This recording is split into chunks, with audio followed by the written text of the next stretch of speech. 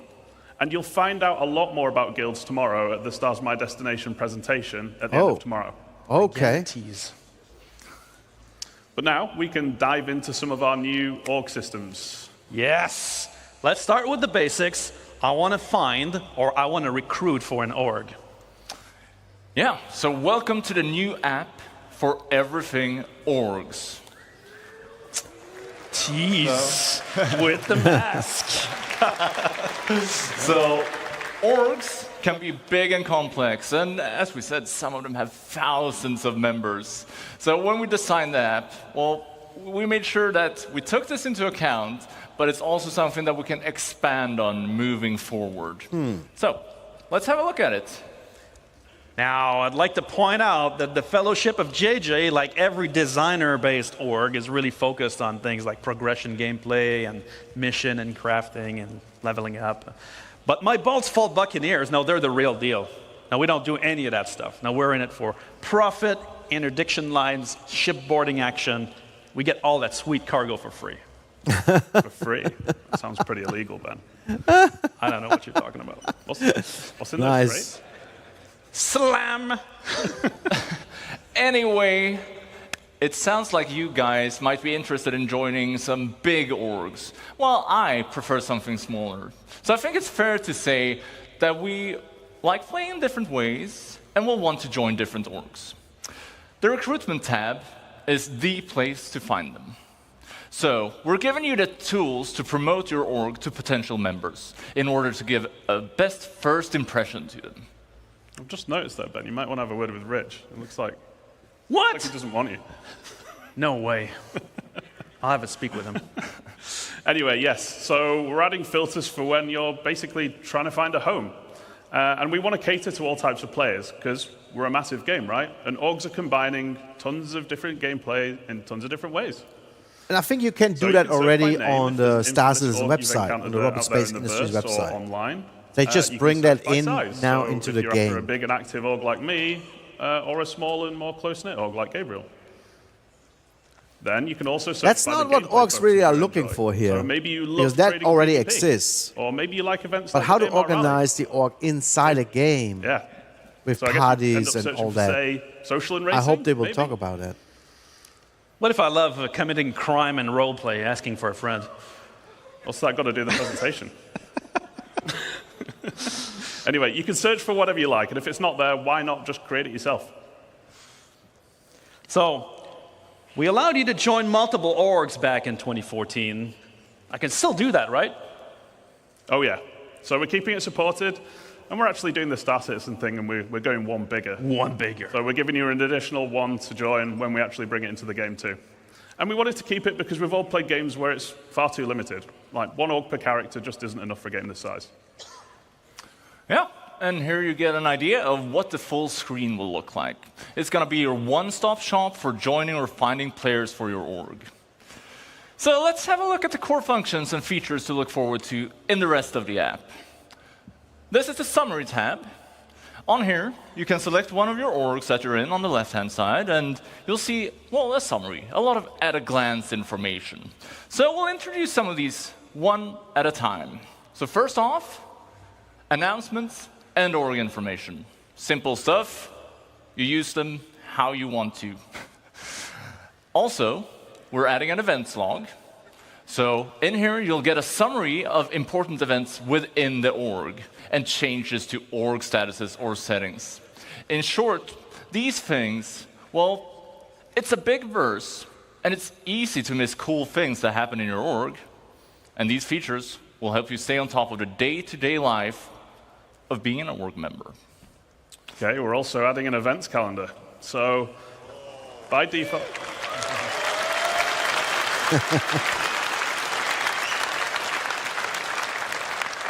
So by default, it's going to be populated with our in-game events, so you never miss a thing. But more importantly, you'll obviously be able to add your own as well.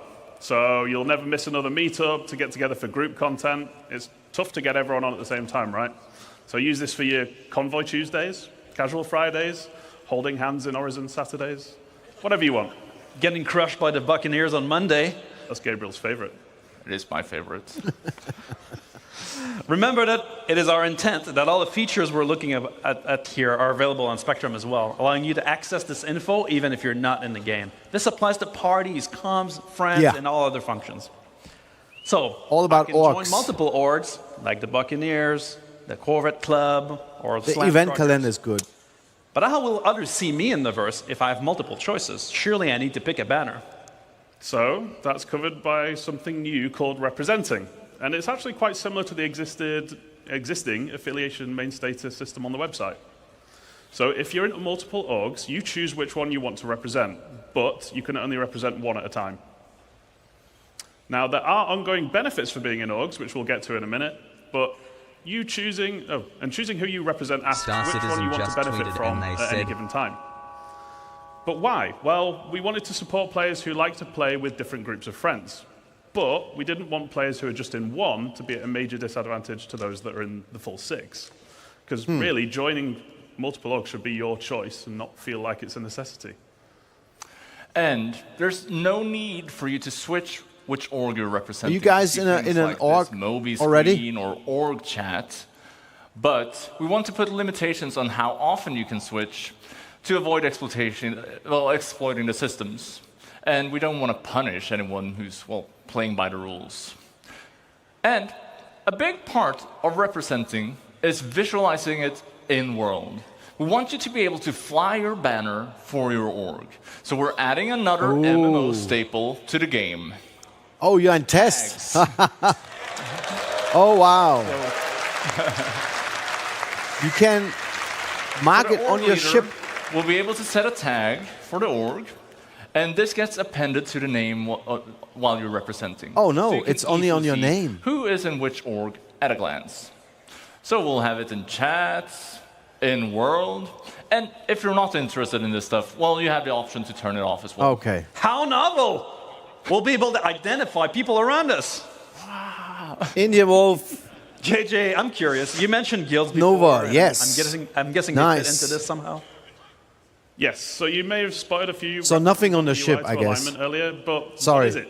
I was too excited. It's just your a name. Opportunity to form a relationship between org and in-game Name guild. thing. Now, just as you in personal rep with the guilds, you can with your org now as well. So would be nice if you just could pick put which something one on your you ship. want to align with, and while representing, org members doing specific action, like contracts with them, will increase the org's alignment with the guild. But which guild should you pick? So all of our guilds are going to have a specific theme and associated gameplay. And you can basically pick align the one that the matches org your with theme a or guild benefits your org the in-game. most. Wow. So a combat-focused org, like the That is Fellowship, pretty cool. might want to align with themselves with the Mercenary Guild. Yeah, Or a one that decal or making something cash through from trading the and org bowling, on your ship, probably want to align with the... which you can turn on and off. That would be nice at a certain spot. So how do these benefits work? Well, as your alignment with a guild, as it raises, you both unlock new benefits from that guild, as well as improve your previously unlocked benefits. So, for example, if I align my org with the Academy of Science Guild, we might get research speed improvements. As my org performs contracts for this guild, alignment raises, and that speed benefit gets better. And needless to say, other guilds will have other types of benefits. Finally, on guild alignment, you are not locked in forever.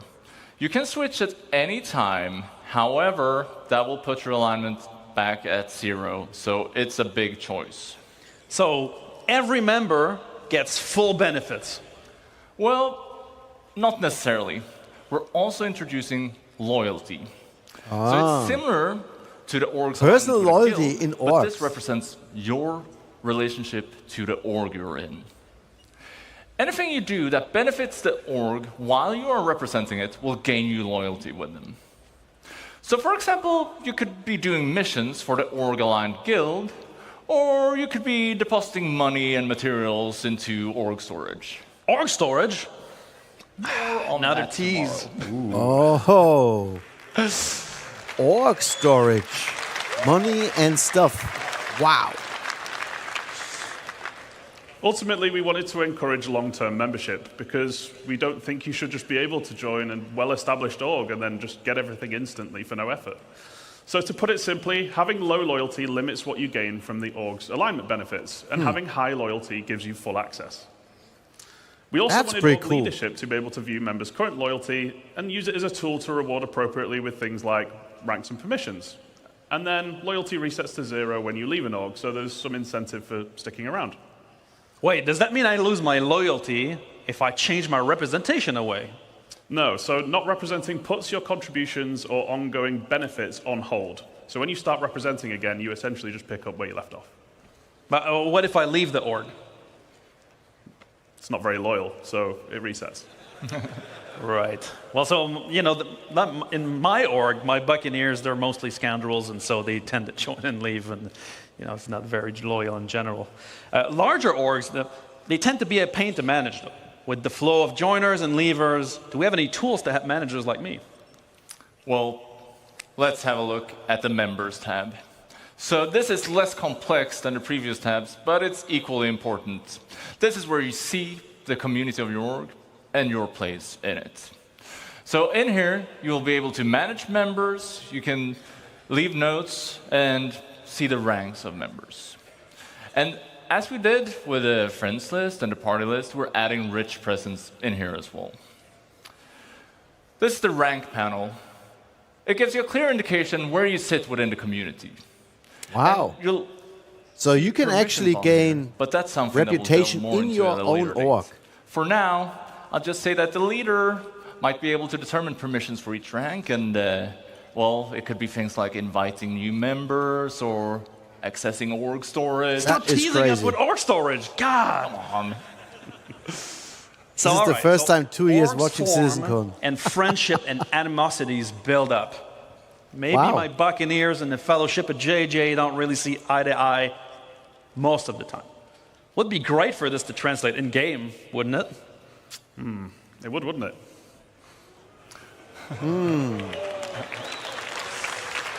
That's getting really complex. So yeah, it's a good job we got it covered, which is with our new alliances and rivalry system. So you're going to have the ability to create alliances and go to war. And there are many reasons to make friends. You might want to have trading partners, or you might want to group up for protection if you're like Pyro. And at the same time, there are probably going to be many reasons why you won't get along. Maybe an org keeps attacking or stealing from you. Alliance is forming an agreement between two org leaders, and it has to be mutual. You can't force someone to be friends. Unlike real life. Requests are sent from the screen if you have permission, and you could respond here as well. And as a bonus, allied orgs are additional lines of communication, like Alliance chat. Hellstorm, we need spions. Alliance events on the calendar, just to Agent 007 in space. So, rivalry, that isn't a mutual agreement. Is this like if an EVE, or do we have any tough luck example with other games? Reach a mutual agreement to make a truce. I didn't play EVE enough to know. Neutral. And there's no real benefit to having rivals, so we want to make them easy to identify. That's why alliances and rivalries tie directly into hostility indicators. So just like now, you'll be able to see neutral contacts in white and party members show up in blue, Whereas your org wingmen will come in a dark green, and your allied orgs in a paler green. Your rivals will show up in red. Or people in your kill list. The kill list. People on your kill list that we mentioned before A kill will list. also show up in red or orange. If you're not, well, they're not legal to attack. That's the go straight to jail card if you kill them here. So we'll be adding accessibility options. That is a big change, to make sure guys. that everybody can benefit from these updates. That is a big change. You are allowed to kill certain people if your org leader decides that's everything for us these are my today, but it's rivals. just the tip They're of going to the be total red. iceberg. You can attack them We without don't have getting time to show the you jail. everything, but there's lots more to show in the future. That's what it means. And we're super excited because we finally get to deliver it. Yeah. Wow. Now, what have we learned? Yeah, I learned a lot. We're upgrading Star Citizen social tools to MMO size. With a new social app in the MobiGlass, proper tools to manage parties with rich presence, ready check, and ship information. Richer chat with the niceties normally present in every game. A new party finder, a system that allows you to find players to play with. Revamp beacons and guide system powered by rating and proficiency. On orgs, we're bringing orgs in the game. That's big. We're obviously with a new orgs app, but also alignment. So you align your org with a guild and get benefits for your members, representations, which identifies you in the verse. That is it gives awesome. you benefits and loyalty to your orgs, and alliances. This will and rivalry bring to a lot identify of players friend to the from game. foe. And now, we're going to leave you with a short video to end on because we couldn't show everything we're working on. But what would it look like in the unlikely event where our two powerhouse orgs came together as one? And my org, right? Yeah. It's a little teaser for tomorrow's Crafting Your Home presentation and what you can build together as an org, and teasing something else coming in the future. Star Citizen Have a great just tweeted CitizenCon, and guys. said, See you there. See ya. Okay. Well, let's see. Fellowship of JJ.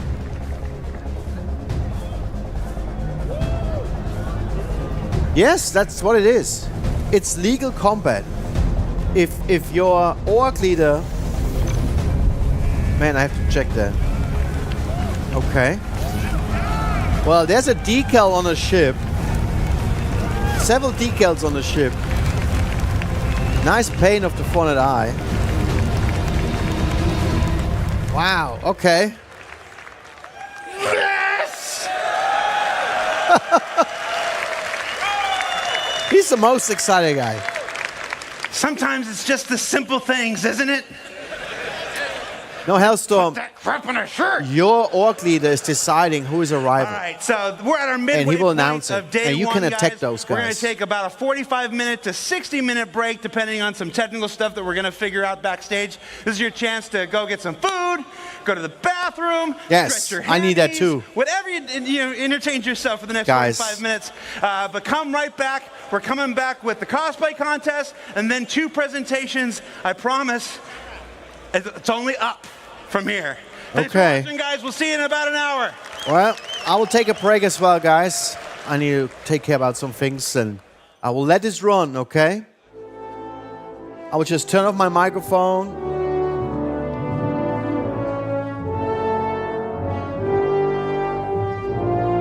And I will take care about my dog. I will take care about all kinds of things. Maybe eat something, make me more coffee. I see you back here in latest 45 minutes. All right? See you later, guys.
All right, guys.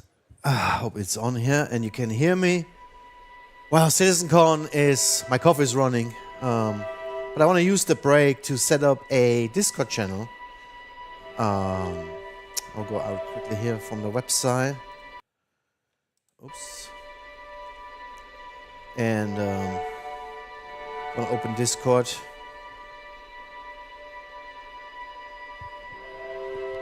And go to my channel. And I will set up a new... We can go into YouTube operations, maybe. We can make a channel, voice channel, stage channel, CitizenCon, 2954, right?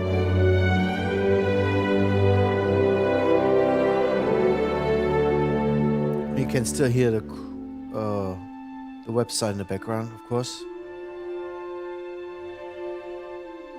CitizenCon 2954. And then we don't need a moderator.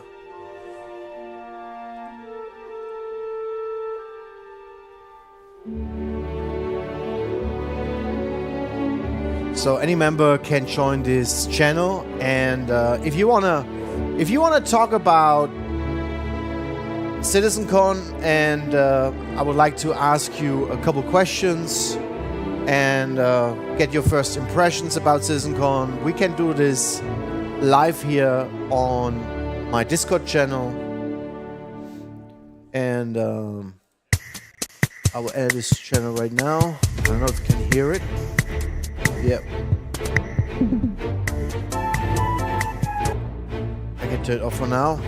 Start the stage. Stage topic. CitizenCon 2954.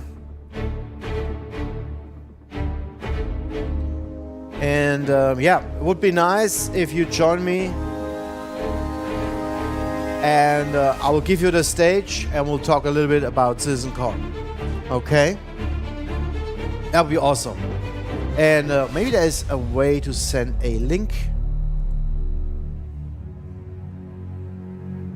to the channel.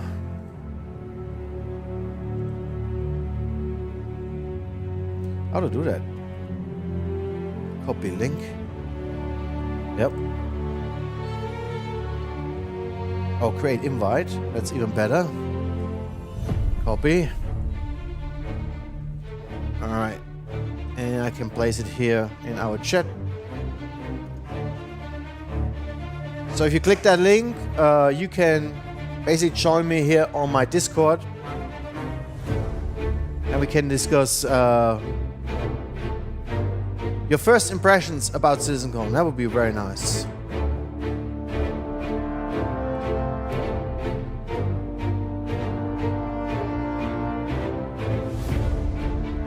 So I'll be right back. I'll get my coffee.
All right, guys, I'm back. Let's turn this website a little bit down.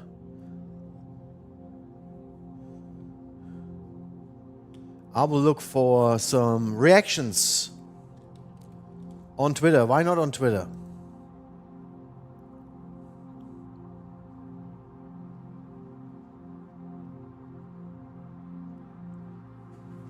Okay, there's some ads in between, of course. What could it be? Forrester. Very nice guy. Ollie, hey guys, I won't be attending. Yeah, CitizenCon. Ollie is having actually a baby with his wife. This is crazy. The CitizenCon is boring as fuck so far. What? Oh my god. That is not true. Myri, or Myra, how you say his name. The new FOIP changes look so good. The dev was demonstrating at low light, high exposure, and low webcam frame rate, and it was still amazing. All right, good. In real life, server meshing test is going pretty well, to be honest. 𝗙𝗶𝗃𝗀, very good Star Citizen streamer. Yeah. Today is the day. We have waited for this for 12 months. Jessica Louise, she's an employee at CIG. Brody Moore, dynamic clouds and weather fronts are gorgeous. Absolutely. Absolutely. You know what? I can turn on my camera maybe. Yeah, I'm here actually, guys. I'm filling this little break. We don't need politics. You know what I do usually? I say... I cannot block. I mean, I could block it, but yeah, I block it. So, oh, okay. So, another bucket list item. This Colano stole my phone. We saw that live. Very cool. Britby, I'm no longer in a dress for tonight's baptism, but you recognize me, I promise. 𝗙𝗵𝗄𝗁, he's there. He's an Australian streamer. CitizenCon so far has been phenomenal, even though it technically hasn't started. But if you come up, meet me, please produce yourself with your username. Even if I met you before, I'm terrible with faces. The Hornet life-size model is crazy. Yeah, it is. It really is. Finding friends in the world is about to get easier. No one said when it's coming though, guys. So please take this with a grain of salt. This is not ready stuff, okay? It's interesting stuff, but it's not ready. Brian Chambers, that is an old tweet. Okay, that's it, I think, so far. Can we have a moment of silence? Put Olisa. Oh, so 𝗙𝗃𝗀𝗃, deep inhale. He met her. Yep.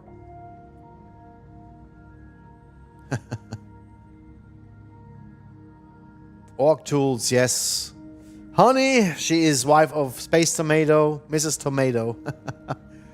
She actually is happy about the new Org Tools. Absolutely wild. Yeah, the life-size Hornet is really wild. Tirada, I don't understand what he's saying here. All right, guys. So far, so good. Look at these reactions.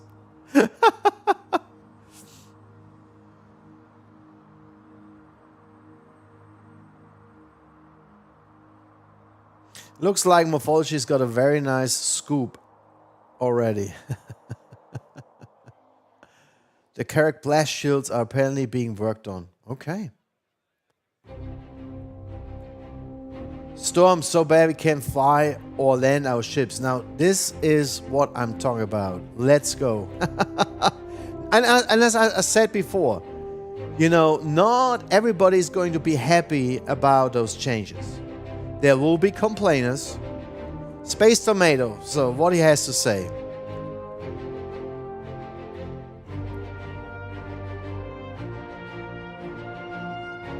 starting my CitizenCon live tweeting thread here, starting with Genesis, the first book of Planetech. Star Audio. Whatever. Yeah. Everything is called Star.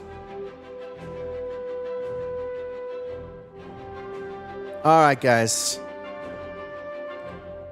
Where are we at here?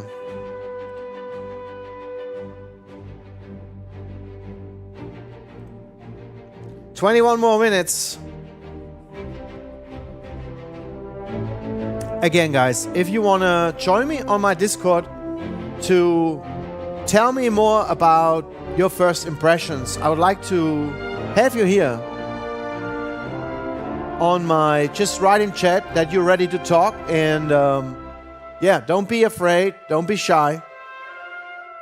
We'll put you on the stage and we can chat a little bit about your first impressions. It's speaking with voice on a live stream is way better than just writing words in a chat.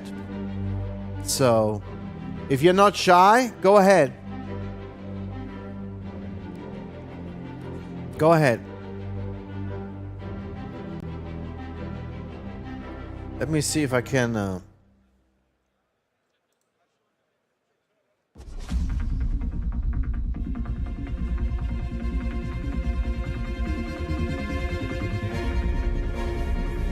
You know, I had actually a...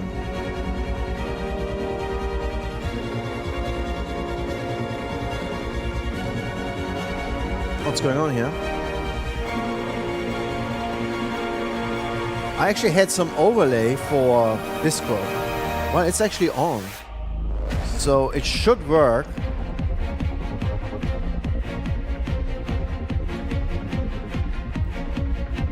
There we also see who is speaking, but it's okay.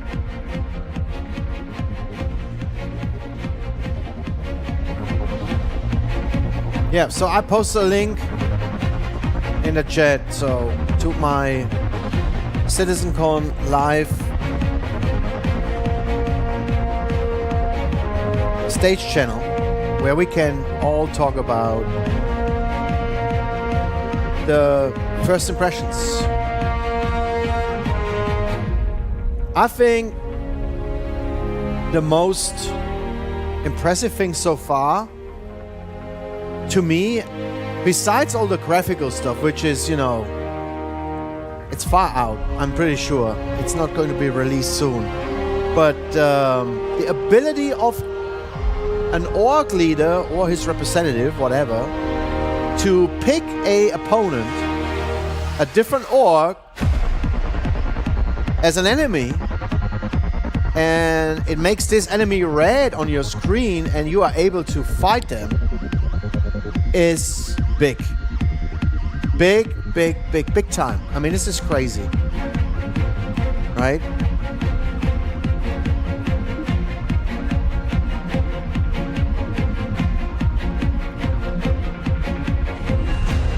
So unfortunately, if I switch windows here to Discord, for example, the Chrome picture disappears. Oh. Cool.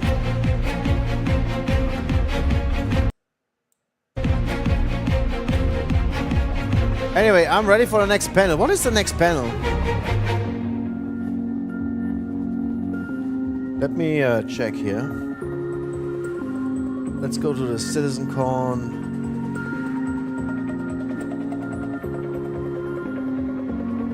website. CitizenCon Live, more info. Oh no, that's Twitch. We don't want to do that. Star Citizen com link. Alright. Where was it, man? That was a website for CitizenCon.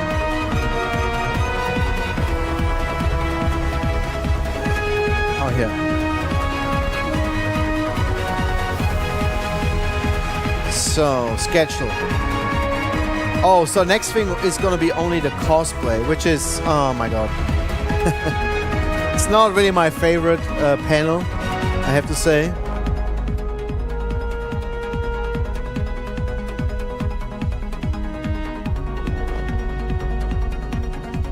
It's not really my favorite panel. Oh my audio. It's alright. It's alright. It's alright. I mean, I can watch it, cosplay. I'm not a big fan of it, but Dress to Kill, very important. But then Beyond Pyro. That's gonna be a big one. That's gonna be a very, very big one, Beyond Pyro.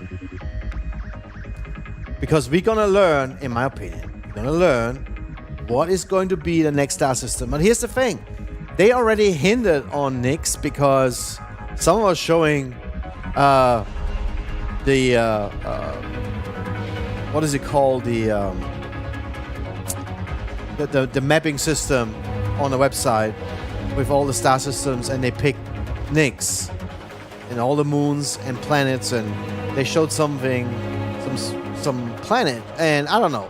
It kind of, I mean, 1 + 1, right? I think it's something they work on. 𝗙𝗃. So I never really looked into 𝗙𝗃. Maybe I should.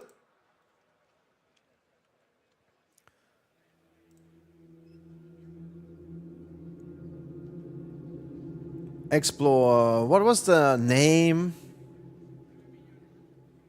What was the name of why you cannot go there? Explore. Patch notes. Star map. The star map. Arc star map. That was the name.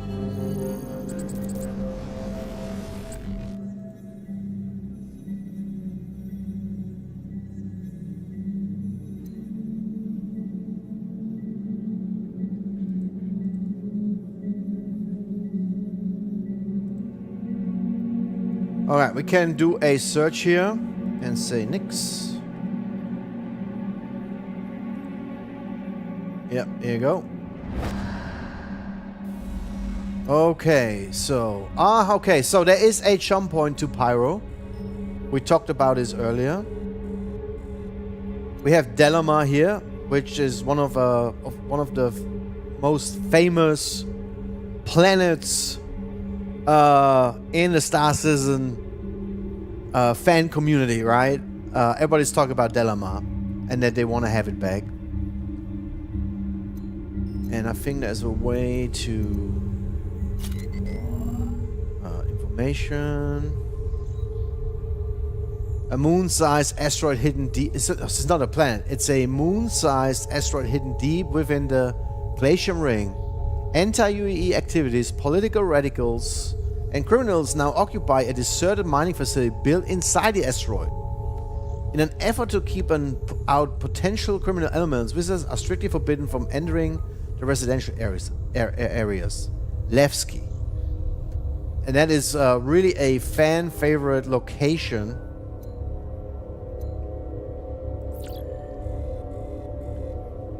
But we have more jump points to Odin, to 𝗃𝗏𝗃. Never heard about that before. 𝗏𝗃. Crazy. But then we have certain planets here. 𝗙𝗃. Information. 𝗙𝗃, what is it called? 𝗙𝗃1 is a coreless world that has been mined clean. Oh wow. Okay. If I remember right, when they moved 𝗙𝗃 out of Sten a few years back, they said it wouldn't gone far long. Yeah? I know. And I think in the panel Beyond Pyro, we're gonna hear more about it today. There's all kinds of cool planets there. Smoke planet. Unclaimed. A high pressure atmosphere and thick clouds of acid and carbon dioxide make 𝗙𝗃 not worth terraforming. Okay. Do we actually have a nice planet? There's just jump points. This is all. So, oh wait a second. No! Preyman! The next jump point to Bremen. You know, Bremen is home of what's it called? The manufacturer who is making the Pioneer. Am I crazy? But here's more planets actually. The 𝗙𝗃𝗹𝗶𝘀 belt, asteroid belt, cool. There's one more planet.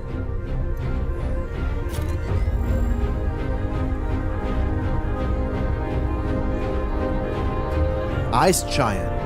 Doesn't look like there's some nice planets in the next system actually, except this asteroid field with 𝗘𝗏𝗃𝗃.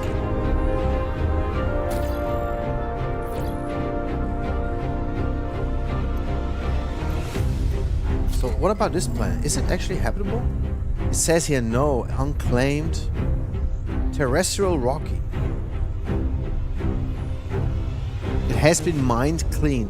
So, but that means some mining outposts are on this planet.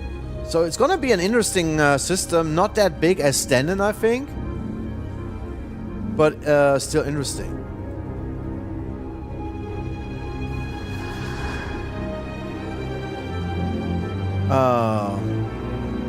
Okay, and Beyond Pyro is starting. Well, we have the cosplay, and we have Dress to Kill, and then we have Beyond Pyro.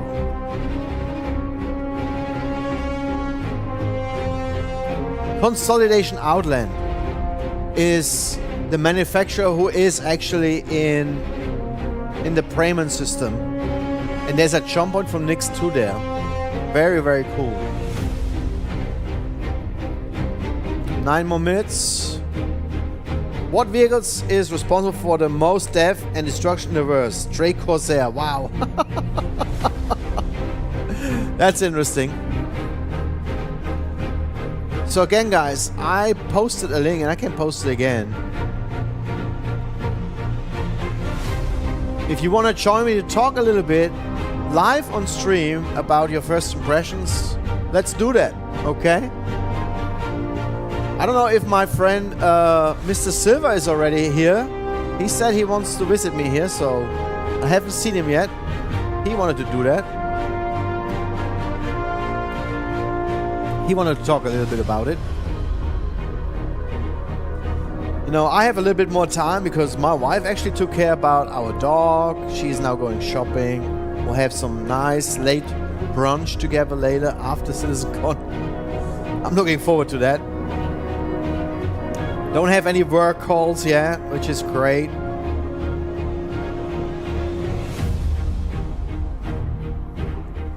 Overall, what manufacturer has more vehicles available in player hangars than any other? Oh, that is interesting. That is an interesting question.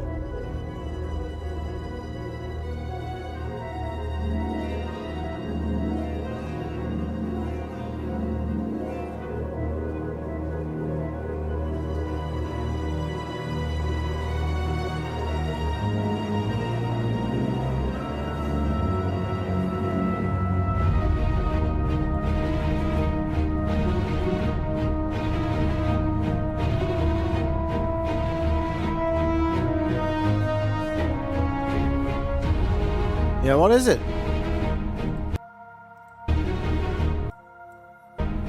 Something is running in the background, ladies and gentlemen. I think it's the Arkstar map.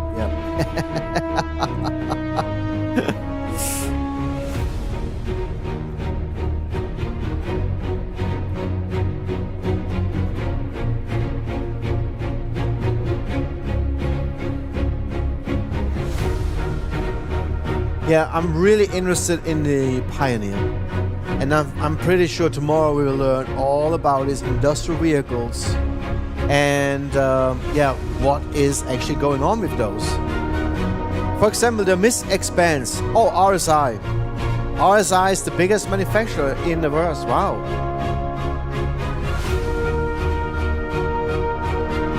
Wow. Okay.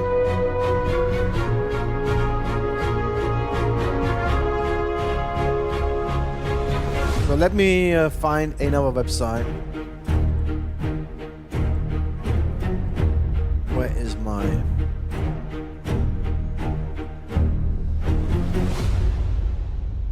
How to change to night mode. Oh yeah. So one of the most important websites, guys, is 𝗗𝗄𝗃 Space. And of course, if you want to know more about ships, click on vehicles. And let's see, Pioneer. Last price was 850 in real life. So this is one of my favorites. But I hope we talk about the Expanse. The industrial refinery ship has actually 64 SCU. But also there were some rumors about the Orion. The Orion had actually a reconcept in 2017. I know it's way back. They worked on the Orion. But unfortunately, since then, no one really talked about it. Now, it's an RSI ship, and we know 𝗙𝗶𝗁 worked on RSI ships over the last, I would say, 2 years to finish the Polaris, to finish the 𝗬𝗏, right? 𝗬𝗏 was made in Canada with the friends at 𝗘𝗶𝗁. But, yeah. Of course, we have the 𝗙𝗁𝗍, and I believe 𝗏𝗏 will bring a new ship. I mean, they hinted on several ships. On a new ship from 𝗏𝗏. We'll see. People say it's going to be a salvage ship. We'll have to see. By the way, if you want to know, because big disclaimer here for new players, you do not have to buy ships with real money in real life. You can save your money. You can make your way up in-game, and you buy all these ships in-game, and here you have the prices. Let's see, you want to have, for example, the 𝗙𝗚𝗏. You can buy it for 3.5 million at the 𝗙𝗃 spaceport in Lowville. You can buy the Spirit. It's already available in-game for 3.1 million. It's a great competition to the 𝗬𝗏, right? What's a fan favorite? 𝗙𝗃𝗏𝗁𝗍, 2.6 million. It's not difficult to get this money in-game. You can make it there. And the last couple of patches, they didn't wipe those ships. If you bought it in-game, you will still have it a year later. It's great. One of my favorite ships. Can I sort by name somehow? Yeah. Let's go to Origin.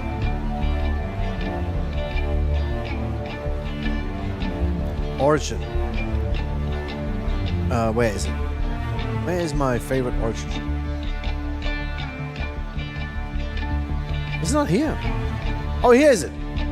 The 85X. It's only 573,000 and it's such a cool ship. If you like exploring the nearby locations, for example, get the 85X. It's such a great ship, guys. Really, I'm not kidding. Very cool design. It's a 2-seater. You can hop on it with a friend and explore. It's a really, really cool ship. All right, and it's only sold, I think, in game, if I remember well. Wait a second. It's flight ready. Yeah, you cannot buy it in the pledge store. You can buy it only in game, I think. The Pioneer again, guys. Consolidated Outland. Yes, I forgot the name. It's the Mega. So what else? 600i. Very, very cool ship. You can buy it in game for 27 minutes. It's a little bit pricey, right? But it is available. Star Citizen just tweeted and they said, 𝗙𝗏𝗏 at Union Jackal, some really impressive model work on display at. Star Citizen just tweeted and they said, 𝗙𝗏𝗏 at 𝗙𝗶𝗁𝗏, find us in the community area. We have a 1 to 200 merchantmen that you can stare at smiles. 1 more minute before they start again. So yeah, so here you can see on that website, you can see all the ships you can buy in-game. You don't have to buy them with real money. The Medivac is now also available in-game. Oh my god, it's only 137. The 𝗘𝗏 Medivac, really cool ship for medical gameplay. It's only 137 Alpha UC in-game. That is awesome. The regular 𝗘𝗏 is 113. It's a little bit cheaper. Greycat Rock, 103,000. Very nice vehicle. Very important vehicle for ground activity when it comes to mining. Origin 100i, 1.1 million. And you can see the location in the game where you can buy those. Very, very cool. I don't know if you can buy things actually in Pyro. Very good question. Can we buy those things in Pyro? I don't know. You might have to go back to Stanton. Also, we have the loaner matrix. If you bought a concept ship, like the 𝗙𝗏, I don't know, I would never do that, but you can see what you get right now flyable in-game if you own one of those concept ships, like the Drake Ironclad, you get the Caterpillar, and so on. Very interesting stuff, guys. Yeah, highly recommended this website. Check it out. You don't have to buy ships in-game. In real life, you can buy them in-game. But also here, trade. If you want to go into trading in Star Citizen, here is your price finder, fuel prices, locations, commodities, marketplace. Very, very cool. I don't know what that is. What is this marketplace thing? I've never seen that before. Backpacks? You can sell in-game items for Alpha UC? What? Huh, I've never seen that. You flew the 𝗙𝗏. Oh, nice. Okay, so this is a new find for me. People sell their in-game stuff on this website for Alpha UC. You want a certain mask? Oh my god, man, this is crazy. Someone is selling 𝗏𝗏𝗿. 𝗏𝗏𝗿, or how you say it? That is interesting. I didn't know they had a marketplace. You can negotiate. Wow. A scope for 100,000. This is interesting. So, I guess you have to be signed in here on their website. This is crazy. I had no idea. Oh, cool. For free. The exploration suit is for free. What is that? Rare 5 kilogram weights.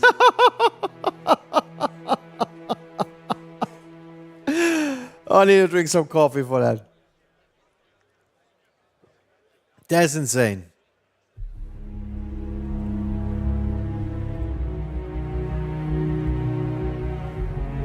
Oh, they extended the timer.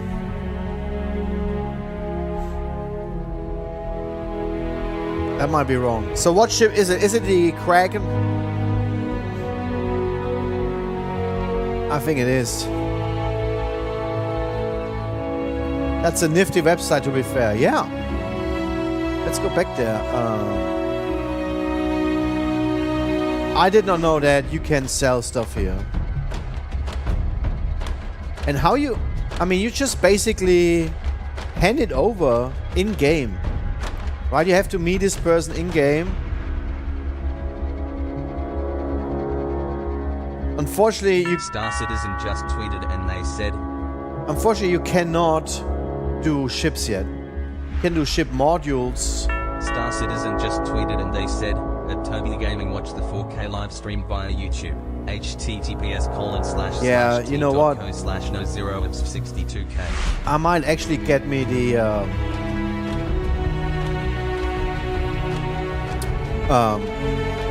Toby eye tracker, to be honest.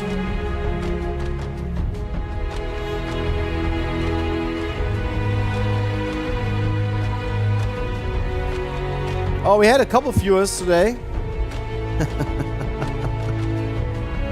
Well, so many people are streaming, but yeah, 8. I watched last year alone by myself, so I'm happy with that.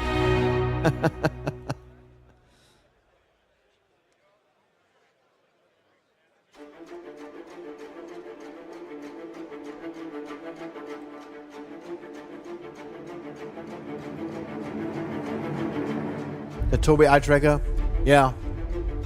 I just don't know how it will be when I play live on stream, you know. Don't know if that has any impact on the gaming experience for people watching the stream.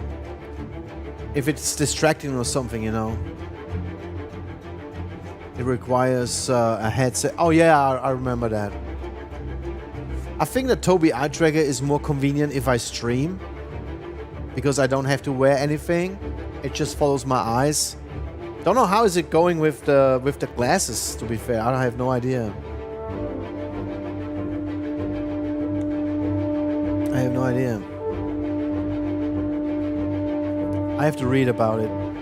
It's just so much stuff on my desk, right? All this technology, all these things, I don't know. Crazy. Too much to care about. All my microphones here. Joysticks. Different joysticks. Different controllers. Like my Starfield controller. It's for sale, guys. No, I like Starfield. I'm honest, I like Starfield. But it doesn't give me the addiction. That feeling like Star Citizen. Starfield doesn't give it to me for some reason. I mean, again, Star Citizen is the game which triggered me to build a PC, right? The track IR is more accurate, but Toby is pretty close to it and is a lot more convenient. Yes.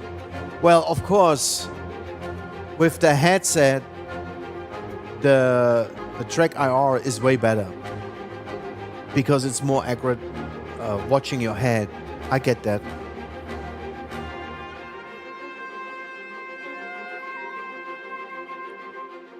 So, of course, I'm most excited about the redacted panel today, but also Beyond Pyro. Beyond Pyro, it's going to be big. I'm pretty sure. The only thing I'm missing so far, and I'm a little bit disappointed, I have to say, the last panel about social features in the game, it sounded to me like, and I'm criticizing now here. It sounded to me like they just had, you know, that moment where they said, you know, people complain about it. We need to do something about it. We need to show something. So there is nothing. This is all just concept, right? It was just mocked up, and except the facial expressions with the camera system doesn't really have a lot to do with social, in my opinion. But everything else is just mock-up and concept and no wording, nothing said about when we're gonna see this in game. So guys, take this please with a grain of salt.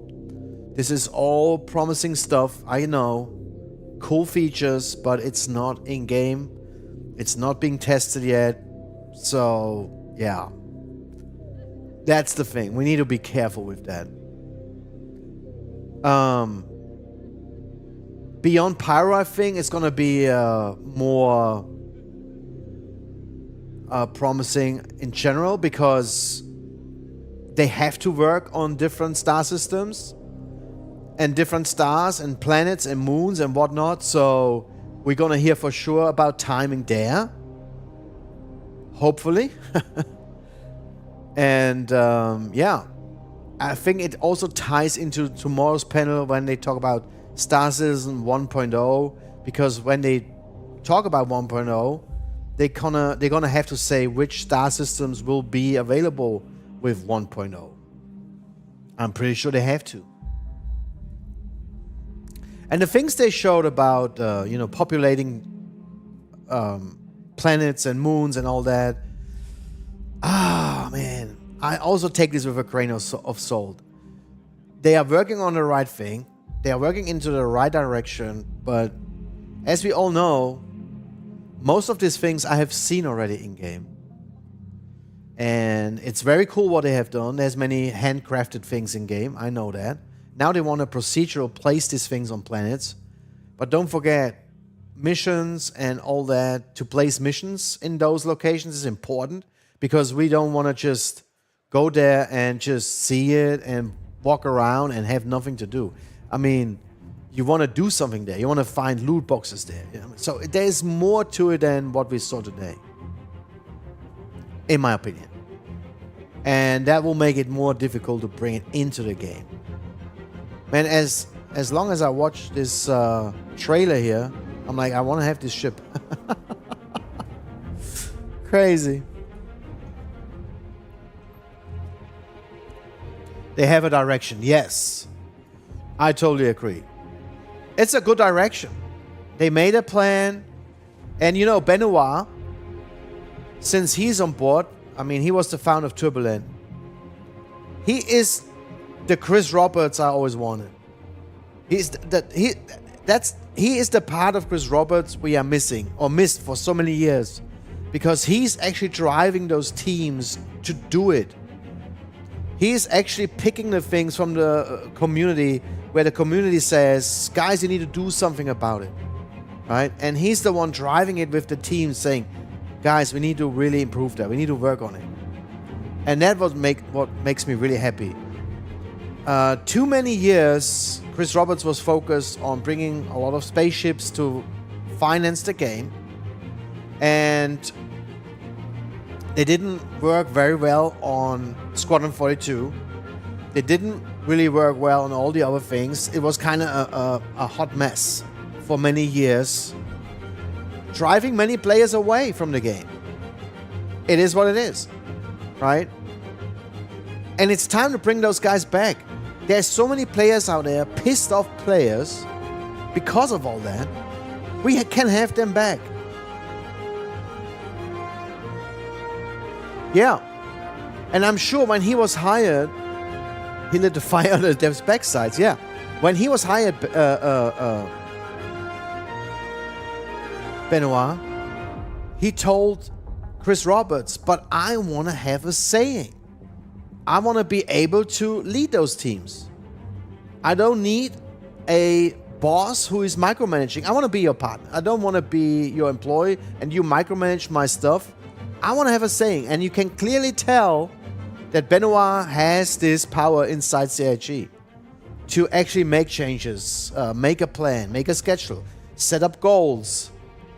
This is what we want to do. Yes, let's do it. And that's what I really like about this guy. And to be honest, I was a little bit disappointed about the introduction today by Chris Roberts. It was kind of... Let me be careful here.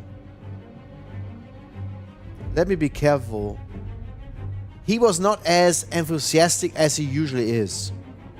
Something is going on in the background. He's under big pressure. You can clearly tell that Chris Roberts is under big pressure, not only from the community. The community puts a lot of pressure on him, but also internally.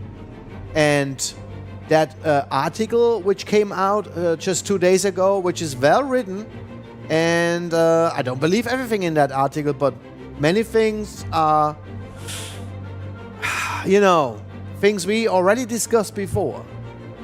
So he's under big pressure internally by the press, by other game developers, and of course us, the community, because they didn't deliver really what they promised yet, right? Imagine Napoleon micromanaging his sergeants. Yes, he would never be successful. Kind of same thing. Exactly. Star Citizen, CIG, not Star Citizen, CIG, Cloud Imperium Games was a big mess for a lot of years. They were growing in a way they shouldn't have. No one controlled these people very well. You know, people tell me 𝗏𝗏𝗄𝗏 left because he didn't want to move, and no. They made big changes inside a CIG because managers didn't deliver. Who was the economy guy? He's gone. They keep him somewhere in a little closet because he didn't deliver. Well, the new economy team doesn't deliver anything yet as well. Just changing ship prices in the game is not economy. Look at EVE Online, what economy really means for a game like Star Citizen or EVE Online or X4. There's nothing in the game yet which gives you the feeling that there is a economy running in the background. It's a simulation, yes, but it is just a fake simulation, so you think there is something going on with prizes.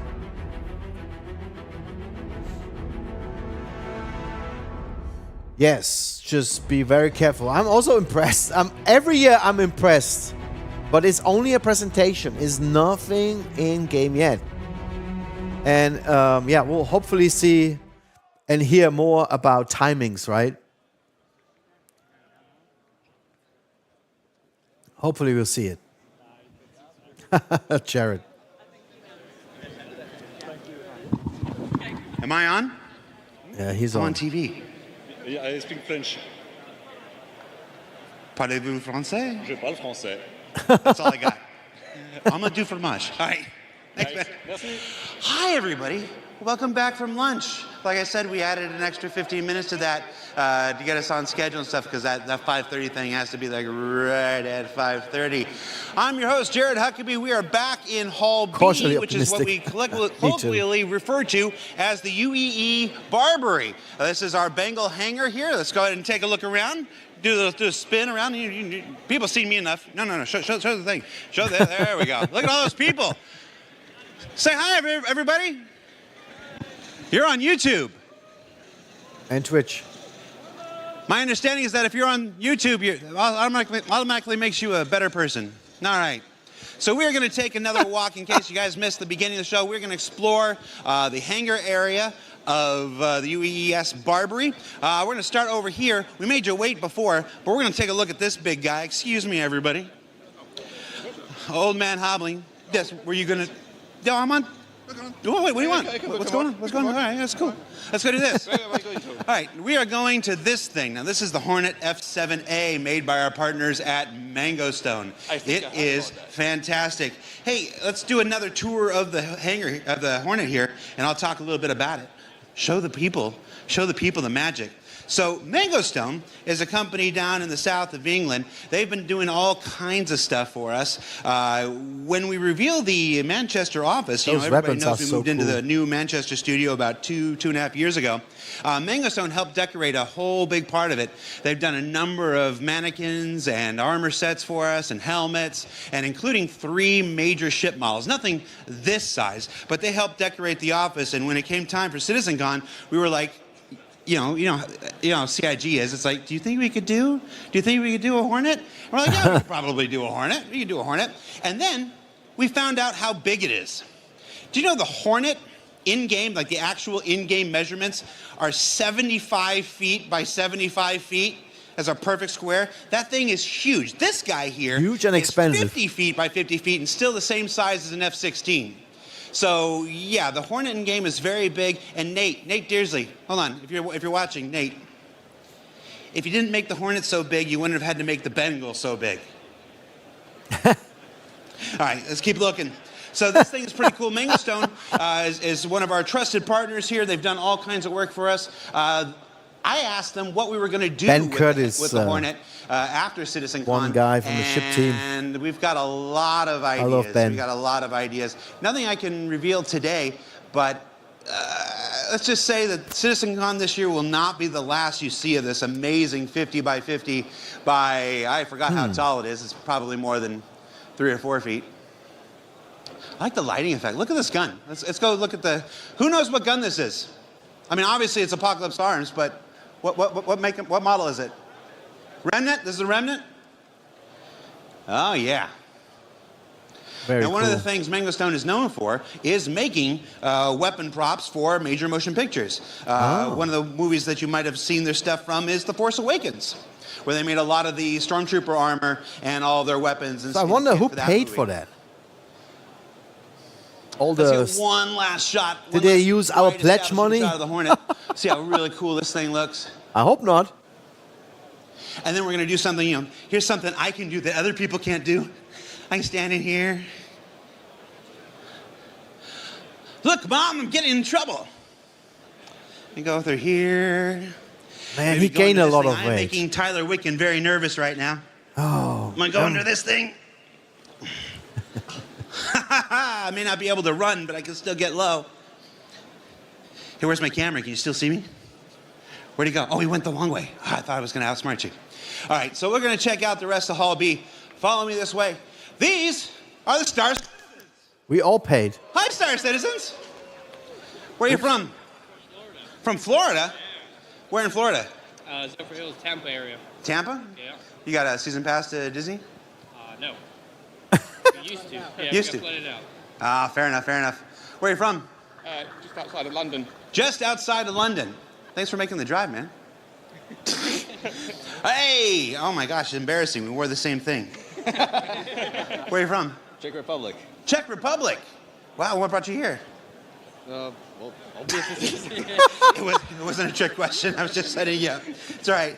I haven't slept in about 3 days, so I'm like, what the heck? All right. Hey.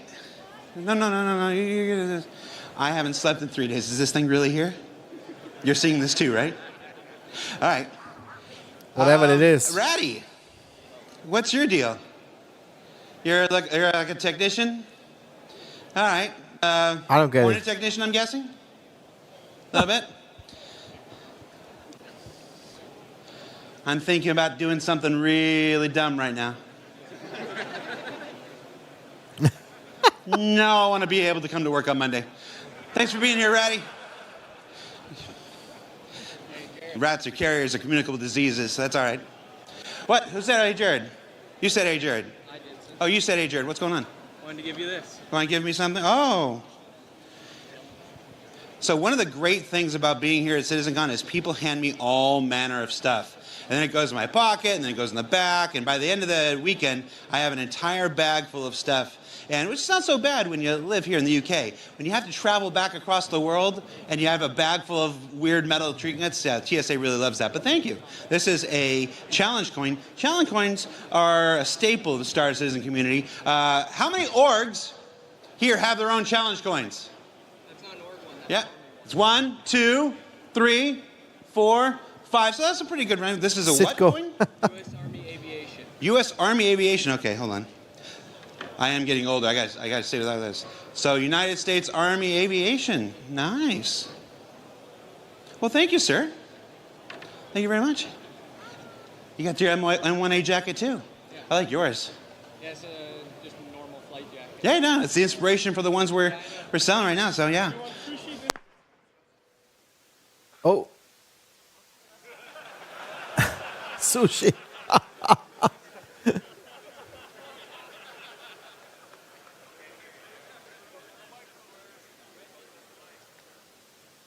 Yeah, his microphone is just went out.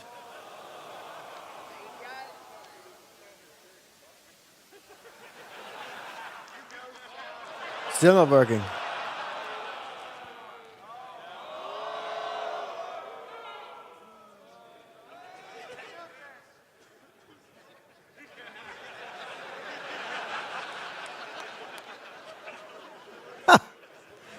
Oh, guys, they have some technical issues today. Are we on?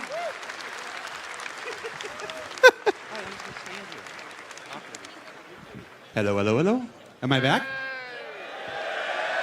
All right. All right, we're back. Hall A, cheer for me. All right, you know, we made it through last year pretty good without any major issues, and then I saw those bingo cards show up on Reddit, and like the first square was technical issues, and I was like, no, we haven't had technical issues on one of these in a long time. Then this happens. Oh, happened again. Wow, what's going on with those microphones, man?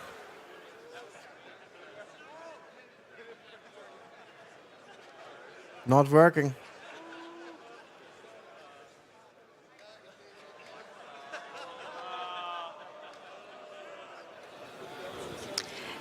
Oh. Hello, everyone. Welcome back to CitizenCon. Here we are. What is this awkward moment, man? And thank you, Jared, for handing over. I think we lost you for a second there, Jared. What's with the dress code? Thank goodness, is all I have to say. I'm getting blind, man. Here we are in the Edison Lounge, where we'll find all sorts of uninteresting people. And if my wife walks in, she thinks I'm watching, I wonder if there's anyone around here we could possibly annoy. Well, hello, Benoit. How are you doing today? Oh, fancy seeing you here. Awesome. Hello. How are you doing? I'm doing good, thank you, Benoit. You've had 2 amazing presentations already this morning. How are you feeling about the next ones? Oh, I feel excited as hell for everything that's left at CitizenCon. I think everything is chef's kiss. Beautiful. Are there any highlights from this morning? Any main takeaways from either of the 2 presentations you've given already? Well, now that my stress level... You're doing a good job, man. Thank you. You're doing great, too. He has problems walking, man.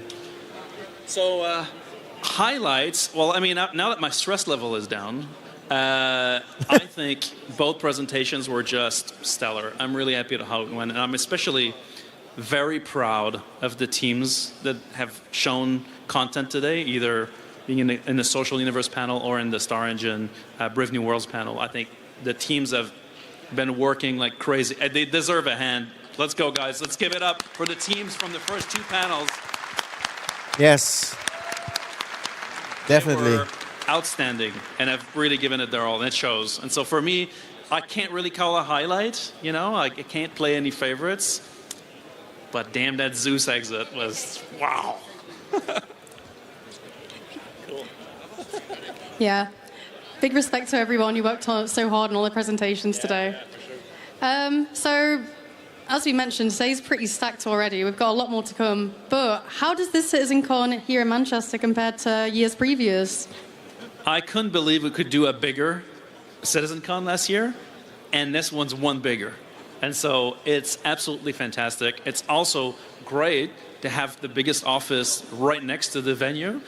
Last year was really complicated logistic-wise, right? To get everybody on the same page, flying people over. Now everybody's on site. It's been fantastic. We brought the crews from these other studios in, but overall having everybody here has been great.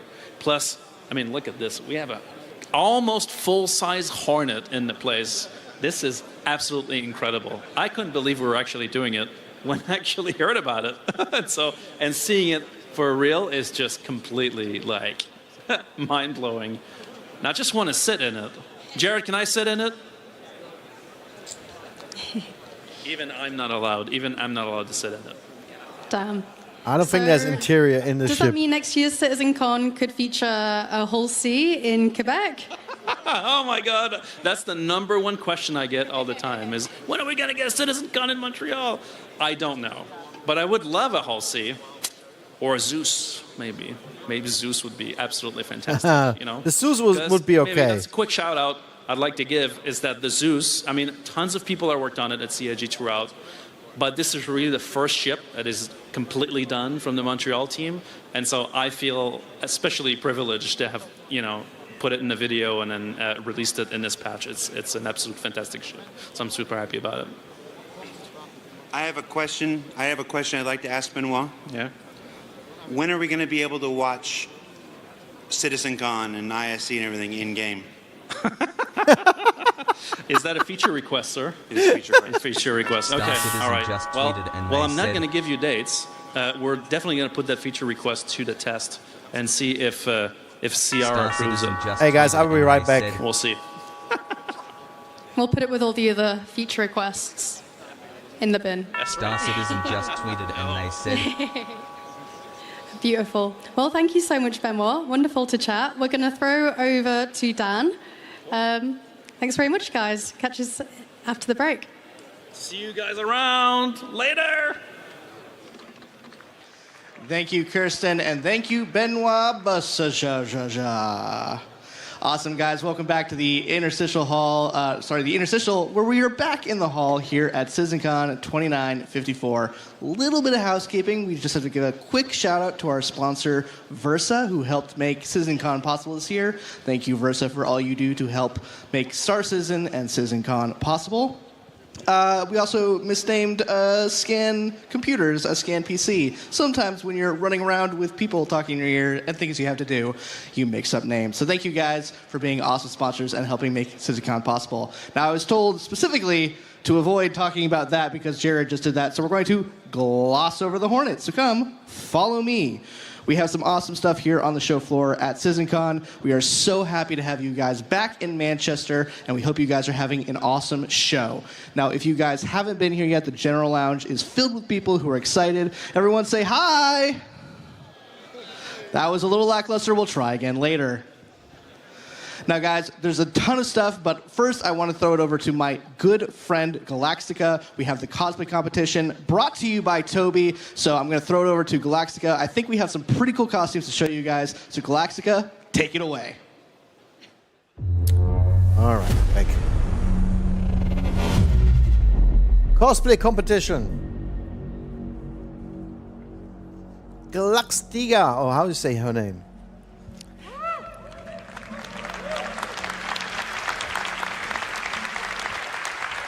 Greetings, citizens. I hope you all had a wonderful lunch break. How many of you guys had some torpedo burritos?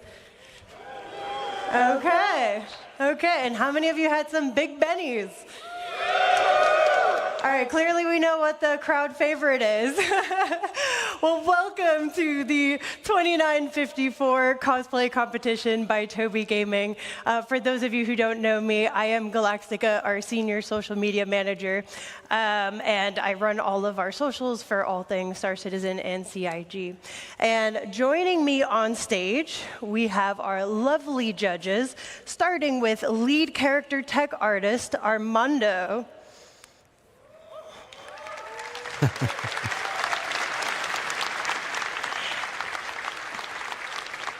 And up next, we have principal tech artist Forrest.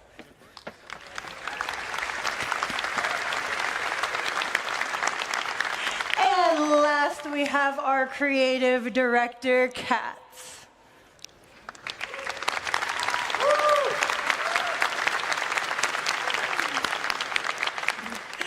Our judges today will be judging contestants based on creativity, stage presence, quality of craftsmanship, and authenticity. This year, we're doing things a little bit different. Previously, we did a first, second, and third place.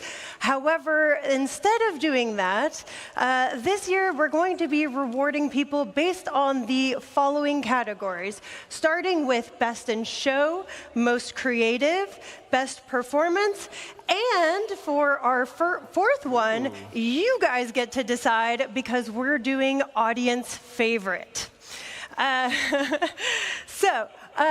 This year, for our prizes, let's talk about that for a minute. Who here has ever heard of a 𝗃𝗏𝗍 eye tracker? Quite a bit of you. I need to win one. And how many of you guys have actually used one before? Never. Okay, awesome. So if you're not familiar with the 𝗃 eye tracker, it is the only device that is capable of tracking both head and eye movements, allowing you to take your Star Citizen immersion to the next level through effortlessly following your targets, locking on with just a glance, bringing your character's facial animations to life, and more. I cannot win it, man. So now for the prizes, our best in show as usual, I have to winner pay for it. will receive a 𝗃 Eye Tracker 5, complete with an accessory bundle, which includes a mounting kit, carrying case, and a tripod bracket. All of our other winners will also receive a 𝗃 Eye Tracker 5, and they don't know this yet, and I'm announcing this on stage, but all of our contestants will also receive an RSI Zeus MK2ES with LTI and a game package. Star Citizen That's cool. Said, they tweet too much. All right. Are you guys ready to see our contestants today? Awesome. Contestants, let's get the show rolling. Our first contestant is 𝗙𝗍. 𝗙𝗍? 𝗙𝗍 is cosplayed as a Pyro bounty hunter. 𝗙𝗍, I'm going to have you stand right here. What about performance? I mean, how you want to rate performance? All right, and our second contestant today is 𝗙𝗍𝗋𝗄, who is cosplaying as an advocacy agent. Advocacy agent? Woo! What is that? Oh! Wow.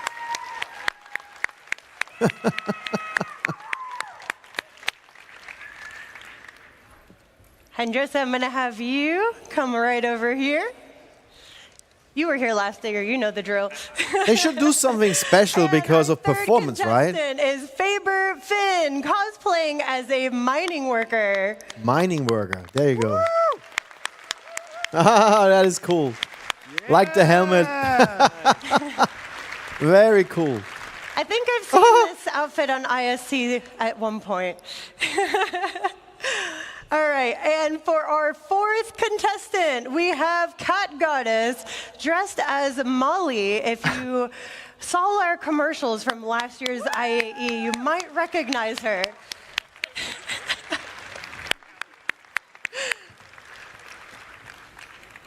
Oh, what do we have here? Pico! Oh. Who wants a Pico? Oh! The judges are over here.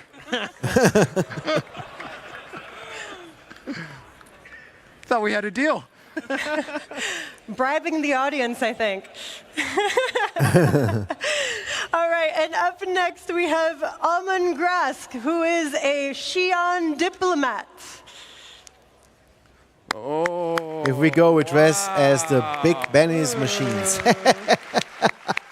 What is that? Real life character. Yeah. Who is that in game?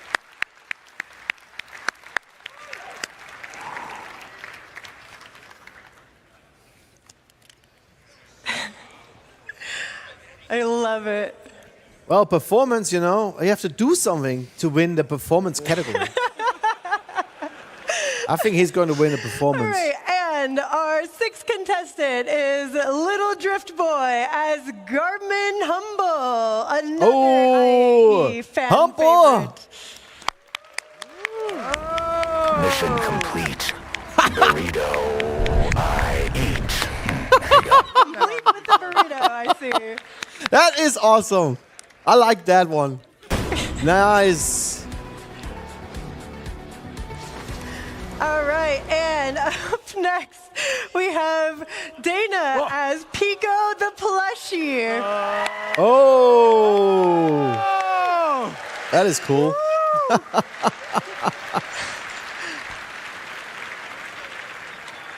Mission complete. Burrito I eat. Yeah. Right. Love it. Just making sure you can see with that thing, okay? And is someone playing Star Citizen today? Up next, those servers might be empty. What? Someone is doing a... Oh, okay. Does he have a tin? Oh, he's got tin foil head. Mm-hmm.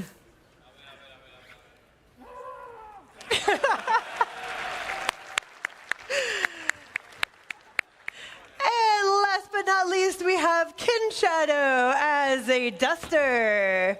Duster. Oh. Oh, wow. Holy shit. Man, you know how much work and how much time they put into this? I'm pretty sure they 3D printed the assets. All right, now that we have all of our contestants on stage, judges, feel free to come take a closer look, ask questions, and let me know when you're ready to make your final call. All right. The Duster, yeah. I think it's... So, guys, what do you think? Who's winning? I mean, I like the Duster guy, but I also like the... You fight the crime first, or did you eat the burrito first? the burrito guy. I forgot his name again. Kat is asking Garvin. No, you cannot. Fought crime today. All right. The first guy is your favorite. Okay. Which one was the first guy? Good to see you. How you been? Exactly. Oh, good. Yeah, doing great. Doing great. Bounty Hunter or Duster? Okay. All right, yeah. Still one of my favorites. What about that alien guy? Wow. Guys, where did he has this alien character from? This is great. I have no idea. Mining outfit. Is it true you guys eat pellets? That's right. You can hear everything, what they're saying. So how'd you do that? Couple LEDs? Oh, that is so cool. The girl with the... what's her So name? can you turn around for us? She's on Twitter as well. This girl here. Got the retro reflective is- shader on you? I mean, it's kind of lame, right? I'm sorry. All right. I'm too honest. You have a white How T-shirt, many followers black do you have? pants, and How's Orson? the turtle guy. But where is he from? Nice. Mm-hmm. What kind of character is this in the game? I have no idea. Very nice. Look at 𝗏𝗏𝗃𝗃. What is his name? What is it made of? I do not speak Xi'an. But very good. But I feel like we can. Yeah. Oh, this is impressive. Oh. I like the Met Wow. pants. Yes. That's what I'm talking about. Oh yeah, that's the first guy. He was playing. Nice. Oof. Will you stop squeaking for a second? I'm trying to concentrate. Always ready. Always ready. Nice. All right. Cool. Of course. Very cool. Very good. Nice. Very nice. Okay, look. Wow. Where to even begin?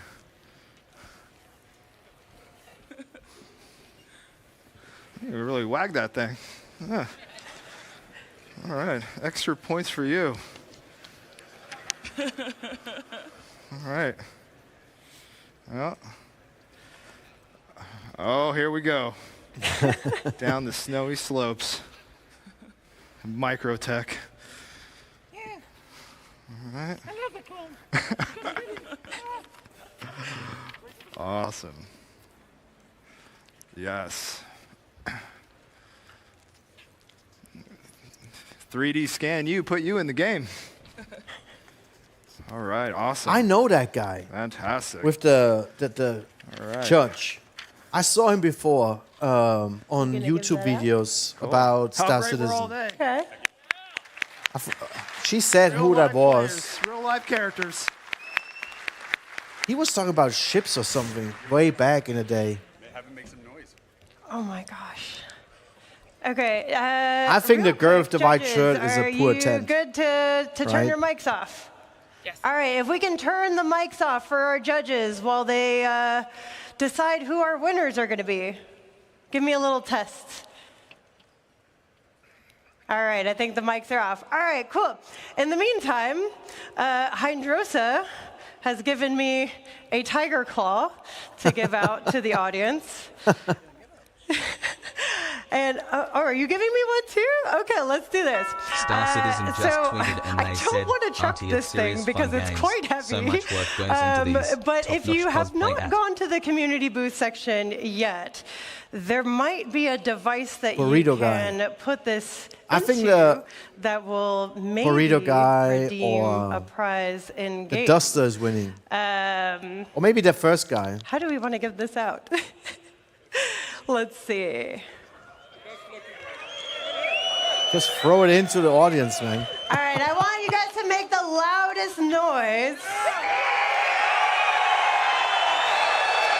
Hey, one thing I have to say, I see right now on Twitch, I want to see who's 29,000 people are watching. Very cool. the most hyped. Not on my channel, in general.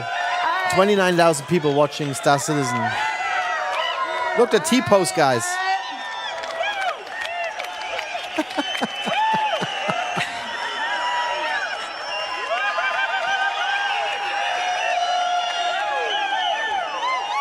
White shirt over there.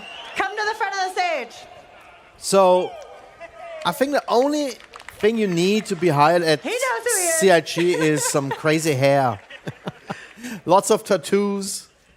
There you No, go. I'm just kidding. I'm just kidding, guys. I'm just making fun of people. And I shouldn't, I know. And then we have a med pen. I think we have to give this to the one. We had them last year, right? T-post Clearly. guys. Oh, we got two. Let's go. Med gowns, come up here.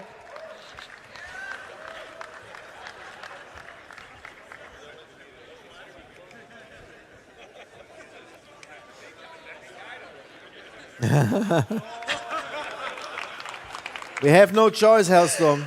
You know what? I You have no hair? regret this decision. Well, Hellstorm, I don't know. I haven't seen you in real life yet, so I don't know. I have little hair. And my wife keeps keeping the, right, the judges, how things we left looking? short. You need more time? I wish I would You guys are have good? more hair, but then I would have to All take right. care So, about more hair. Starting So it's kinda with convenient. Our best in show, Forrest, let us know who is our best in show winner Forrest. today. What's his last Well, everyone's a best in show winner, but there can only be one. Shoot us. The Xi'an Diplomat. Wow. Congratulations. He's not even in game. Where is this guy in game, guys?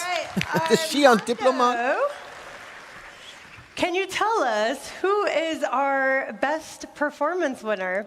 Yeah, it was pretty hard, but we're gonna go with Pico.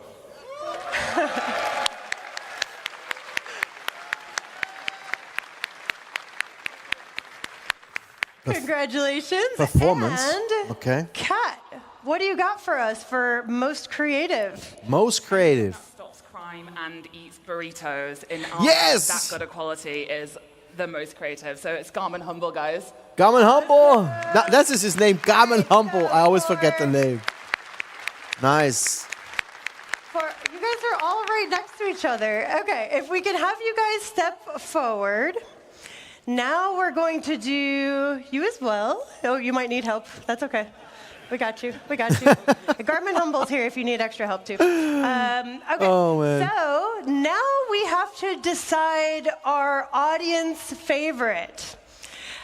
So let's do this. We're gonna come over here with our judges. And we're going to go one by one. He needs to say the line, yeah. See how much hype you guys can give our contestants to find out who is going to win our audience favorite. Sound good? Cool. All right, so. I wonder where my let's give second it up command is for Duster. the mission complete. I had a second one. That's a lot of hype. It's some command, I don't know. All right. I would have to check the and command next, list. Let's give it up for Pico.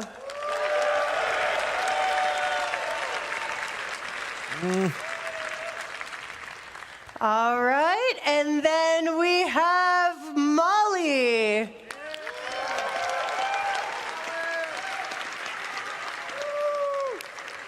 Not really. All right, and now we have our minor.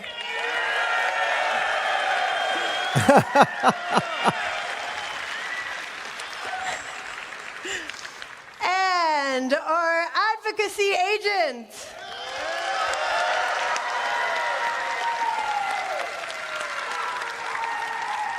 I even have no idea what that is. Advocacy agent? Is this really in-game? In the persistent universe? Bounty hunter.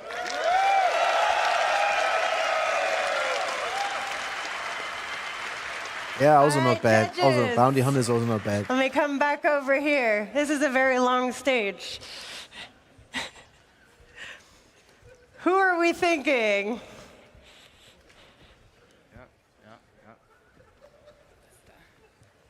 All right, the judges have decided, and our audience favorite is Duster. Oh, wow.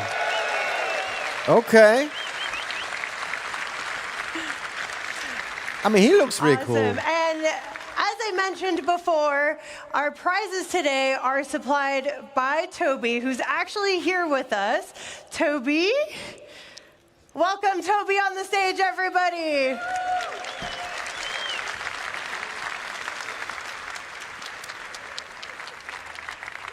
Can I borrow two of you guys to carry some of the prizes, and we'll take a picture? Come up here, too.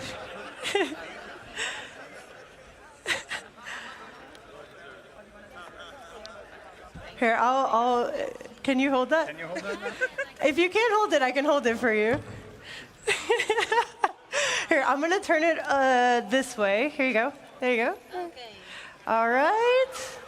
All right, and then we got one more. Here we go. All right, let's give it up to our winners. Oh, man.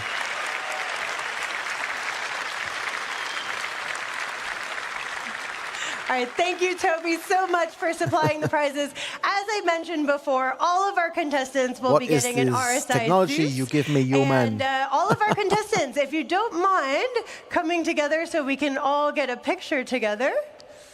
Very nice.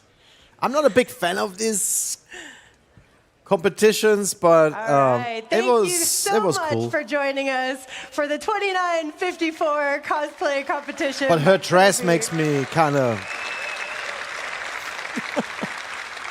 I really want to focus on the people, but her dress... You need to move, sorry. Just be people standing on a chair. Yep. So they got a 𝗬𝗓 and a 𝗃𝗵𝘃 eye tracker. Where Nice. the 𝗏𝗏 have attacked. Wow, look at his ship. Will make it so that the lives lost will be avenged. That's right. The UEE Retribution is here at CitizenCon 2954. I have the creators of this amazing model. We have Pigeon Spaceport here. You guys have done an amazing job creating an awesome thing. Is there anything you guys would like to quickly say before we get into questions? Yes. Yes. Okay, great. Thank you guys so much. I quickly ran down here, so I forgot to grab my note cards. Let me do this off my phone. Quick question. How many total pieces is the UEE Retribution?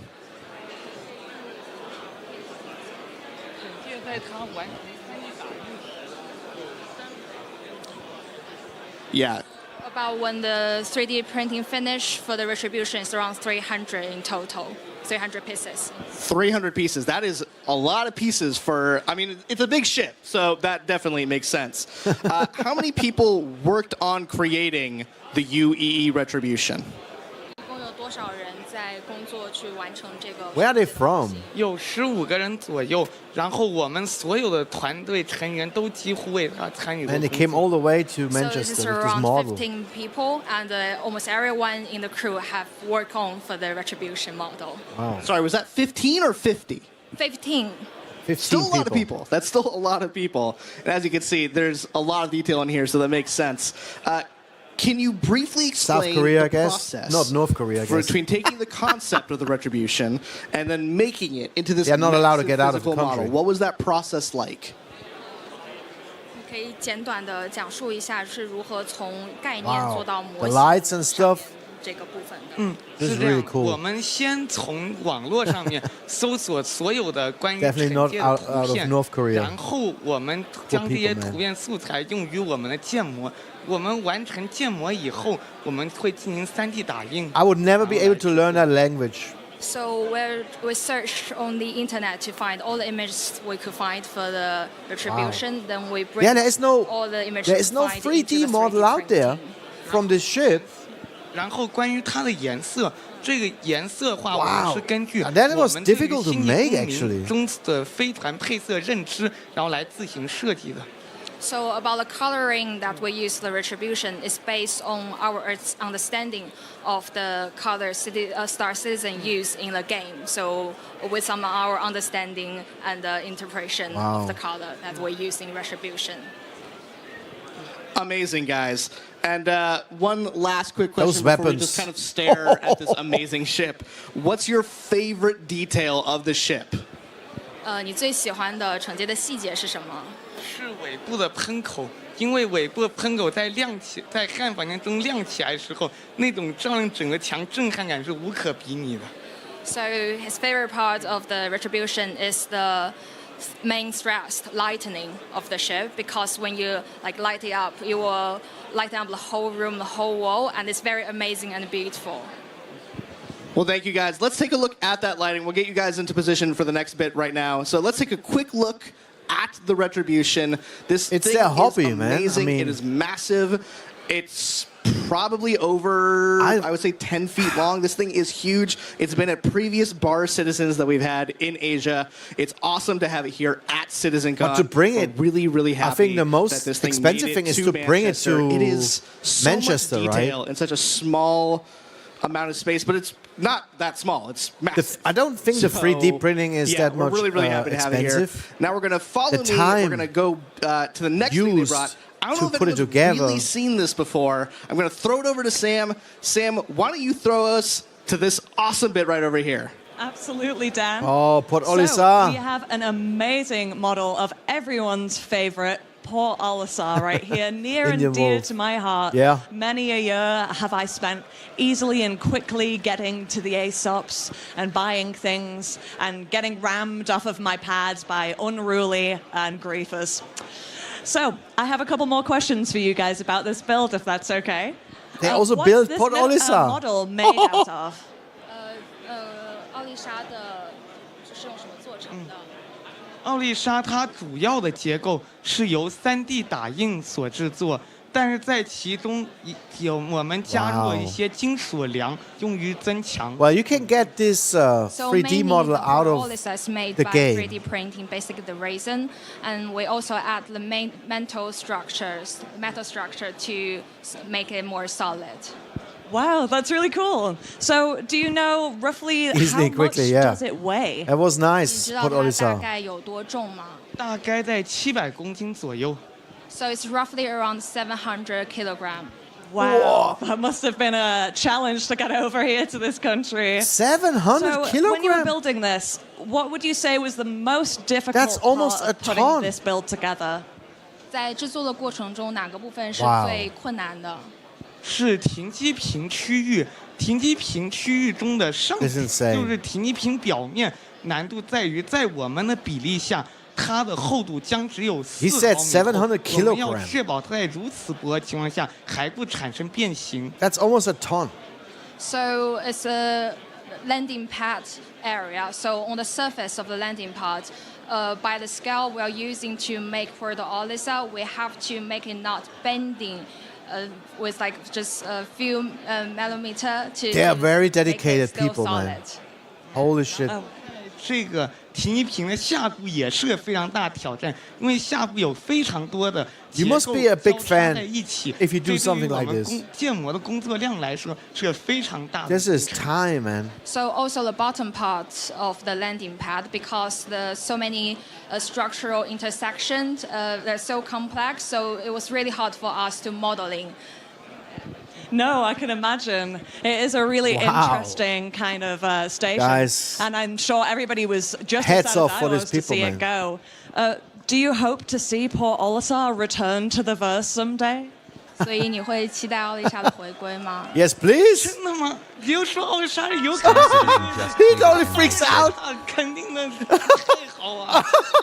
So yes, really. So if Alisa actually will come back, it will be so good and exciting to us.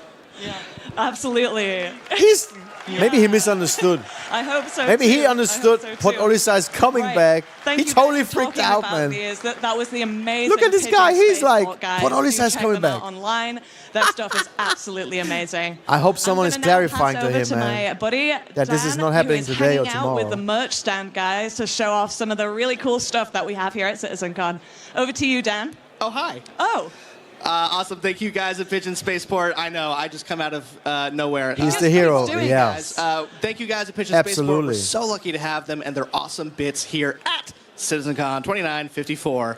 Now, I think it's time for you guys to see a bit of where I get my fashion from. So come follow me, guys. Come follow me this way. We'll make our way through the crowd. Let's get in line for the merch booth. Yeah, that's a long line. I don't think I want to wait in that line. So luckily I have the CIG access pass. Come follow me. we get to skip the line. Just a little secret for me and my many thousands I'm getting of hungry. friends who are watching the stream. Come follow me this way. Darian. Right this way. Yes, CitizenCon already Man, all 4 these people are hours very and excited for 54 merch, minutes. And as they should be, because we have some awesome merch here at CitizenCon 2954. If you guys are interested in getting some, you can So go far, amazing show, man. .com/merch. That Lots should of probably take you technical there. If issues. not, you'll find it on the pledge store. But we have some awesome merch. Let's take a look. At the top, we have some brand new 𝗵𝗀𝗄 the Penguin plushies. This 𝗵𝗀𝗄 is always good, 𝗵𝗀𝗄 man. with an attitude. This is our 𝗵𝗀𝗄 Enjoy your Black kids. Ice plushie. This 𝗵𝗀𝗄 has a new stepdad. It is and good, feels very a way good. About it. Lots We are of very excited to bring 𝗵𝗀𝗄 back. cool We have a brand new informations Star already Citizen about cap. We Star have Citizen. awesome, So see if you can get those stickers very on cool. this side. I don't know if you are able to get that. It is worth to Pin set rewatch on the- it on for the far sure. bit there. We have a brand new desk mat, which looks awesome. Look at that desk mat. Well, they're always sold out. I want one, but they're always We also sold have out. some awesome physical merch. See if I can squeeze past in here. I am absolutely going to ruin these people's day. We have some. There will be exclusive many, shirts many for condensed attendees. versions. Man, what's with the dress this code in board CIG? shop. Did We you have see some that lady cool giveaway with the packs. Everyone is schoolgirl working outfit? really hard on making sure people have that. I'm Can I asking get my a- wife to wear can I this get a every day. Zeus She bomber doesn't want jacket? to do it. Can I get it? They got me another She has Zeus the bomber jacket. schoolgirl Thank you outfit. so What the much. heck I is have going one on with but these people? Take a look at this Zeus bomber jacket. So we have the interior lining. It's this awesome, like yellow orange, like I sort mean, of a Nerian, you should see all the quilted people pattern. working It there. I looks- mean, and, it's by the way, it feels something awesome. is happening Now, in these this do run world. A little small, so make sure you're getting a size up. Let's. People don't have flip this up standards for the camera. anymore. Look at that. We also have. Oh, that's gone forever. The cameraman just took that, and I will never get it back. We also have some cool details. We obviously have like this RSI. Hello there. It's We not have some RSI, kid-friendly, like, this branding channel. Right here. We have some patches over here commemorating the Zeus Mark I. And we also have, out of the wrapper, a 𝗵𝗀𝗄 the Penguin. Hey, Black wouldn't Ice it be edition. nice to have the Mark 𝗵𝗀𝗄. I in game? Seen That some would be things, nice. but I can fix them. I'm thinking about to model I this swear I in can fix 3D. them. That would be nice. We also have a bunch of awesome And stuff. We have 3D this printed. UEE flag. Let's make sure that we're holding that up properly. Okay, next year Look at that. I will We have a UE volunteer flag to for you work guys there to celebrate your for patriotism CIG, for a and I want to united work empire with the of Earth. schoolgirl. This thing is very long. It's kind of the Foundation Festival colors. I kind of I'm like sorry. that. It's Is that wrong? yeah. I'm going to steal that. That is mine, and you're not getting it back. What else we got? I know we have some more merch. Someone get me more merch. He's in their way, man. Oh, here we go. Thank you. We have a new keychain. Ooh, this is really nice. Camera guy, we got we got keychain. We have a bunch of Chris cool Roberts' stuff. brother. I am being told, however, that I think that's all the merch that we can show because we want you guys to be here at CitizenCon getting it. So I think that's just enough time we have here at CitizenCon. I'm going to throw it back over. We're going to continue the show. We'll see you guys back here later. I can't go there. Just saying.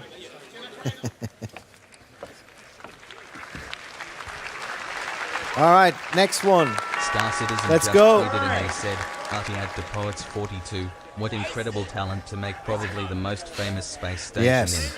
Yes. They're saying ice it. I'm wearing jeans. It doesn't work through it. You know, people tried to get me to take my pants off backstage, and I'm like, no, no, no, no. It hurts. All right, guys. I think that's long enough of a break. Let's get back to some presentations. How about it?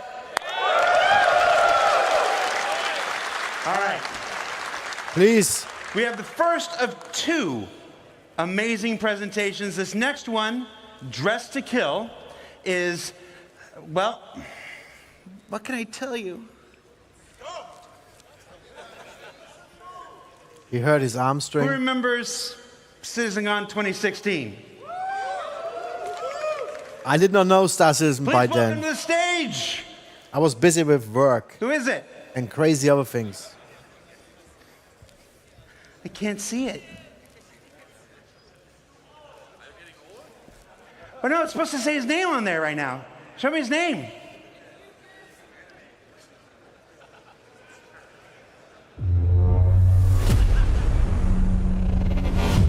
Nick Beers! No idea who that is. We'll find out. Thank you. How's it going? Hello, hello. So my name is Nick 𝗃, like Jared mentioned. It's my second CitizenCon, but it's my first time presenting. So I'm very excited to be here. And just on behalf of myself and the team, thank you so much for coming to this presentation. Thank you. With that said, I'm here to talk to you about an initiative that was first introduced right here at CitizenCon in 2019, and that's adding distinct purpose and specializations to armor and clothing in our game. So let's get started. So, Star Citizen is a game about almost everything where you can do almost anything, with so many different options of gameplay, whether that be mining, piloting, FPS combat, or even a captain of industry.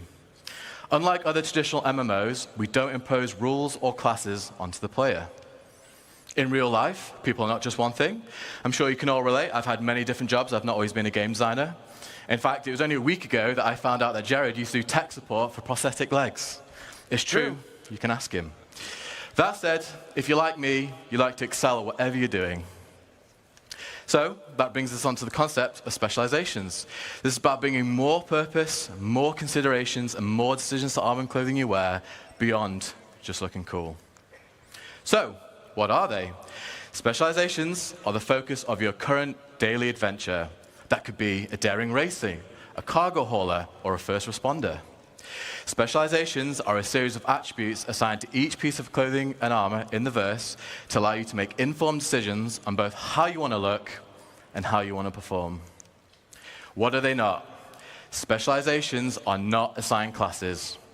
There's no magic toggle where suddenly you're forced into a role like a cleric or a wizard or even a pizza delivery person. They also do not limit you. You can still do almost everything in any armor and clothing you want. You just won't do it as well as you could have if you had specialized. Why are these necessary? Well, specializations enhance gameplay depth. They add a level of roleplay and immersion. Specializations can provide a sense of ownership of your playstyle. At its core, 𝗙𝗍 is driven by choice, with specializations offering a deeper layer of player options. And that's the option to excel, to fool around, to min-max, or give yourself a unique challenge.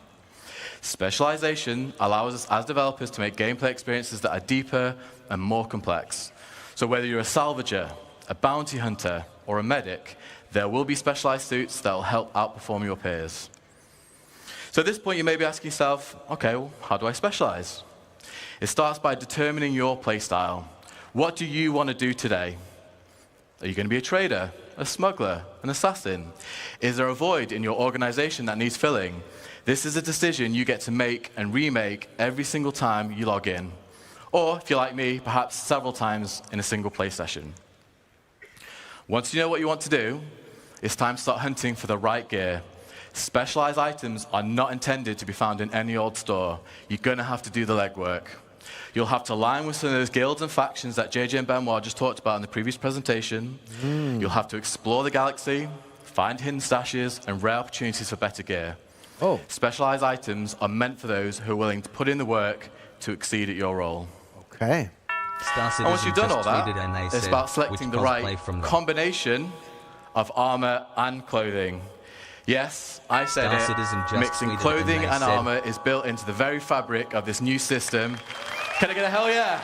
What is it? All right. Star Citizen just Oh, tweeted shut and up! They said, watch the 4K live stream via I know you guys YouTube. want this for a long time, so yeah, great. And to tell you even more about this new system that we do called Starware, Star Citizen just tweeted please and they welcome to said, the stage lead character technical artist. I need to turn this off. Amanda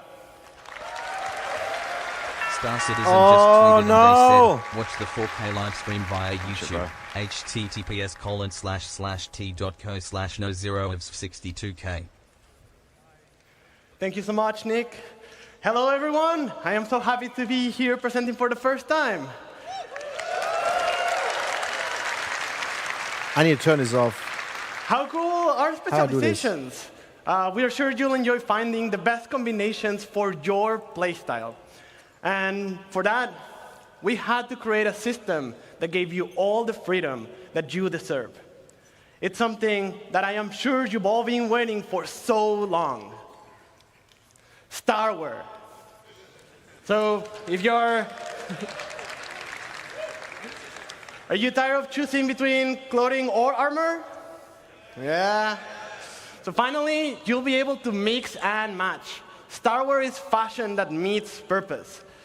As specializations provide you with a multitude of stats to combine, you'll also be able to choose the visual style that you want. But beware, with added options also comes the responsibility of choosing the right combination for the right situation. Let's look at some of the possibilities that Starware will be able to provide you.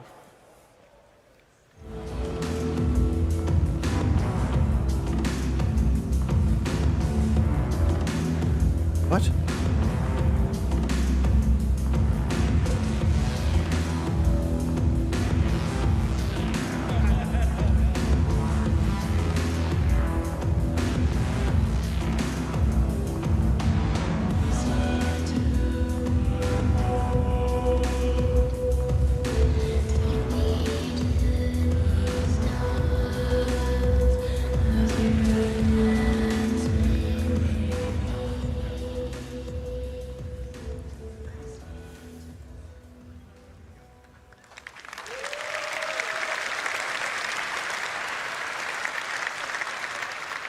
As you all saw, the possibilities are huge.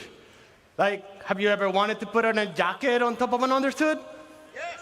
Yeah. How about an armor on top of a sleeveless shirt? Or even without no shirt at all? Like backpacks on clothing?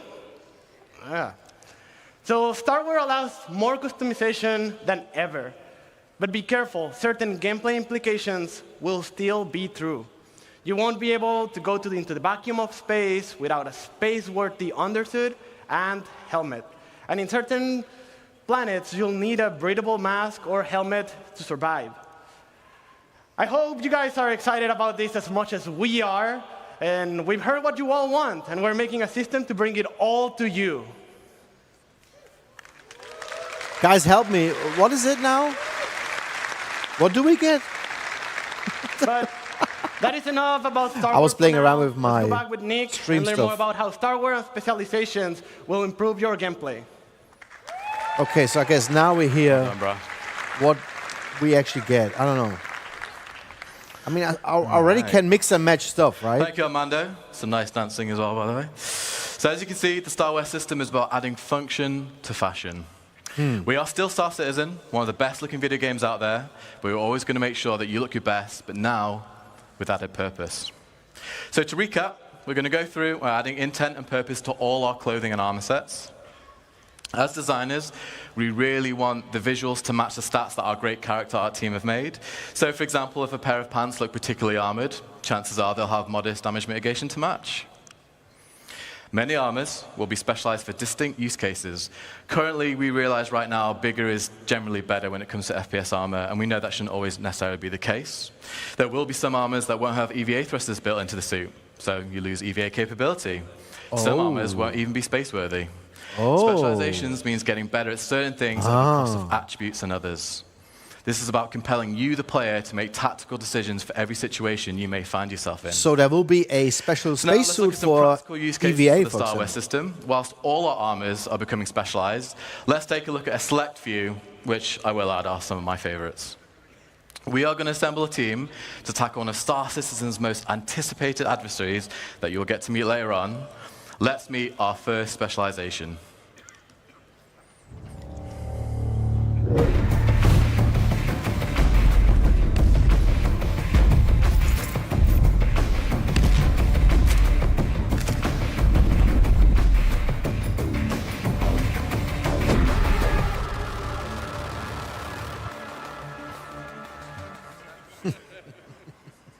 All right. All right, so we have our leader. Wow. Let's get into it. So the player's choice of clothing will be crucial in a way it hasn't been before. With magnetic plates built into many clothing items, players can now holster both primary and secondary weapons. However, in the near future, there will be locations in SC where armor and weapons are strictly prohibited. Clothing allows the player the opportunity to access these restricted areas without needing to change. And some clothing will even allow the player to conceal smaller weapons from security. But how to change should the need quickly arise. the clothing? Another new addition, we're going to be introducing They restricted flight the penalties based access on the mass and size of your armor and clothing. right now. You'll still be able to fly in medium and heavy armor, but you're In-game restricting quickly the to precision change. of your control. If you're in clothes like our leader is here, or a flight suit or light armor, you'll be able to fly unrestricted. Now, if we look at an overview, we've cherry-picked 6 generalized stats to give you like a high-level understanding of how various clothing and armors we specialized. This is by no means a comprehensive list of everything we have available to us. It's just a little, yeah. So here you can see the leader has low protection compared to a full suit of armor and no EVA capability, for obvious reasons, but has great movement, low emissions, allowing them to blend into bustling cities and stations. The leader really excels at freedom of movement here. Let's meet our next members. But you want to be able to change quickly. And that's what you cannot do right now in game. You cannot change quickly.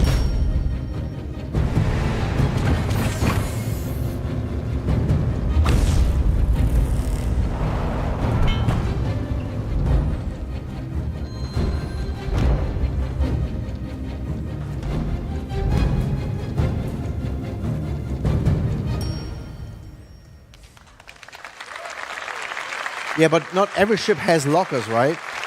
Okay. If I remember well. So here we have our pilot. If you remember, back in 3.23, we introduced our first specialized helmet visor, the combat visor. This introduced the dynamic crosshair and all the magazine information on your HUD. This is our pilot visor, which allows the wearer to link with their ship and cast MFDs directly into their visor. This provides the pilot with all the essential data like ship health and shields, so no longer will the pilot need to break concentration during an intense situation to look down at their MFDs. Again, like the leader in this situation, there'll be no penalties to flight, plus with added G-force resistance, the wearer will be able to get the most from out of their ship. So if we look at the pilot stats, they have fantastic mobility. Like I mentioned, great G-force resistance for when combat takes them to the limit of human endurance. And finally, this suit comes with the best EVA capability in its class for when remaining in your ship is no longer an option. Here's another variant in our flight suit class, the racing flight suit. This is what our driver will be wearing. This suit, unlike the pilot flight suit, has features which are more streamlined, which allows it to have truly unmatched G-force resistance for the hardest corners on the most challenging of racetracks. It also offers We great kind of have oxygen armor capacity sets, and thermal but protection for it's those really difficult to dress hostile them up quickly. environments. So as you can see, this flight Maybe suit we'll talk excels about G-force that. resistance, but it loses its protection and has much weaker EVA capability. Let's meet our next team members. It would be awesome to change quickly. So if you have your armor set, grab it, drag it on your body, done.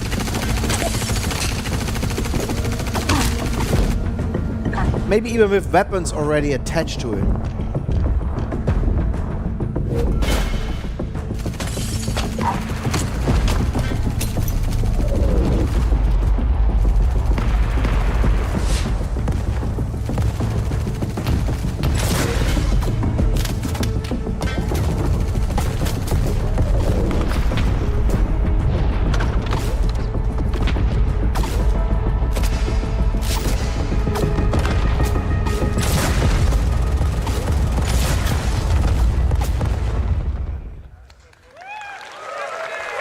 Well, well, well. Nice, fancy videos, but that is not what we have in game, right? Who is wearing our heavy combat armor. Combat armor is similar to what you're used to, only we're specializing it even more for combat. So what does this mean?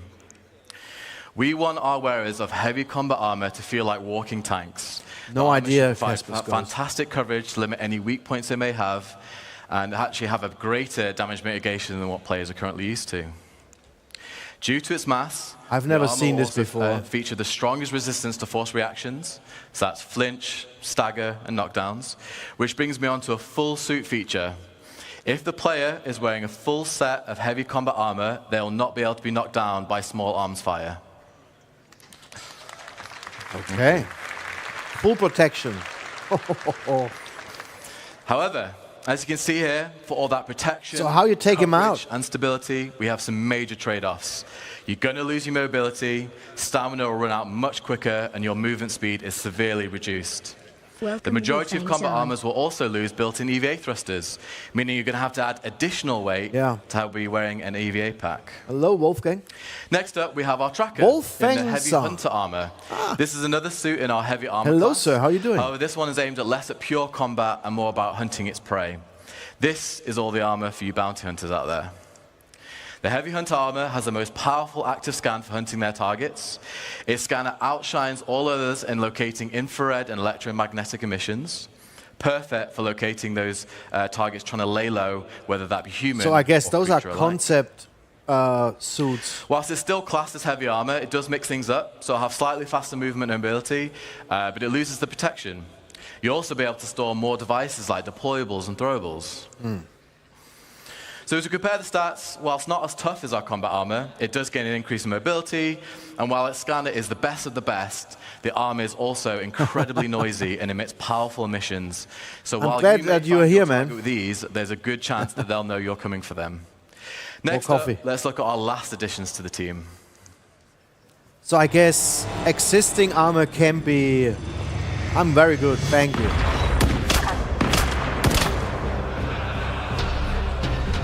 I think existing armor we already own will be defined as such specialized armor as well.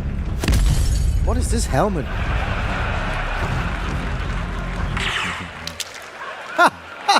That is awesome.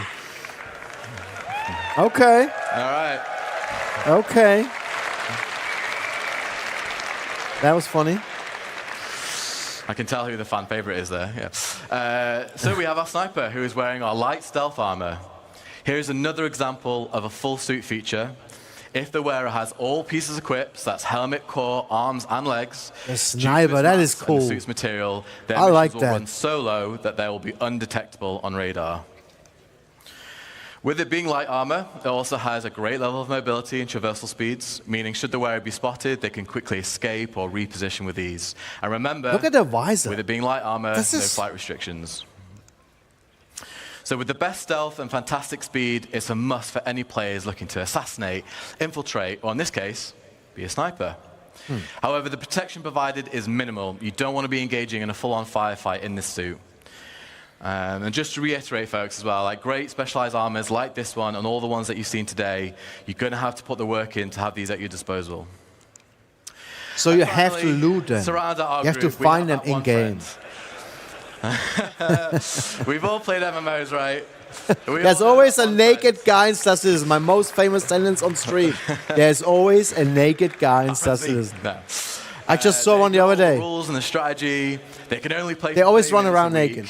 They might prefer a bit of glint on their sniper scopes. Who knows? Well, here at CIG, we also support that friend, so they're on the roster too. So we have our group. What do you guys think? We fun? All right. All right. Not bad. So let's see what they face ahead and if they're up for the challenge. And to talk to you about that challenge, please welcome to the stage Senior System Designer 𝗙𝗵𝘃. You've been great. Thank you.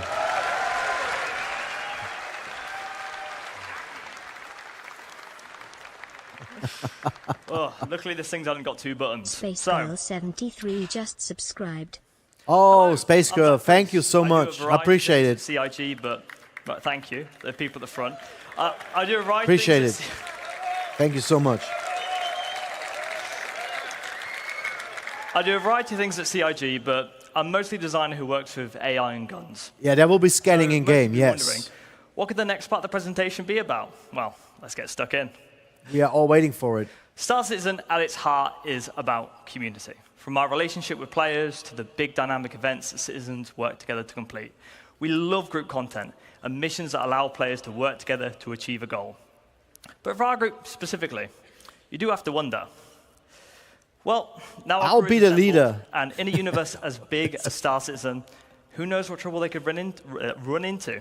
So let's find out what they're going to face. Now, they're heading to the planet Monarchs, which is in the Pyro system. So without further ado, let's find out what they're up to.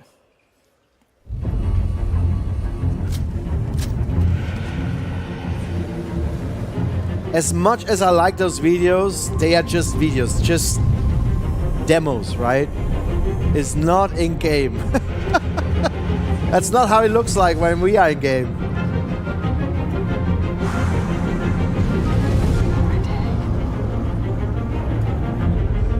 Maybe one day.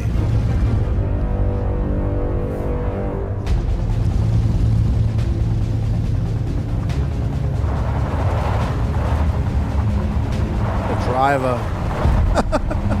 Oh. Oh shit. What was that?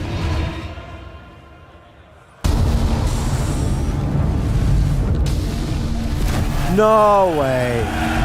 No way. No, no, no, no, no. And those guns don't work in the ships.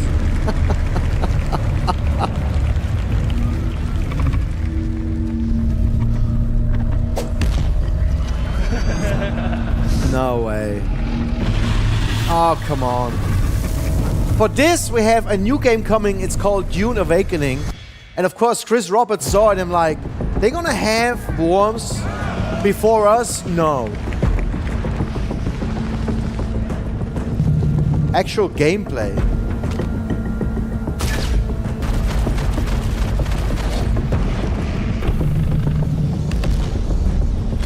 I'm not a big fan of this.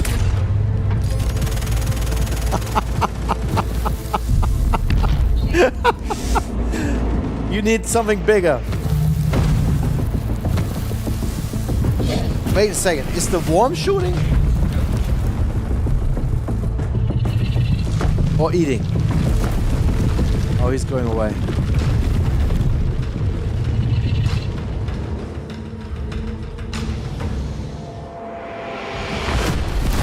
Ooh.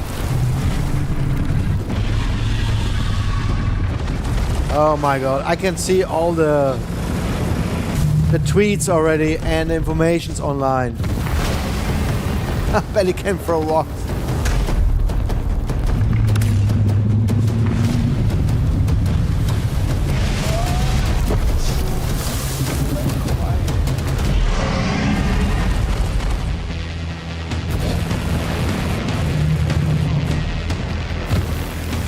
Oh yeah, it throws rocks. That's insane.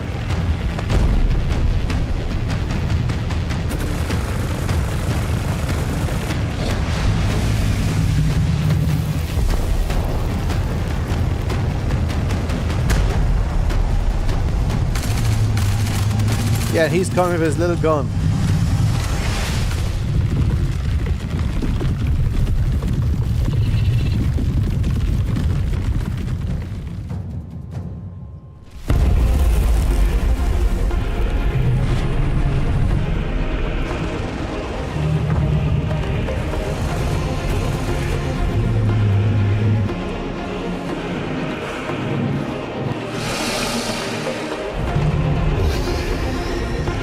Alright guys, I'm not a big fan of this. I'm not a big fan of this gameplay, but you know, I don't have to be.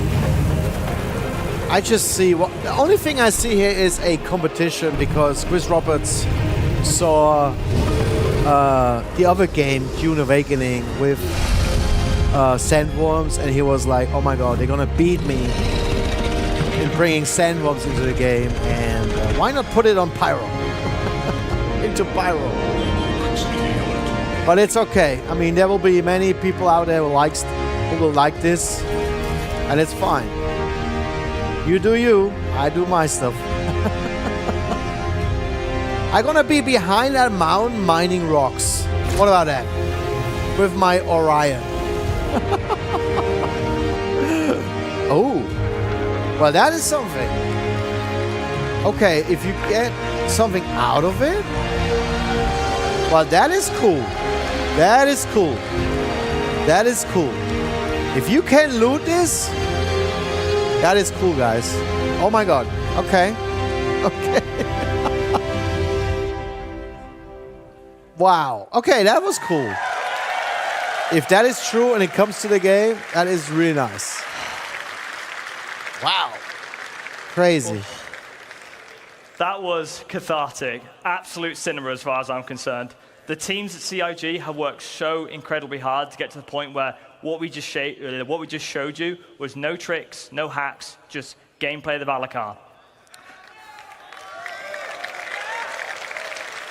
The mighty Apex 𝗏𝗏𝗏. I love you too, 𝗙𝗏𝗏. I want to give a huge thank you to all the people who put in a lot of work to get to the point where what we just showed you is gameplay. As you can imagine, all of that is work in progress. We have some good polishing to do on it, and we didn't want to hold it off. We just wanted to give you an honest view of where we are. That was from a build last week, so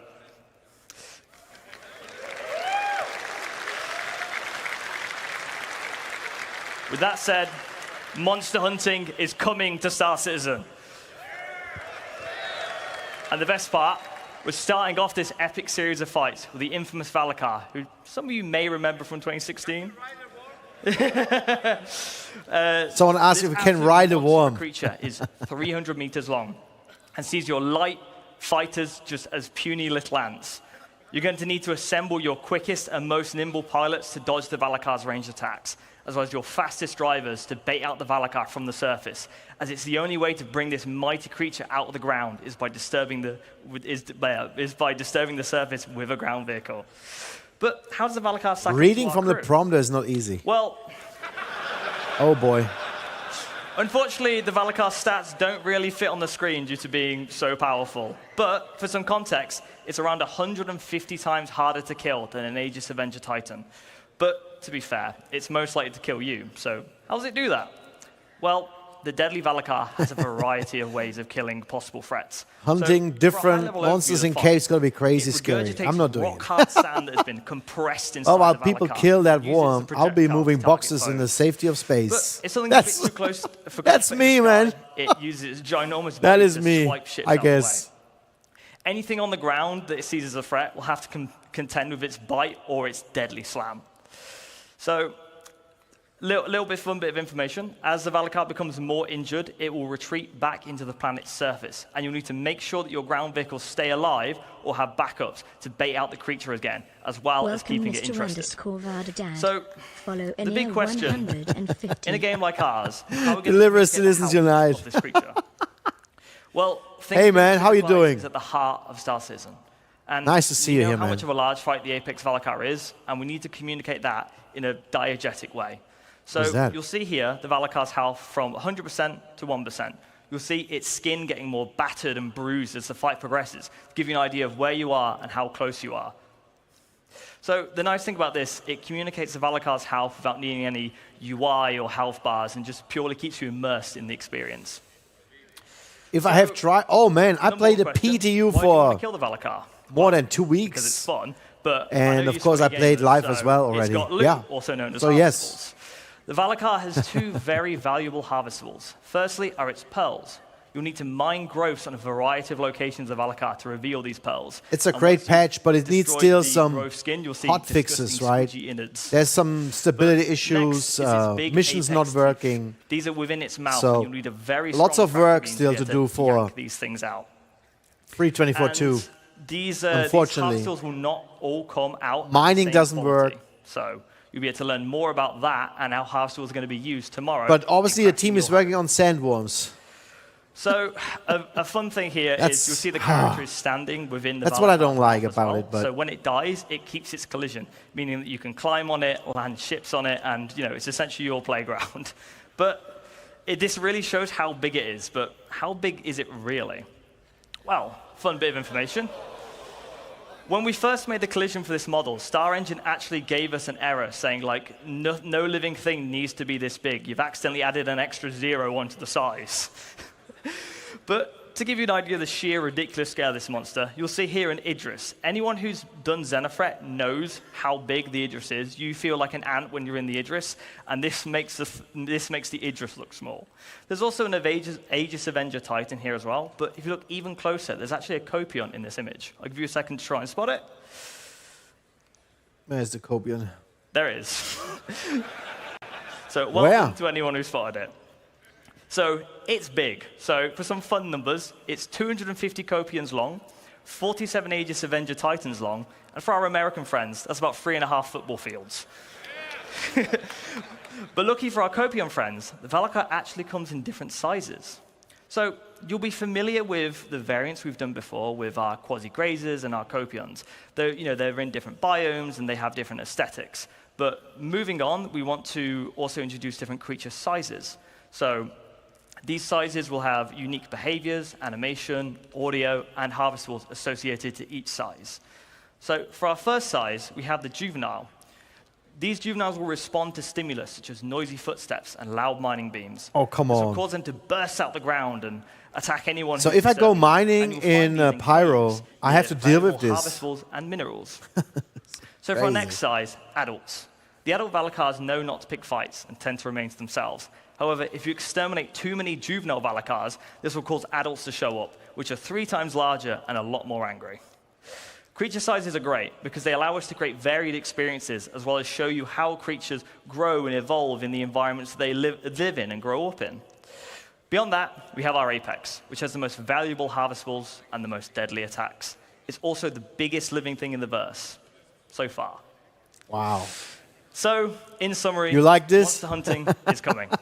This is the first in a large Monster series of hunting Apex in creatures that you Citizen. need to Wow. Gather your crew together to take down this mighty beast. You need a diverse lineup of ships, ground vehicles, loadouts, and skill sets to take out the Apex Valakar.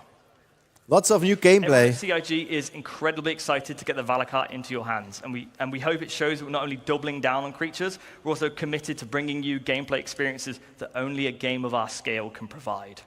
But that's all for the Valakar, for this Valakar. Let's take a look at some other fauna. Okay. Now, the Valakar is More very exciting, animals. but I also want to share with you the bigger picture for creatures. So let's start with some Valakar variants. Variants so far have typically just had alterations to their loot and appearance. However, we want to go further with what variants can be. For example, what if the Valakar evolved and grew in a swamp environment instead of a desert planet? I'm sure you if the need Valakar stuff for never made it to crafting. the surface and You only need to lived hunt in them down for drowned caves. crafting These are the stuff. kind of questions that make sci-fi one of the best mediums.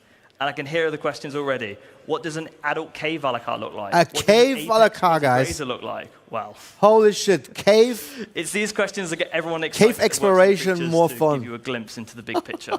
All of these variances and differences and Oh, new shit, creatures man. make up what we call our fauna matrix. The fauna matrix is basically our creature encyclopedia. So these concepts should show you that we want to get more weird and wonderful with our creatures. We've started off with more traditional I wonder animal if the game references can like handle dogs all and that. birds and cows. But now we're in a position to create the things that we love about sci-fi, which is the weird and the unknown. We have already, So, you know, looking at issues where with we're the going, game. So all of our creatures have been defined more stuff for in the the road to game 1.0. means more We've problems. ensured we've got a rich, diverse, distinct roster of creatures. But to make we need each it. of I our mean, planets feel they need to special. find a way to do it. As well, you know, as considering the unique elements of various planets, ensuring that they're populated with appropriate creatures.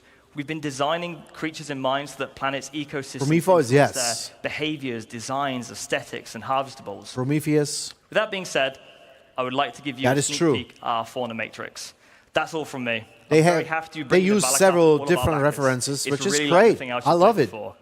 I'll leave I'm this just, last to you. Enjoy the rest of CitizenCon, everybody. I'm just afraid we're gonna have some. We need to buy new GPUs and CPUs to make it work.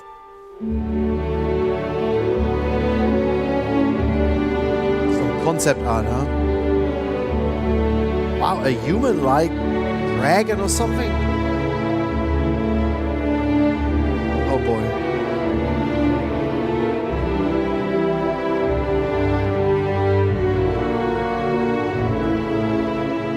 Hunting down some big monster with 15 people, you down for this? Yes. I'm gonna try it for sure. Yeah, we're gonna need to do that in a few years, updating our computers. We have some amazing creatures, but we also have some cheap, even more actually. amazing They ships. totally stole Let's give it up Titan really quick ones. again for that 𝗏𝗃 panel. That was amazing. They Everyone stole there a did couple an things, awesome yes. job. Now we are back here at 𝗏𝗏𝗃 Workshop. We got cut So, off for time I think the earlier, next so I wanna thing give is these guys their Beyond due. Pyro, right? As you can see, they are makers of awesome Star Citizen miniatures. I mean, just look at the Retaliator, look at the Razor. Oh, sorry, guys. Look at all the keep it going, Hornets. but We have some awesome miniatures here. So, Hand-painted, 𝗏𝗃. The next thing is hand-created Beyond by these Pyro. guys. These are works of art, and if you guys haven't come over to the 𝗏𝗏𝗃 Workshop booth yet, if you're at CitizenCon, come check them out. And I'm here with the people behind 𝗏𝗏𝗃 Workshop. Let's ask them I'm a couple most questions. excited How's it about going, Beyond guys? Pyro. How's your CitizenCon so far? Good? Amazing. Amazing, awesome. So my first question is, how long have you been making models? How long have you been making miniatures? ¿De cuándo estás haciendo miniaturas? Llevo haciendo las miniaturas alrededor de 3 años. Around 3 years ago, we started to do the designs and the 3D printing. They took inspiration. 3 years ago, you started making models, and were you always making Star Citizen models, or? Oh, if yeah. not, what made you want to make Star Citizen models first? They did already several jumps. They had 2 play tests already in 4.0, successful play tests in 𝗏𝗏𝗃𝗏. Yesterday was actually allowed to stream and share videos, pictures. Design of the ships. Yes. Start to working on The jump points are blending working. and printing. Do not let Ben Curtis or John 4.0 Crew hear you is on say its that. way, man. We will never I will get play the over their PDU as egos. soon as it's available. Now, these guys are so great, but how long do they take to make? I mean, how long does it take to... Yeah, just these works of art that I'm looking at. How long is that process? ¿Cómo es el proceso y cuánto te lleva más o menos hacer? El proceso primero es el modelaje 3D de las naves, después se imprimen, después se pintan. Y depende de la nave. Esta, por ejemplo, alrededor de 2 semanas o 3. The first step is prepare the modeling for the printing. His name on Twitter is 𝗏𝗏𝗃𝗏. To have a proper printing. I follow then him. After put on the print, assemble, and then working on the paint. Then depend of the paint that is using is taking more or less. But for example, this one here, this Redeemer is taking around 2 weeks to have the full complete process. Sorry, I moved the mic away. That is 2 weeks from concepting to creating that fully painted. Fully painted is 2 weeks. That's a lot quicker than I would have expected. That still is time. But that's honestly amazing that it only took 2 weeks. And finally, my last little question for you guys. Obviously, I do minis, I do D&D stuff, but nothing to this scale. What is your advice for people who are just looking to get into hobbies like this? What would some good advice for people who are just starting out? ¿Cuál sería tu consejo para alguien que se quiere iniciar en la impresión de modelos 3D? Actualmente las impresoras 3D son mucho más baratas que lo que eran antaño, entonces yo creo que simplemente comprarse una impresora y buscar modelos para poder imprimir y equivocarte, volverte a equivocar y volverte a equivocar hasta que te salga bien. Just to say that now is more easy than before because the price of the printers go down a lot. Then after that, just start to unload models. I start to printing and get mistake, broken models, get mistake, broken models, and now you will learning process till you start to be able to make nice pieces like that ones. So try again, and eventually you too will be able to make models just as good. It's just at training, Workshop. training, Thank you training. guys so much. It was awesome to have you guys here. I'm going to cut it over to my good 3D friend printing Sam, gets who's at cheaper the Xi'an Workshop. and cheaper Let's and get cheaper. a little out of this world and see And what she has right here. Sam, if you over like to this kind of hobby, it is really nice. My friend is Hi painting again, those everyone. models. I'm over here at the Xi'an booth, and I'm going to introduce you to a very famous guy in the Star Citizen scene. Been around for a while. Would you mind introducing yourself and a little bit of your background with the game? 𝗏𝗏𝗃𝗏 is an 𝗙𝗏𝗃 Noah. This was Xi'an for, hi, I'm 𝗙𝗏𝗃. And in my booth, I translate the names of the attendees into Xi'an, and write it with a calligraphy brush on special calligraphy paper, and for everybody free to collect, free of charge. That's amazing. I can see that as the day has gone up, you've kind of done a few more different kind of calligraphy on the wall, and I can't wait to see this kind of grow as the convention goes. So how would you say that a beginner could kind of get started with learning an alien language? I think the easiest way to learn Xi'an is as a primer to watch the videos Britton Watkins made. It's either available on the Star Citizen or Star Citizen YouTube channel, and then after this we have our Xi'an Linguistic Institute.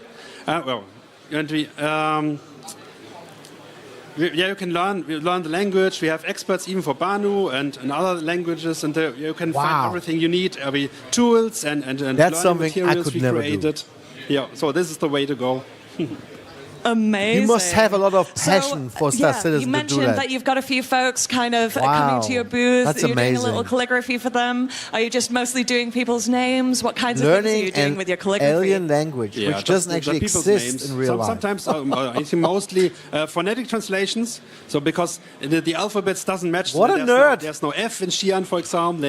He's a total nerd, man. Translations, but yeah. I have the feeling he's talking Xi'an. I think it's a very in cool real service. life. And he has problems to talk English. Absolutely. Well, it's an absolute honor to have you here yet again at CitizenCon, and I hope we'll catch you at more CitizenCons going forward. I'll pass you back over to Dan, who is going to go check out one of our other community speaking booths. Klingon, Dan. yes.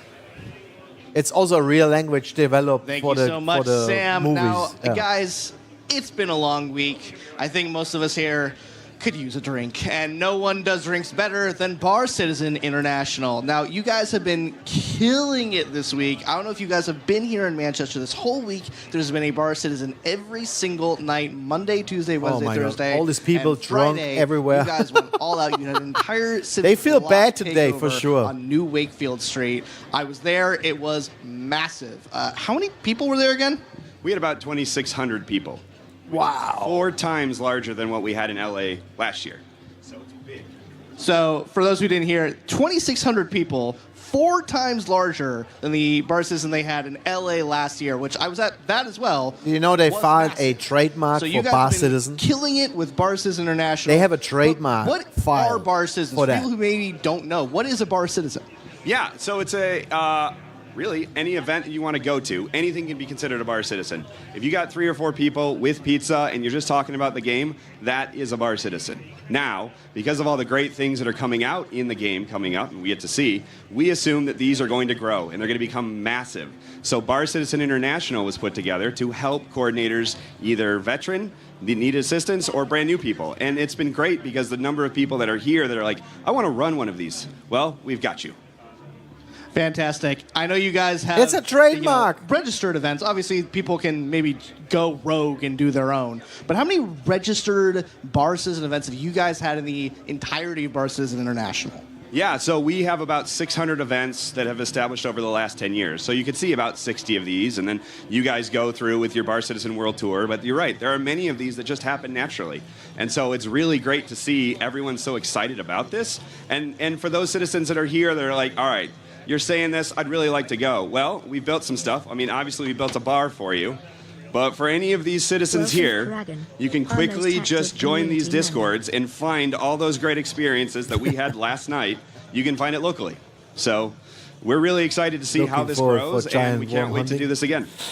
Well, we are always excited to be at Bar Citizen. If you guys haven't been to one yet, they are fantastic. If I have to. Yeah, I guess last question is, what's next for collect Bar stuff. Citizen International? Well, what's next for us is working with all the coordinators to figure out that next step. We want to find ways of kind of creating that concierge program for the coordinators that have been doing this for 5 to 10 years because they put a lot of effort into this. And at the same time, how do we streamline this for new people that just want to raise their hand and say, I'd like to do this? So.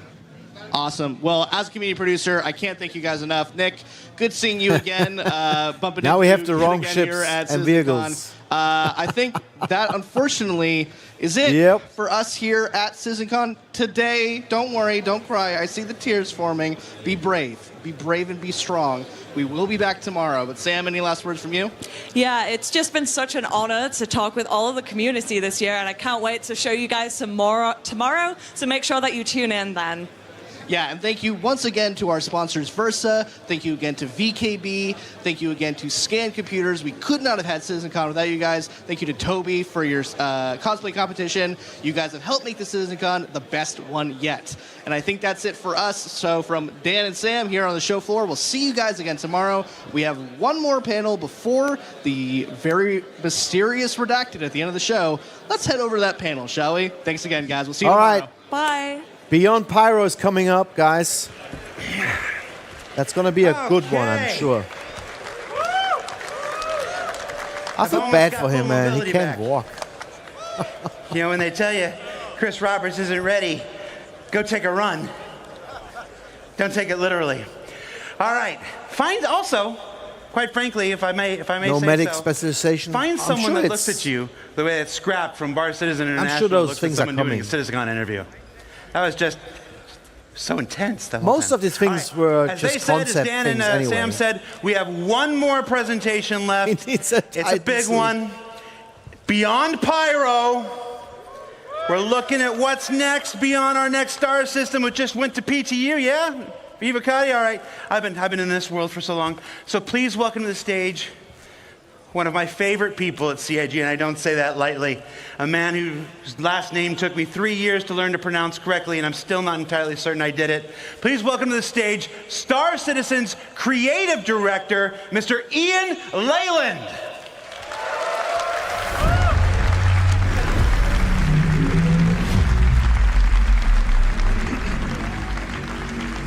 Hello, everybody. Did I say it wrong? I did. Yeah, Okay, good. I did. It's good. I still didn't get it. One day. Thanks, Jared. Hello, everyone. Wonderful to see you all. Thank you for coming He's out. pissed off because of the Did name. you guys see that worm? Really cool. All right.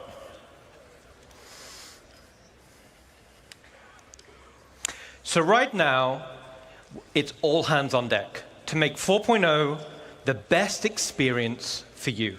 Well, let's see what's coming. Richer locations, deeper gameplay, better experiences. All with completely new and wonderful music from Pedro, which will create an evocative and emotional backdrop. Rich and I have been working directly with Pedro for many months now. Beautiful music awaits. But today, I'm going to talk to you about what's beyond Pyro. So let's strap in and we'll take a look. My name's Ian. I'm the creative director for Star Citizen. And let's start by looking up into the stars and saying hello to an old friend. Hmm?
What?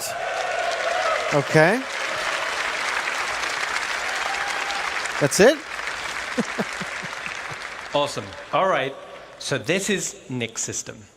𝗏𝗏s was discovered in 2582 by 𝗘𝗏𝗏 during the height of the newly formed United Empire of Earth's territorial expansion.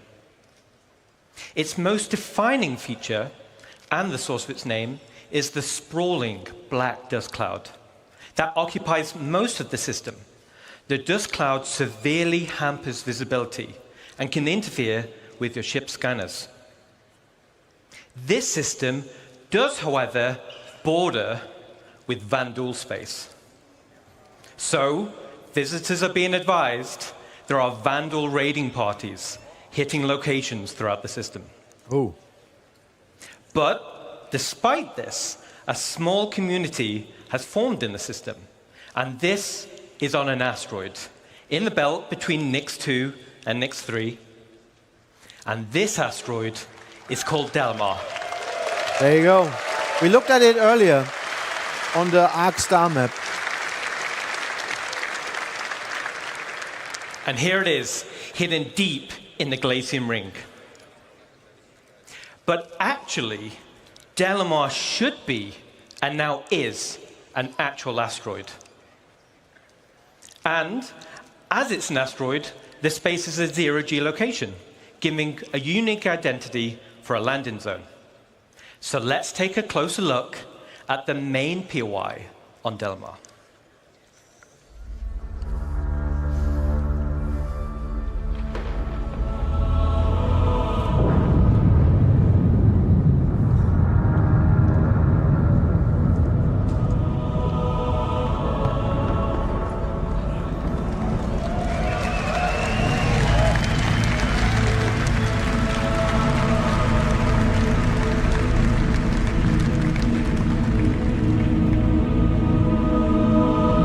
I see a Carrack, so it's really big. Caterpillar. A constellation. That's a pretty big location here.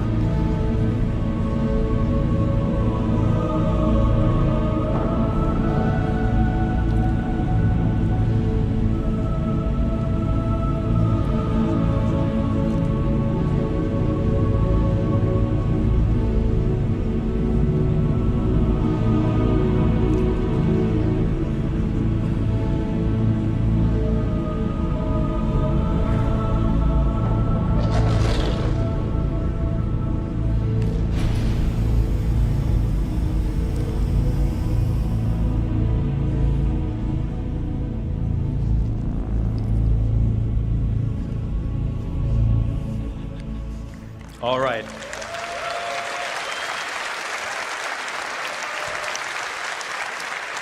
Awesome, awesome. So, for all that remember, it's awesome to be able to say, welcome back to 𝗏𝗏𝗏.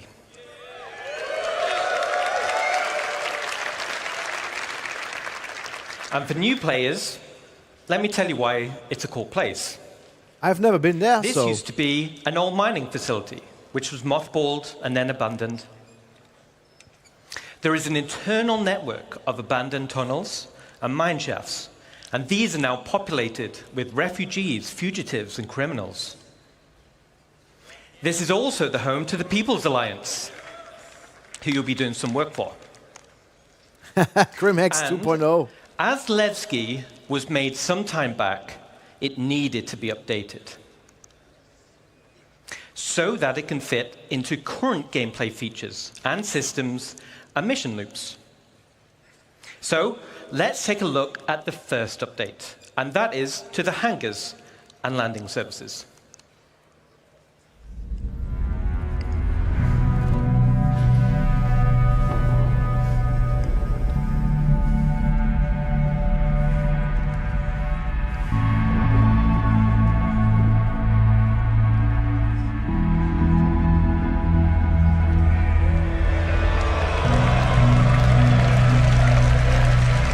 Opinions on the 𝗙𝗏𝗃, amazing ship. It's a great ship. I don't know, I have so many cargo ships, I'm not going to pledge for it though. Oh, wait a second. What is this? Okay. It's coming out of here. The Kraken. Release the Kraken.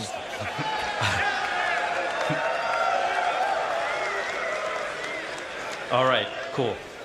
So 𝗏𝗏𝗀𝗃 is still perched over the borehole, but now has a suite of hangars that are arrayed around and inside the borehole. We're also increasing the quantity of hangars. This is to meet the ever-expanding players per server to remove hangar wait times. And this pass will be done for all landing zones in the game right now. And for players that don't want to store their ship, docking services will be added high up on the cliff walls. Well, I hope docking works by then. Now, other than hangars and docking services, there are other ways to enter the location, which are also getting new updates. Let's take a look.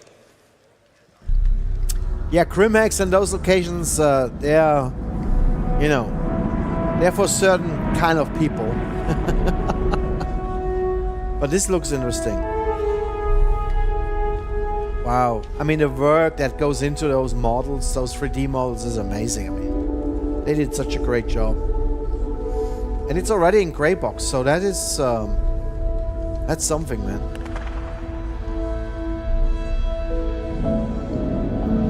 But I kind of thought it's already ready, you know? I thought really it's ready to be released soon.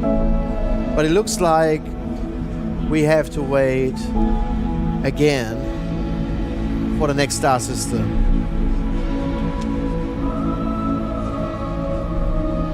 Are we getting transport pilots? You mean NPCs, or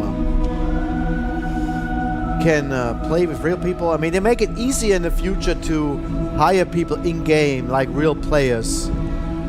It's gonna be easier to organize yourself in-game and find, you know, like-minded people who want to play at the same time as you play together in your ship.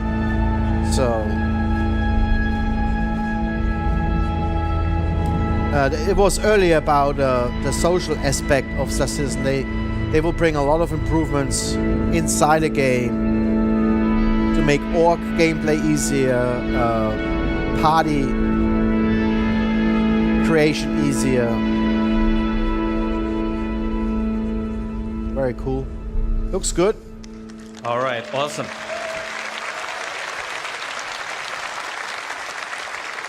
Morphologists right in the middle around there. The main entrance, there's still gravity plating for on-foot access.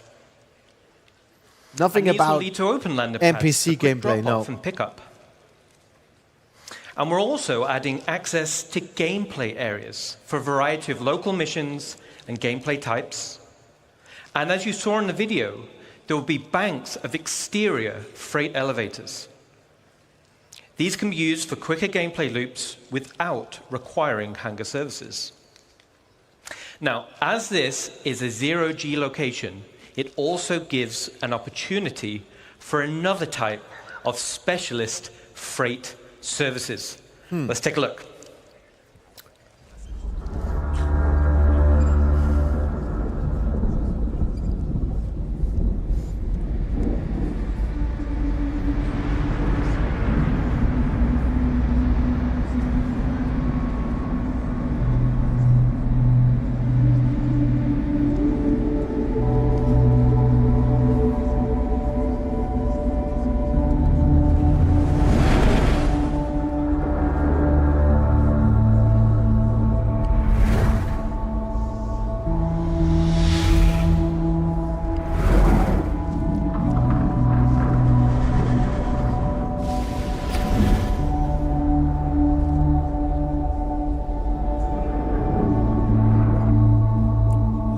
Wow. Do you see the 𝗙𝗶𝗁𝗄𝗃? Wow. Okay. Holy shit.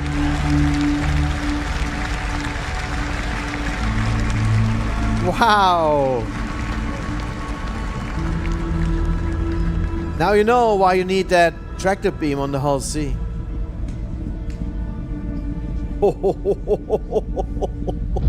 That is crazy. Oh, holy shit. Wow. All right. I hope the 𝗙𝗃 works by first then. off, now the borehole goes all the way through the asteroid, which is awesome to fly through. And down at the base of the asteroid, there will be banks of exterior zero-G freight elevators. These will be priority access for hull series ships. So for all the hull series folks, we got you covered. Nice. The same functionality is also coming to space stations in both Stanton and Pyro. Okay. Now, here we go.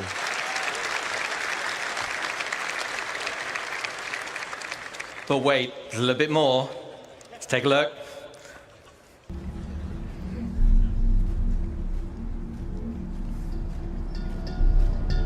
Yeah, Craig, and that's a good question.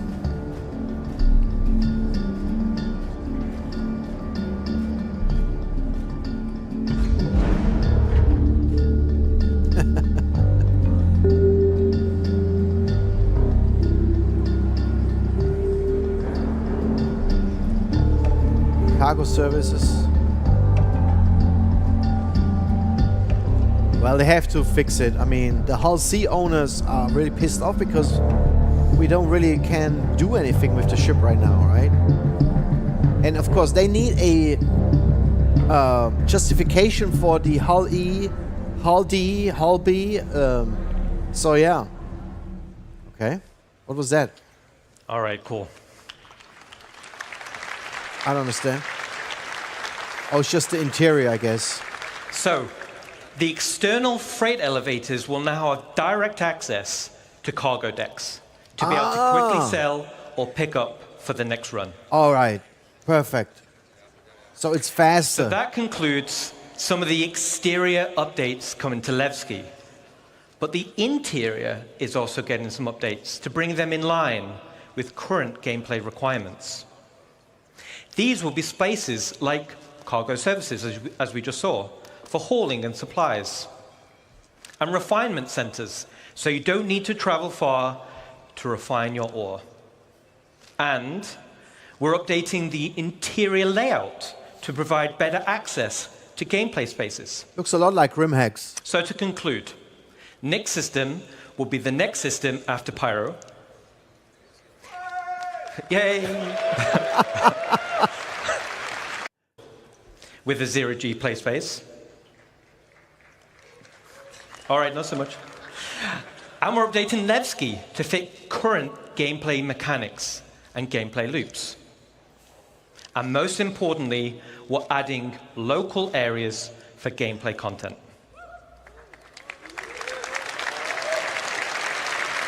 All right. Nyx is not a big star system. Now, speaking of That's gameplay in landing zones, let's leave 𝗏𝗏𝗃𝗍 for now. Okay. And let's jump to 𝗏𝗍, which is missing the most gameplay spaces right now. So we're continuing the Building Interior initiative. We're adding additional districts to landing zones, which are gameplay focused. These gameplay areas will interweave with the landing zone, but ultimately will be independent. So for Area 18, let me introduce you to the Municipal Works. And this will be split into two locations. The actual Municipal Works, which will be an open world sandbox area for all players, and the lower Municipal Works, known locally I don't know about these as animals the depths, in the Nyx system. which will comprise of several There are no instant habitable levels. planets, really. There's just one So, planet with rocks. How do I get to the Municipal Works? So I'm not sure about that. The Municipal Works is accessible in So multiple they places showed in Area Nyx 18. as the next star system, Some will be and they available jump to back to everyone, Stanton to and some you'll need work to on unlock with Aqua. mission progression. As an Okay. example, here's a map of Area 18 I Center. thought we were going to hear about And as I said, another star there'll be various system. access points throughout the landing zone, and some will be easier to access than others. These access points will lead to transit systems, taking you deep into the underbelly, eventually reaching the municipal works. What? And the municipal works will have spaces like maintenance, filtration, and the sewer network. They go underground. Which is what we're seeing here. It's Who is excited to work exotic place in the sewage area of Aqua? So down here, it's an open world sandbox for you and other players, very similar to contested zones in pyro stations. It's an area to do local missions, like exploration, repair, They promised it for a long time, Greg. pest control. To add more gameplay to But the main existing purpose cities. So that's is good. provide I like access it. to But just the depths. one more star system, And Nyx, these will be instance areas. by bringing old things. So, what is an instance area? Well, an instance area works in the same way as an instanced hangar. And as the name says, it's a separate The space street for you sweeper. and your group. That was a 1st of But April why do we want to fool's do joke. this? This gives us the ability to create tailored missions that will provide a mixture of content like combat or exploration or puzzle gameplay. And fundamentally, Oh, really? If one I allows started us like to this? design challenging, meaningful Did they do a Nyx in order to get the Vandal in game? No, Nyx was... I mean, every player talked about Nyx because it was the natural progression. Because they said 𝗏𝗏𝗄𝗏 is going to be All right. Nyx, and So let me illustrate. it's coming back, so that's what they Going do. over here. How the depths will be split by levels. Now, stay with me on this. We're going to rattle through it quick. So let's say you're in level B01. You're running a mission, you're having a great time with the curated content I just mentioned. But down here, you'll have to do a variety of content over a period of time and over multiple play sessions. At the end of the mission, you'll find an access point, which will bring you back to the landing zone. And you'll do this loop multiple times with different mission content. After achieving the required amount of progression, your access level will be upgraded. So this time, you head down the access point elevator, and now it takes you all the way down to level B02, and you continue on with your journey. Okay. Now this is your new area with different mission content, new rewards, and a new access point back to the LZ. The same as B01, you'll do this loop multiple times. And you guessed it, eventually you'll get access to level B03. New bunkers! Continue deeper. With each level you unlock, you access new areas for new mission loops. You'll access new, more challenging curated content and access better and better rewards. And this is what will form progression-based content. Okay. So as I just described, was a very condensed version of an actual play sessions. But this still describes the unique gameplay experience. Landing zone areas which will offer long-term gameplay progression. So that concludes this section on gameplay spaces for landing zone. We're excited to show you more. We still don't have real gameplay at the new So we're going stations to head away from Arcot in for Stenton, now. right? The big Let's industrial look again places. into the stars, and now we're going to talk about solar systems. All You right. will have those assholes everywhere, man. Stanton system, But with the was new social primary system in the game. Oh, wait a second. It serves as a lawful system. It's protected by the UEE and will continue to be evolved and updated as we balance it with other Curated systems. content missions, yes. Then we have Pyro system, which we've spoken about at length, and this will serve as the primary unlawful system and is the perfect contrast to Stanton. Then, as we just saw, we have 𝗏𝗏𝗏𝗏 system. It's not a totally unsafe system like Pyro, but it depends on where you go, as it borders Vandal space. See that little bit of red? That's Vandal space right there.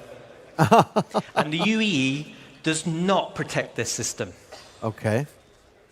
No UAE. We've got a little bit of space there, haven't we? Yes. So it's more coming. Tara, who's betting? Tara? Is it Tara? All right. Magnus? I thought he was saying click system then. I'm like, I'm not sure about that one. All right. But we've got a bit of room at the bottom, so it would be a shame not to fill it in with something, right?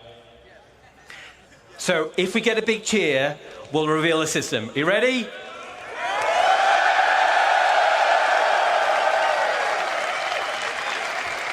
Very cool. Very cool. All right. Here it is. Oh, wait. Oh, all right. Okay. All right. All right. Okay. 𝗵𝗵𝗁𝗃. Dragon. Let's take a sneak peek at system number 4. Here it is. That's the system. That's It's it. awesome, right? All right. No, in order to reveal the 4th system, let me take you on a little history lesson.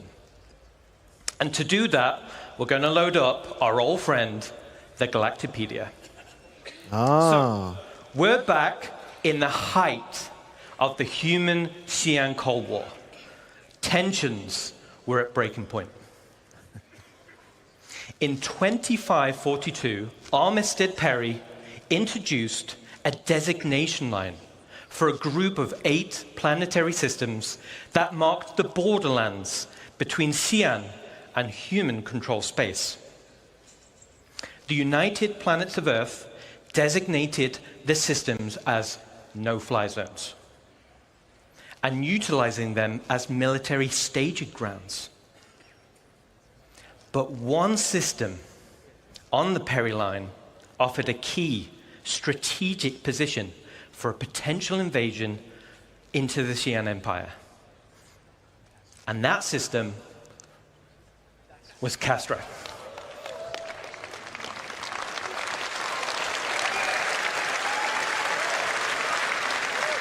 Okay. But luckily for us, war was averted, the Perry Line Pact was signed, which was a peace treaty between the now UEE and the Xi'an Empire, so the Cold War ended.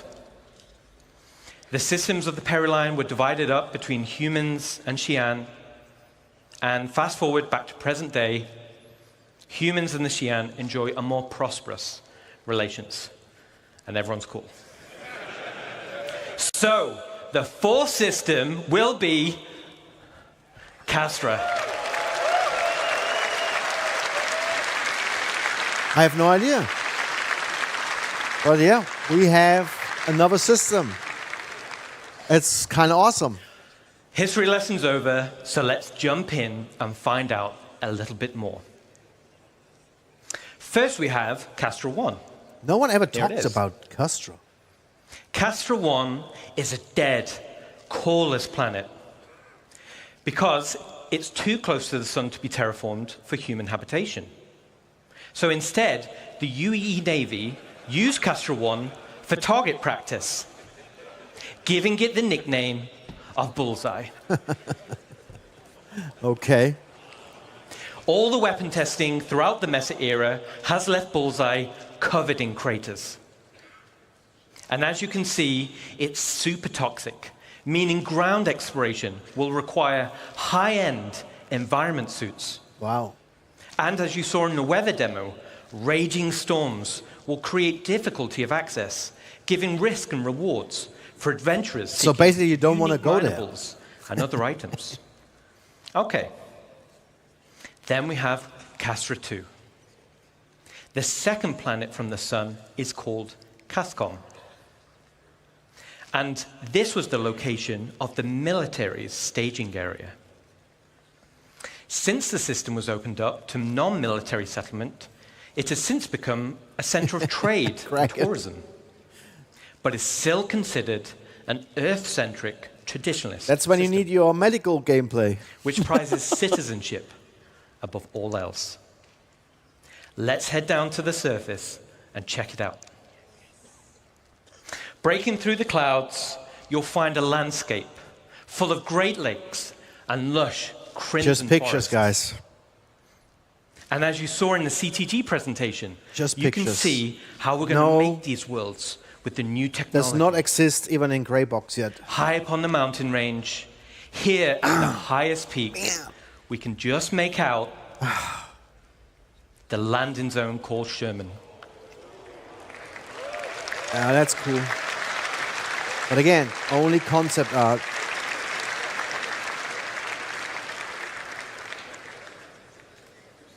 Which is fondly known by its residents as the island in the sky.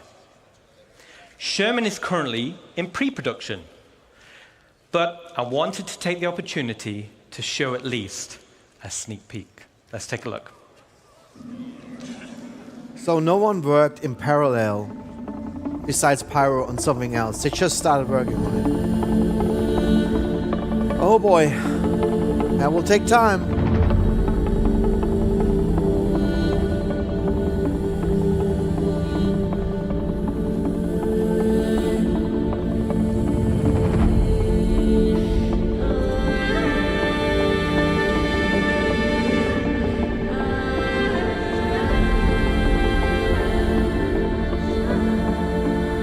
So one star system every 5 years? I'm sorry. Man, that's bad. Bad joke.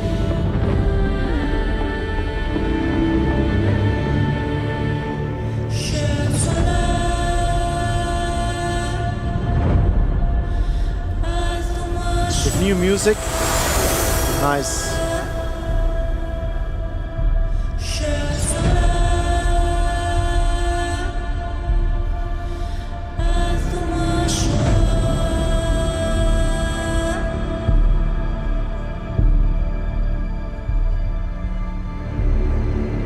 Those beams, those light beams. It's just markers, I guess, huh? So you can see the station.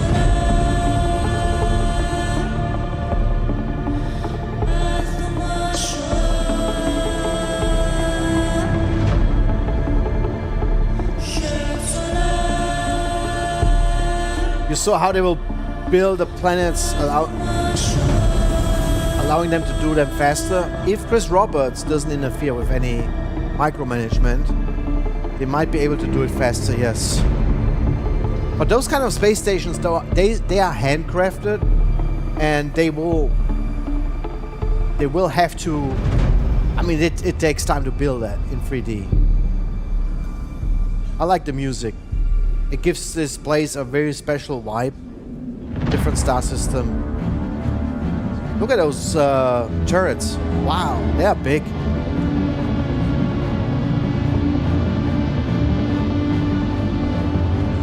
So no Terra. I'm sad now.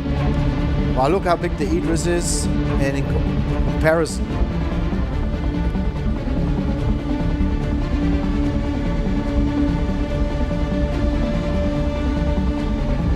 It's gonna be a lot of work because it has several terraform planets and cities.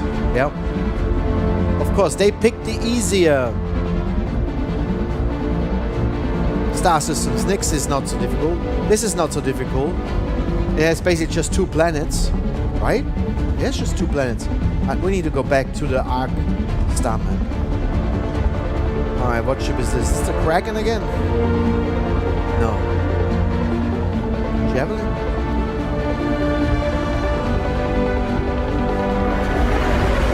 Which one is it?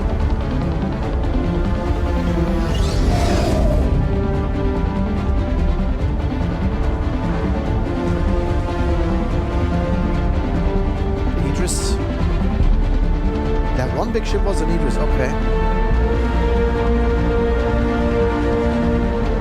Yeah, I give them a chance, of course. But you know, I'm getting older. And I want to play in this kind of environment.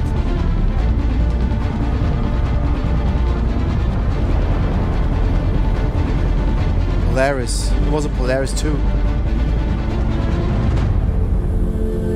Nice. Nice, nice, nice, guys. Love it.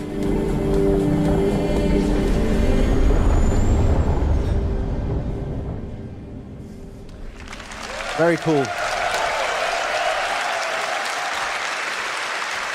What do you guys think? You like it? You love it? You want to be there tomorrow? Awesome. Let me take you through some of the areas of Sherman you just saw. The dominant landmark you see in the center is Spaceport Ulysses, named after the mountain Sherman is sitting on. This is where they staged the bombers that were on active rotation, waiting on any sign of any aggression. Yeah, Greg. But now it's mostly a commercial spaceport.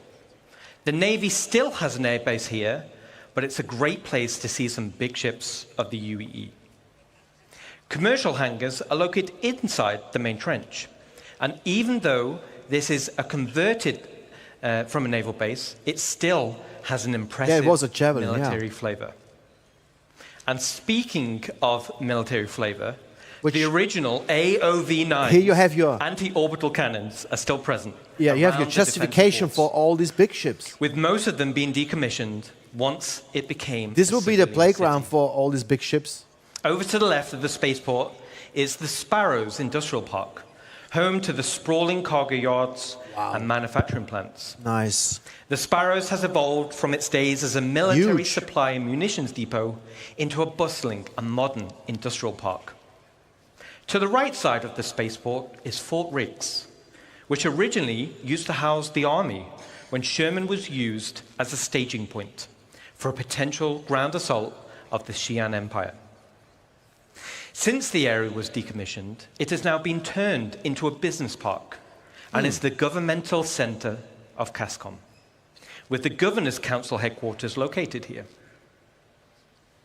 As this base was built during the Mesa era, as humans were expanding their borders, this introduces a new architectural style for humans. Between the First Travarian War on one front and the Xi'an Cold War on the other, a new style called Henoism arose. Indian Wolf 1 just subscribed. With an emphasis on prefabrication. Indian Wolf, thank you so much. I appreciate it. The designs were robust, durable against warfare and harsh enemies and harsh environments. And from all the locations we just saw, high up on the upper wall, you can see the commercial district, and specifically the Ansel shopping complex. Situated high above the sprawling main base below, the Ansel area originally served as the command center to Sherman's military operations. Inside this building, you'll find key areas like the Edge of Oblivion Bar, which was converted from the old officers' lounge. You'll also find 𝗙𝗏𝗏 security headquarters, and you'll find the Mercenary Guild headquarters. The other areas in the commercial district include the OPA towers for habitation. That's the building on the left. Crazy. And on the right, it's the Imperial Sherman Infirmary. There's also the Reeves Military for hosting. Museum, Oh yeah, man. where you can I love experience it. the history of I love to do humanity's this. military and the role that Castra has played in keeping the empire safe. And finally, we have Overlook Point, which is the name of the vantage point and park situated in front of Central Command, which has the best view overlooking the landing zone. So that's a quick overview of some of the key areas. So many new Sherman. things for content creators. I think it's devastatingly beautiful. They are with all a rich history freaking out. and unique mood and vibe. So how many planets we have there? Just 2 so far, right? No, Awesome. Nothing about moons. So before I go, I want to thank you all. You are all awesome. All your passion, all your dedication make our lives as devs so much easier. And thanks to the CIG staff, who's the awesome work we're seeing in front of you.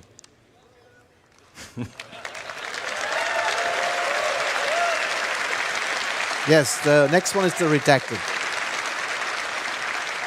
It's going to be very interesting. So thanks again. You are all amazing, passionate, and enabling us to dream big. Enjoy the rest of your show. All right. Nix and Castro. Wow. 2 more systems. I'll just do that. All right. That was awkward. Jared might be so relieved. We're just about at that time. before we get there, I do have a couple announcements. Now, this time last year, I did a couple announcements and it made a couple people upset. I used this opportunity to call out a couple people who bothered me. Mostly, I just want to say the ground floor and the first floor can be the same floor. No, we actually do have some actual honest-to-goodness announcements. Two of our partners, Scan Computer and VKB Joysticks, are doing giveaways for the people here exclusively. Now, there are numbers on the challenge coin that was in your swag bag. I'm getting this data as I'm here, so bear with me. So everybody should pull out your coins. Yeah. And I'm going to call out some numbers. And if your coin matches this number, you're going to find Dan. He's that guy over there with the bouncing thing. There we go. And he's going to give you your prize. So the first prize is for a set of VKB joysticks. The number we're looking for is 2272. 2272. Anybody? All right, well, pass it along if you find 2272 VKB joysticks. A second set of VKB joysticks, 3404. That's nice that they do that. 3404. You can head on over there and pick up your VKB joysticks. Wow. And the grand prize is a computer from Scan Computer. They're a vendor here, built into a 𝗘𝗶𝘁𝗁 shipping box. Oh yeah, I saw that box. So I'm going to give you really cool. 2 more seconds to pull out your challenge coins here. The winner of a 𝗘𝗶𝘁 computer is challenge coin 413. 413? What? You get it? All right. Find Dan over there. If you don't claim your coins, hey, I'm just doing the thing. It just says the thing right there. I'm just reading the thing. All right, guys, it is approximately 5 o'clock. If you check your CitizenCon schedules that were handed to you inside your gift bags, at 5:30 is our special redacted portion of the show. That gives us approximately 30 minutes. So 30 minutes to stretch your legs, to get something to eat, to buy your last piece of swag, to check your challenge coins, and go and collect your swag if you need to.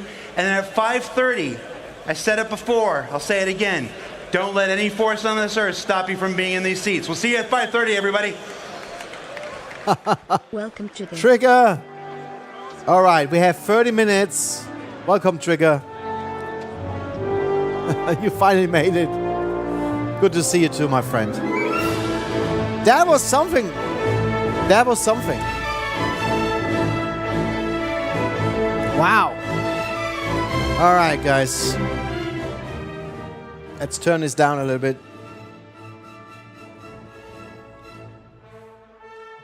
Okay. Again, guys, if you want to talk a little bit with me about your first impressions, I have a Discord channel open. We can a little bit talk about what we just saw. But if you want to go on a break, that's fine. We can do a break as well. And yeah, just be back in 30 minutes for the final redacted show. It is up to you.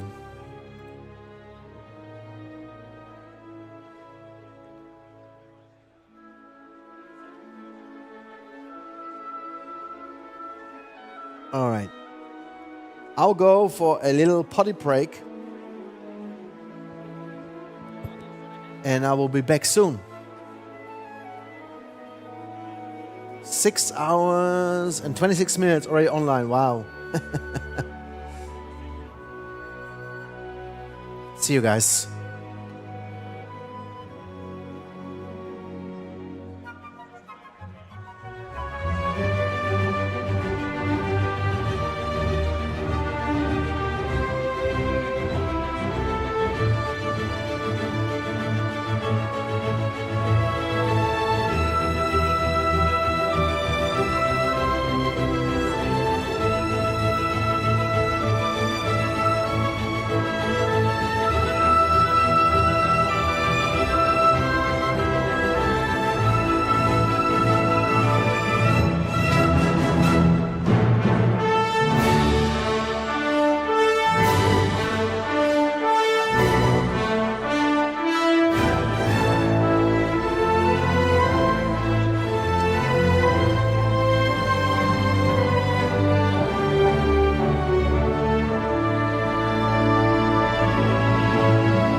All right, guys, I am back, ready for the last section for today. Oh, yeah, my wife just came home and she brought me some really nice food from a 𝗙𝗵𝘁𝗁 grill. That was awesome, so I ate it quick. Oh, man. Casper goes, I didn't see your comment actually. Loving every second. Oh, yeah. I love everything too, to be honest. So, all right, let me check something quick. Oh, let's turn this back on.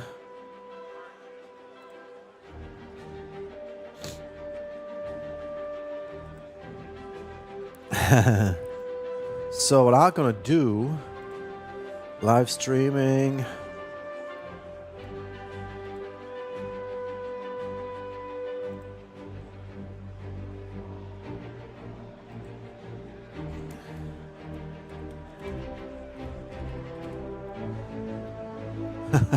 I will just post something quick on Twitter.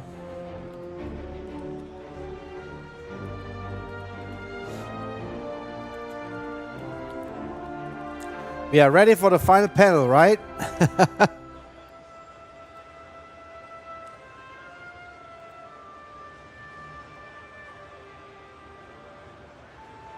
So, oh man, I ate too much again.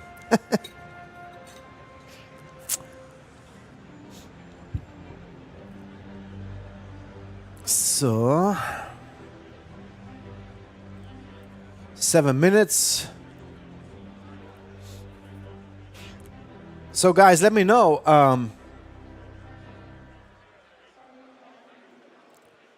what did you like the most so far? What did you like the most so far? For me, I don't know, man. I don't know. I really have to think about it. No, I think Trigger, difficult. I think the best is tomorrow. Anyway, you know, base building and all that stuff. So I think that is tomorrow.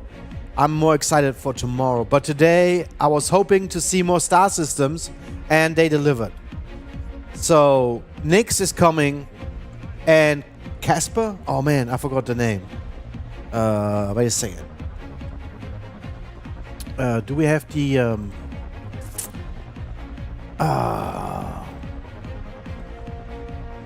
wait a second. Website. Star map. Let's open the star map quick. 𝗙𝗏, yeah. 𝗙𝗏. But I want to check it out on the Arc star map. I hope you guys see this. Yeah, you see it. Kraken is still here, man. I love it. Always good to talk to you, man. You know, and I'm happy that 𝗏𝗏 is alive. Man, you made me really concerned. 𝗙𝗏, not Casper. 𝗙𝗏.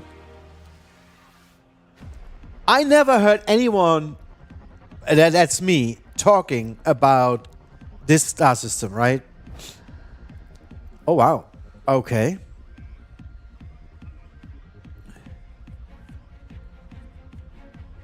The best part has been all the social changes coming and the Sherman reveal. Okay, fair enough. Yep. So we basically have a jump point to Pyro from 𝗙𝗏. We have a jump point to 𝗙𝗏. So it's all connected, which is great. But here's the thing. We have only 2 planets, okay? We have this here, which is terrestrial rocky. Originally settled as a forward military base and training facility. So I guess that is the one for Sherman, right? So that is really cool. Why is it jumping back like this? And then we have the 𝗏𝗏𝗿𝗃 planet, which was the training planet for the UAE. First planet lacks an atmosphere or any raw materials worth mining. The UAE Navy stationed in the system used the dead world for bombing runs, earning the nickname 𝗏𝗏𝗿𝗃. Yeah, I believe CASCOM and Sherman on it. Had Sherman on it. Yeah. It's the other one. CASCOM, yeah. Very cool. And then we can go search 𝗙𝗏 one more time.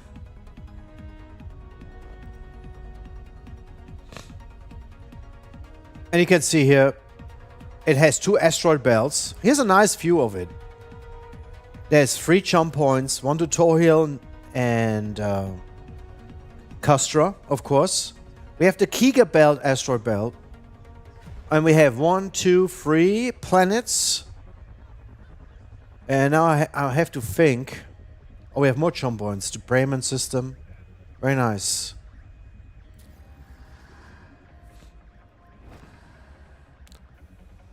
We'll see some for sure we'll see some wrecks, right?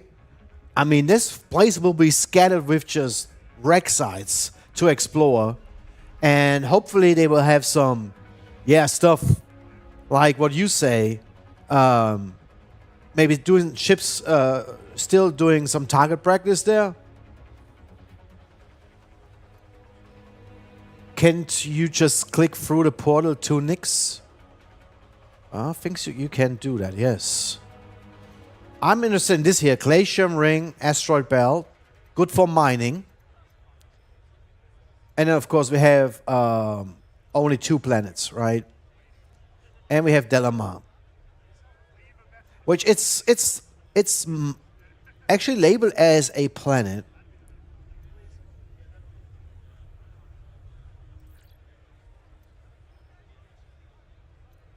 I don't know if this one was, they talked about it, right? 𝗙𝗏 is a coreless world that has been mined clean. Yeah, we talked about this earlier. And then we have 𝗙𝗏2, high pressure atmosphere and thick clouds of acid and carbon dioxide. Yeah, it's not worth terraforming. So, we don't really have anything there, to be honest, right? I mean, but there will be good points for... Oh, wait a second. I'm stupid again. We have a third planet. Sorry. Ice giant that lacks a breathable atmosphere or any valuable minerals. Oh, here we go again. Okay, let's go.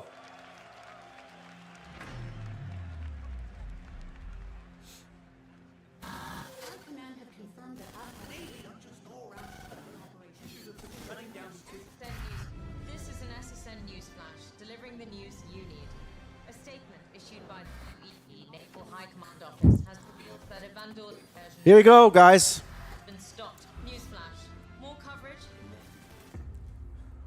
Squadron 42. Yes. We talked about it.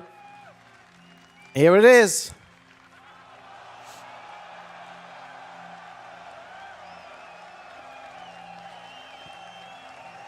All right. He looks a little bit more relieved. Not like in the morning. I hope you like what you've seen so far in day one.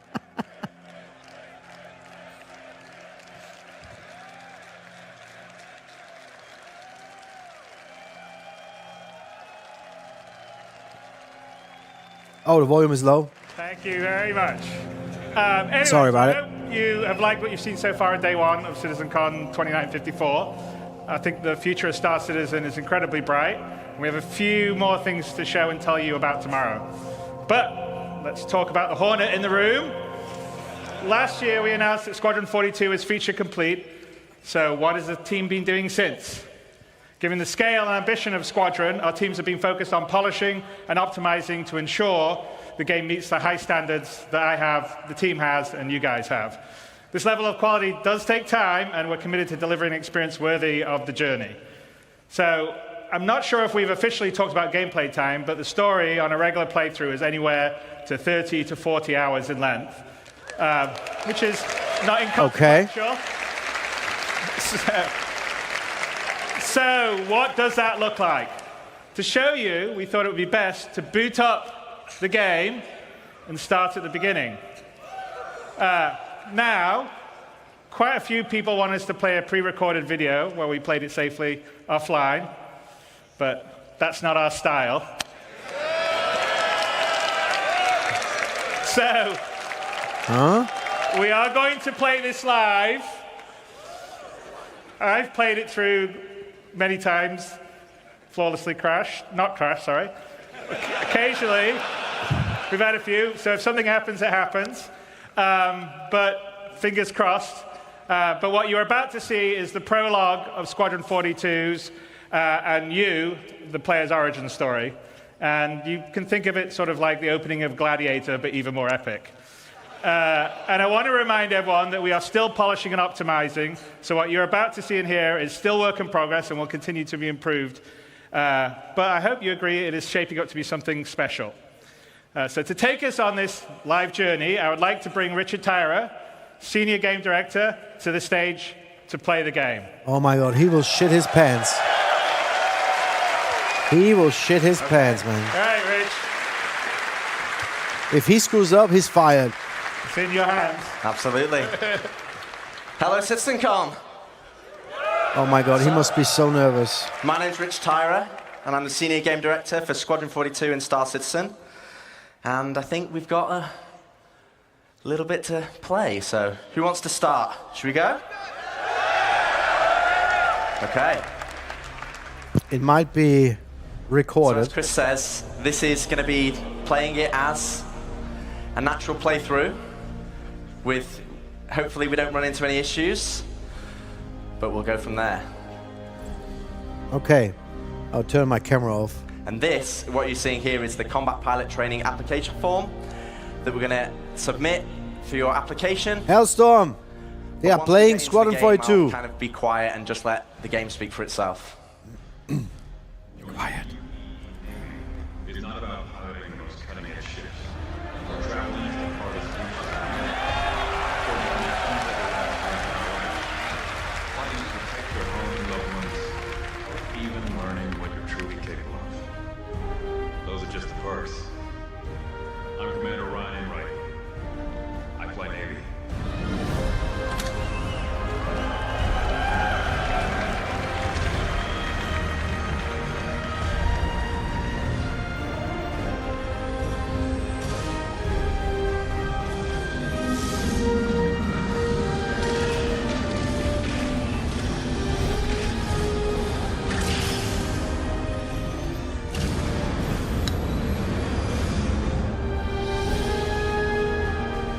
He's not playing it. He's just watching a video.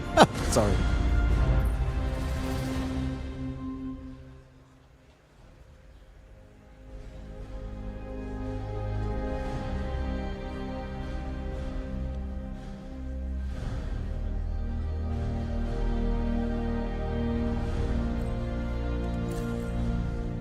So should we go rookie? Kraken. No, Legatus. Which one? Yeah, let's do it. Wow.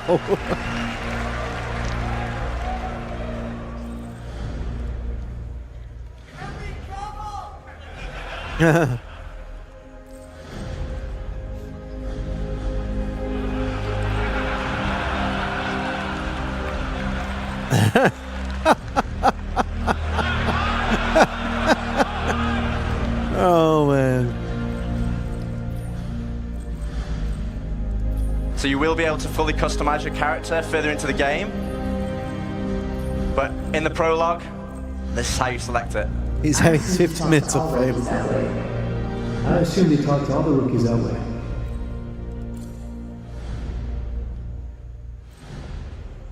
Should we go?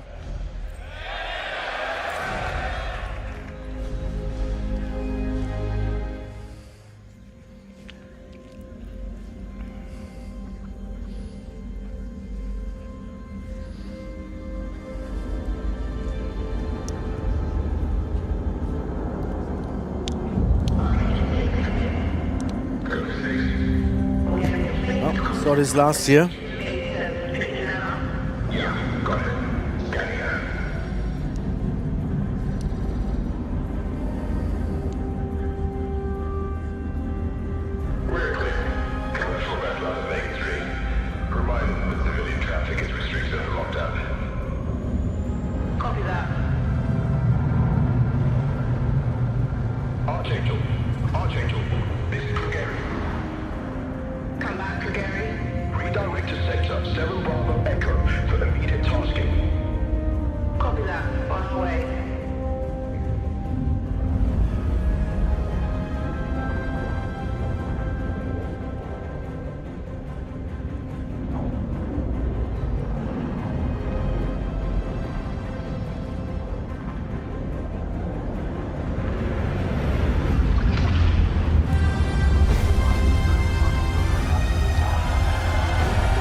The bagpipes.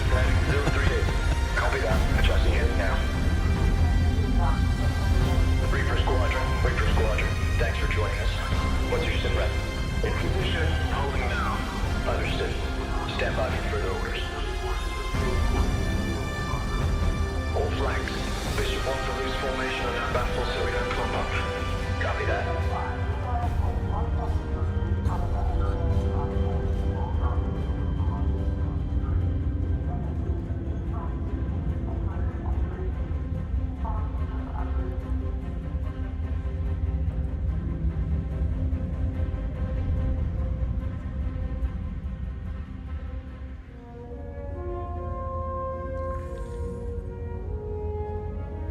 I know I just wrote you, but a couple of hours ago, proximity sensors on the other side of the jump got twigged and went dark. The word is it might be that clan that we've been battling with. Guess that last fight didn't scare them off quite like we all hoped it would. Honestly, we've been out here so long, I don't know what to pull for anymore. I just wanted to let you know. I'll write as soon as I can. Stay safe.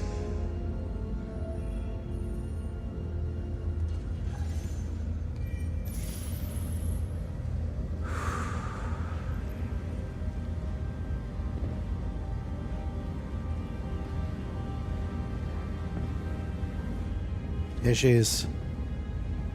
My dream woman.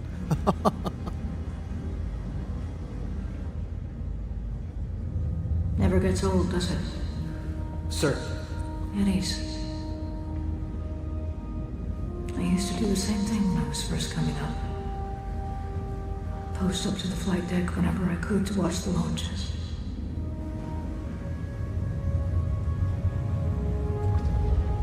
seen the F-8s up close? No, sir. The thing's a beast. Nimble, too. 12 maneuvering thrusters and 3 mains. It sure sounds like it. Sir. Captain McLaren to the bridge. Captain McLaren to the bridge.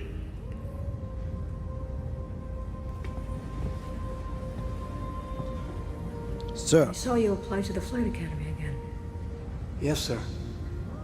Keep your head up. Took me a couple times before I got in. Thank you, sir. Well, Trigger, women in a rank, you have to call them also sir. That is normal. I had to learn that as well. So, is he now really playing? That is my question. And before we move on, yes, this is a live demo, and no, it won't crash. Well, we hope so. No, in military ranks, you have to call them sir, Trigger. Yeah.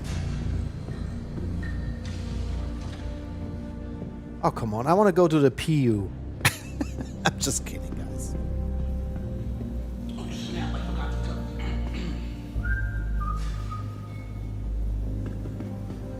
I talked to Watkins and Logistics, and he said the recon team was wiped out. Really? Then why are we sitting here? Vandal aren't stupid. If they know we know, they would have hit us by now. Hey, they can take as much time as they want. Not only they wait, more of a chance for 42s to get there. Well, they can hit whenever. Hey, there you are. Hey. Where's your helmet? Can't gun without it. Come on. Rookie mistake. I gotta get to my turret. Got to go up.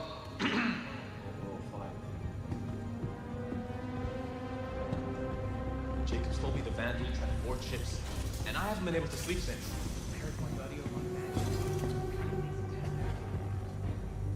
Get your equipment.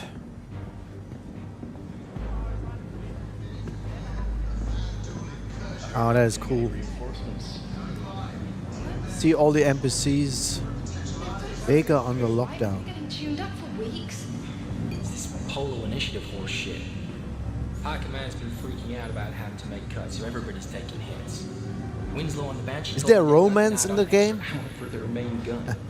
Almost like the suits on Earth 1 attack.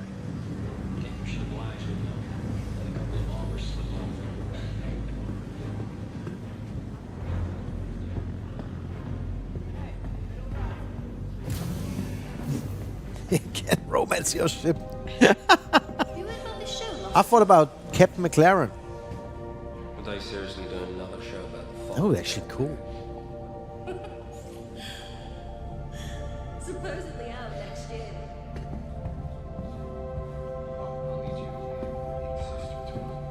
Okay. Take him to Lake Perrin. He's old enough. Yeah, seeing those ships with life in it is very nice. And do me a favor. Yeah, military relationships, that's a no-go. I know. Get fired right away in the first hour.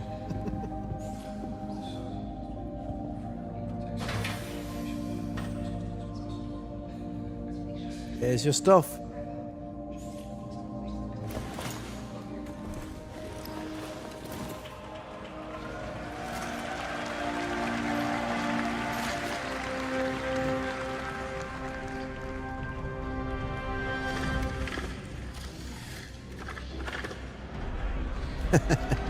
Little animations. Excuse me.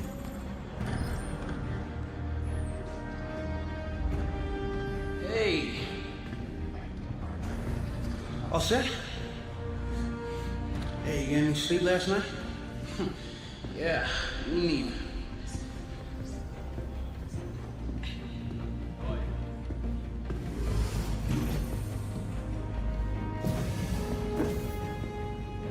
Yeah. Greg, and you're right.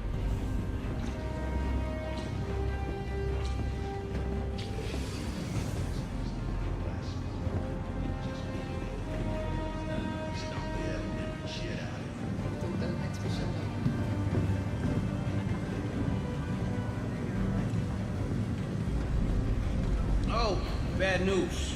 I heard 𝗙𝗵 was assigned to your rig for his last shift, so brace yourself. Your controls are gonna be screwed.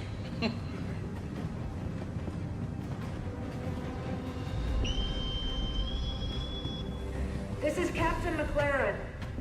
CitizenCon upgraded to orange. All reserve personnel get to your stations. Looks like this could be it.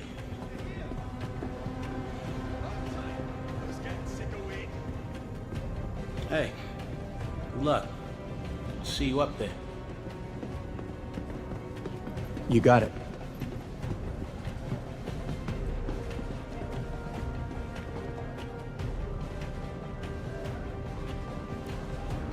Will Marcus make it out alive? He's obviously your friend. Oh, here's your turret. God damn it, 𝗙𝗵, get the hell out of there. So glad you could join us. I want you calibrated and ready to fire in 5, here?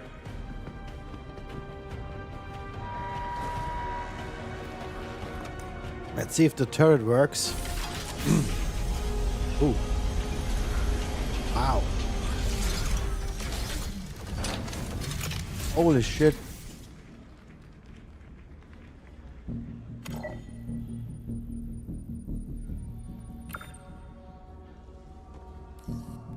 I don't know how the hell 𝗙𝗵 uses this thing with those settings.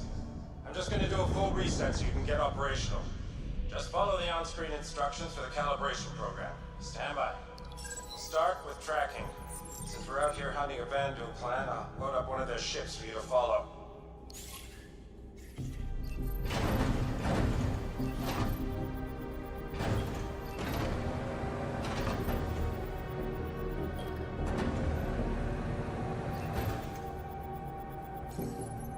Alright. Should be all set for controlling your turret. Next up, we'll test your firing mechanics. The system projects simulated rounds, so don't worry about friendly fire.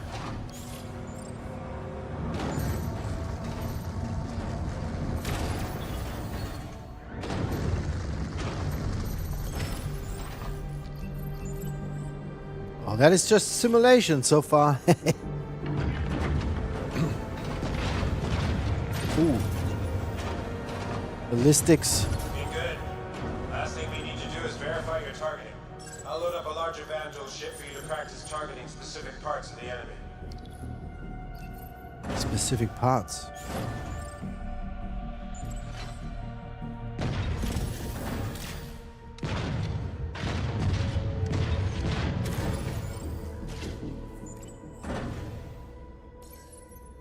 Okay, your targeting is tracking solid, so that should do it.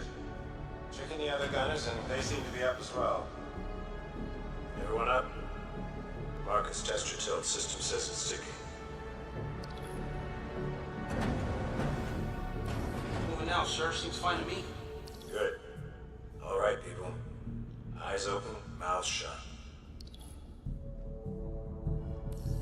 Any idea what's happening, sir? You covering your sector and staying off comms. At least that's what should be happening. My money's still on the drill. What'd I just say? Sorry, sir.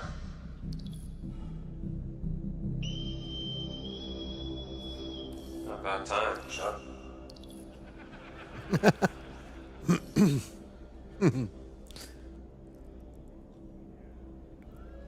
Attention, Second Fleet.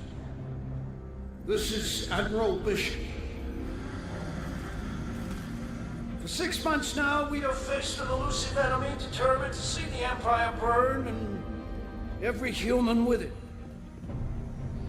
There have been battles. There have been losses. Each and every one of you has proven yourself time and again, but today I must ask for more. Today, we fight one last battle. Advanced recon indicates the entire 𝗏𝗏 fleet has just entered the system. This means a king ship is headed our way. Live demo.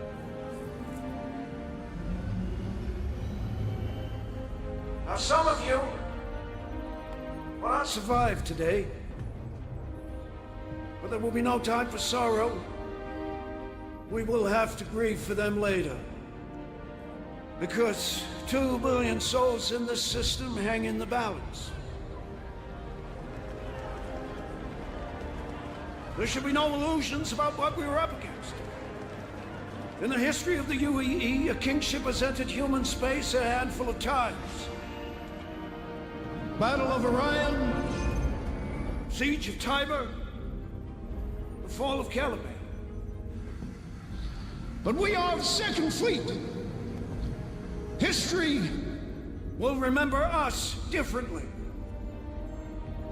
We will not have to worry about it being kind, because today we will define ourselves through our actions. We will not lose the system. We will not fall back. We will win because we have to. We fight today. So in 40 years from now, when you're surrounded by everything and everyone you hold dear, and they ask, what did you do in the Battle of Vega? You can look them in the eye and say,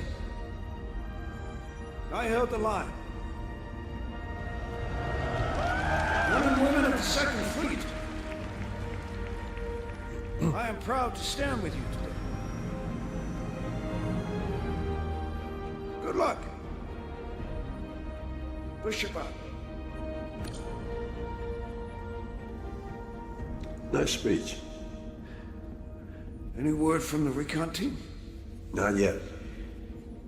Let's get into position.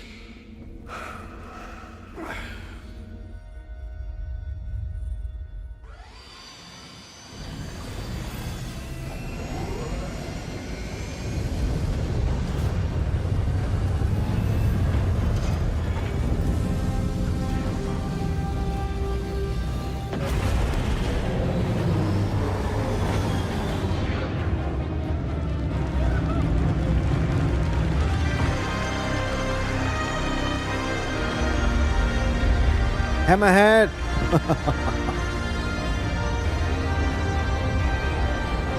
All right.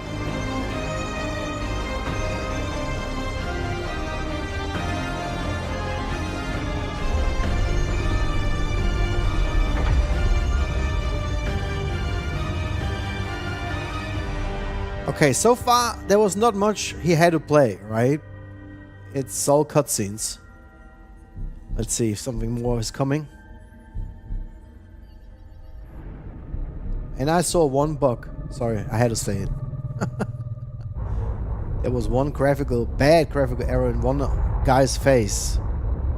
The face switched back and forth from 2 different faces. It was kind of weird. I have to go back later and see it again. Oh wow. So the Ŵędu are coming. Fleet, hold fire until my mark.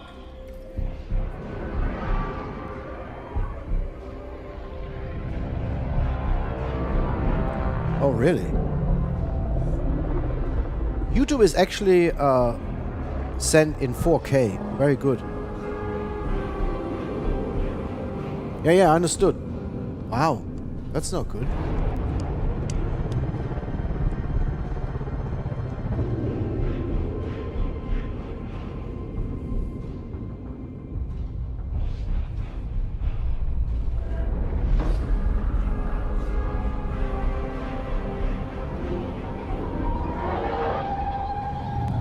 What's the ship name? The big ship. Is this the Driller?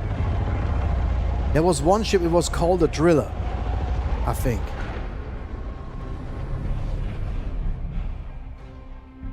And they made those, right? For the game. Safeties from the Goliath. Like with exterior and interior. I want them live on launch. Oh. Wow.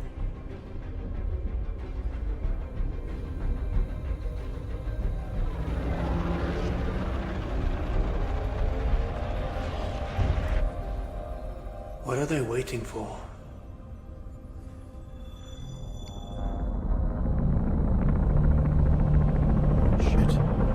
Here's the big one. Fuck.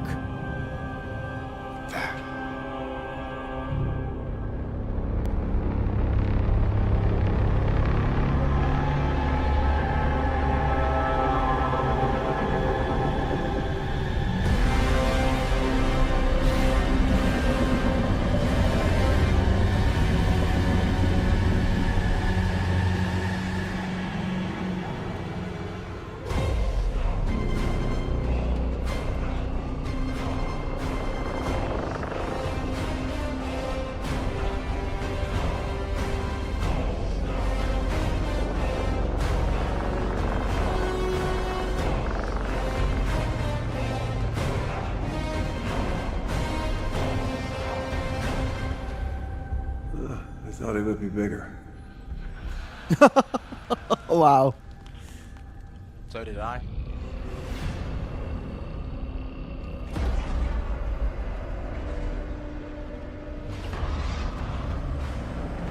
Holy shit. I don't like this guy.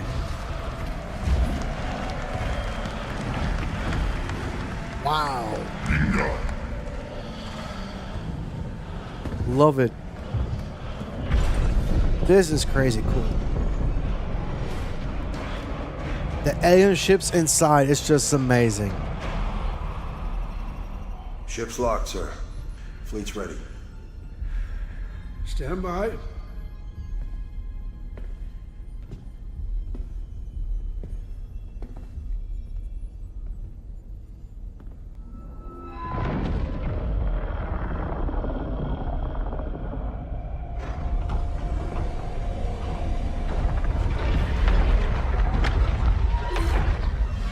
Shit. Wow.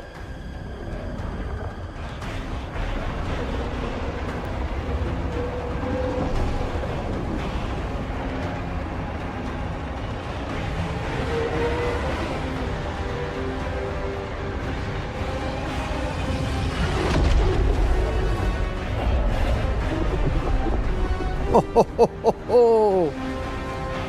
You need target practice? Here you go.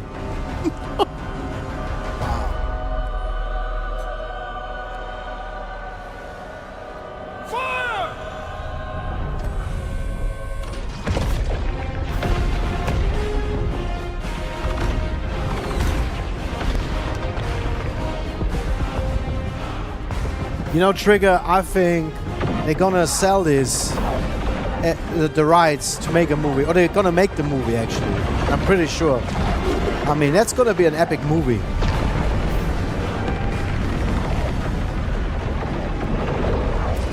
They have trademarks on all of these things. The stories, the world, I mean, everything. So, yeah. Alright, there you go.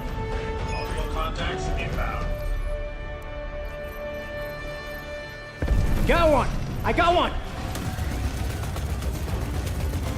Good kill. Come on, people, keep up the pressure. Other way. Yeah, I see it.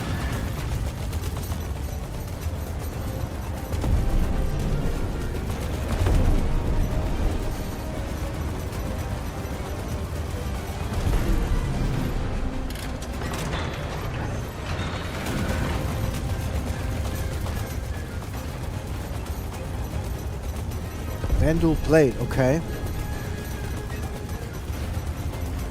So yeah, you can also see that all the things on screen is already in the PU. The markers, the left side, for example, the right side, it's all now in the PU. So basically, when you play the game, it's easier to transition to the PU.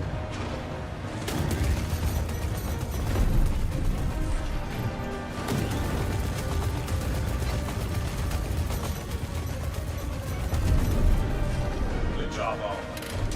Stay focused. Tracking enemy sides. Light him up. Oh. On. Woo! Target down.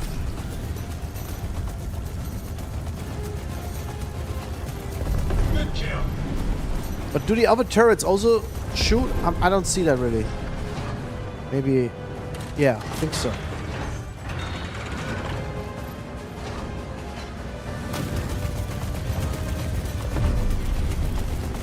Good job, people. Destroy medium fighters. Okay. Gauntlet, I've got bogeys I can't shake. I need a brush off. You got your pilot. All right, gunners, protect our fighters. Tracking's on.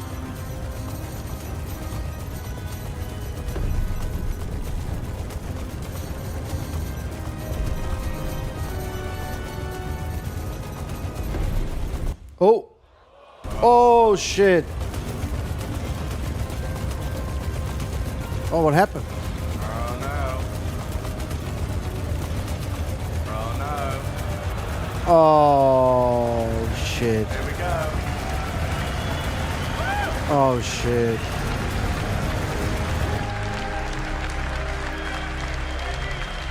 Oh, no. It's alright. We're gonna keep going.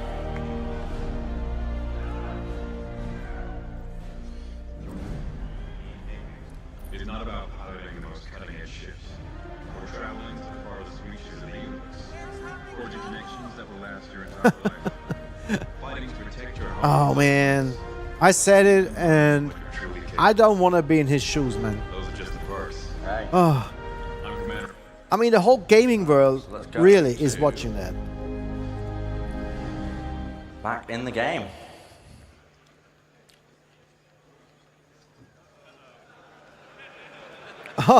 The loading screen.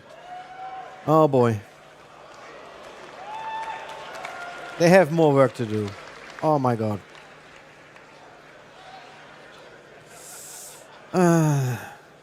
Sorry. I feel bad for him.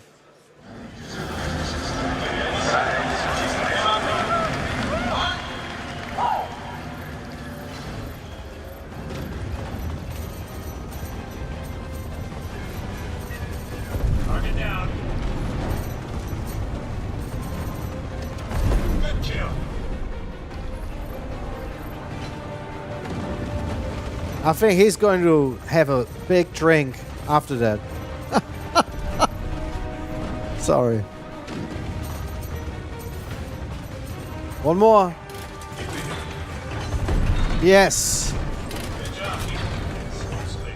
Hold the line. Gauntlet, I've got bogeys I can't shake. I need a brush off. You got your pilot. All right, gunners, protect our fighters. Tracking's on.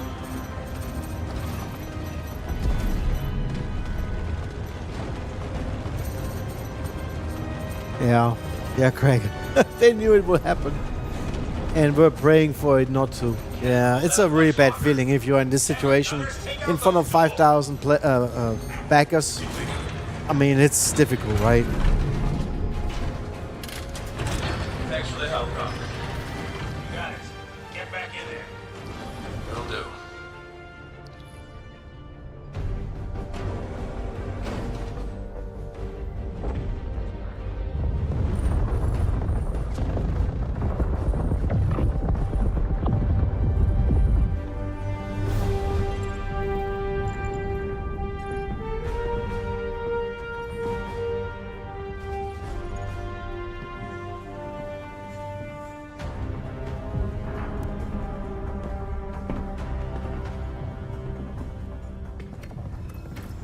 August, shift your position back and drift 8 degrees off x-axis. That should bring that Moiler into your field of fire. Corvus, redirect to fill the gap and take those gunboats off integrity.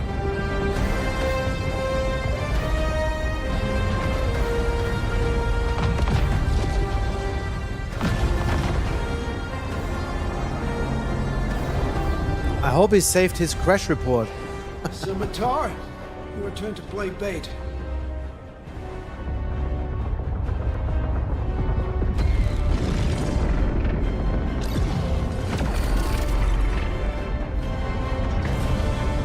Anvil. Ooh. Torpedoes. Let's go. Wow.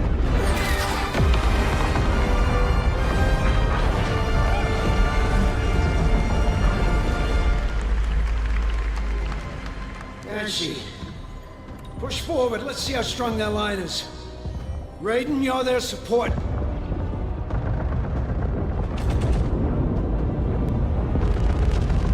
Idris.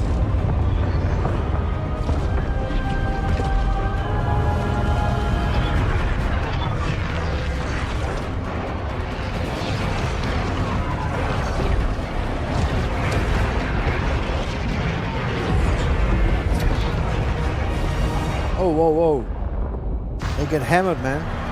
Multiple impacts, sir. Could have been capital ship fire. No, it's too focused. It's more like heavy fighters. Do we have a line on them? Turrets have been taken out, sir. Gauntlet, come in. We need you to sweep up some fighters on us.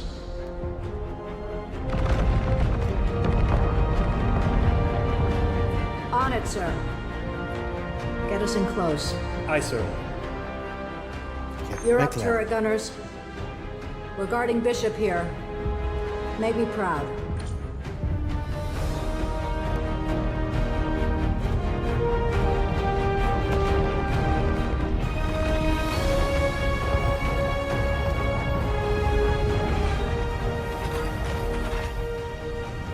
All right.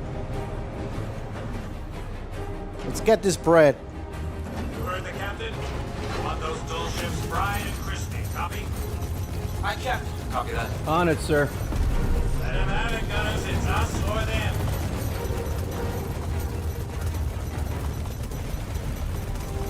Good kill.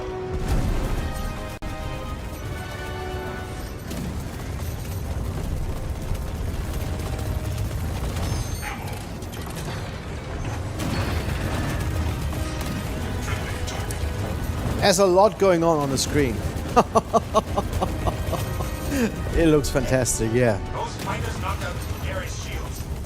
Enemy bombers are incoming. But you will need, of course, a special machine to play that. Ooh. Wow. So you can target components. That's awesome. Nice.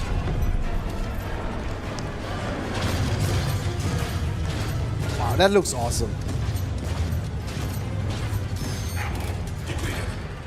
Ammo depleted.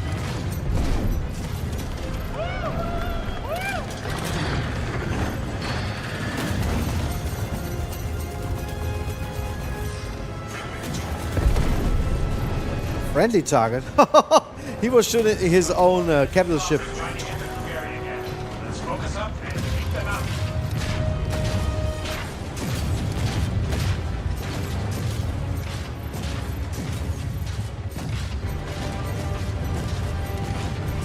I would target this red zone. I don't know. Am I wrong?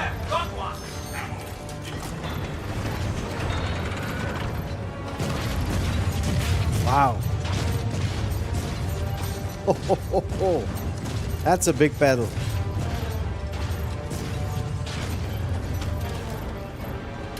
Outstanding. Outstanding. Sir, good job.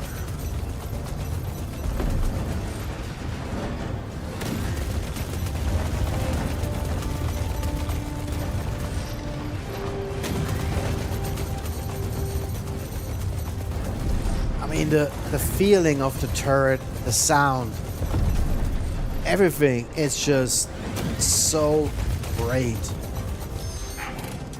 This is what Squadron 42 is about. I mean, this is awesome gameplay.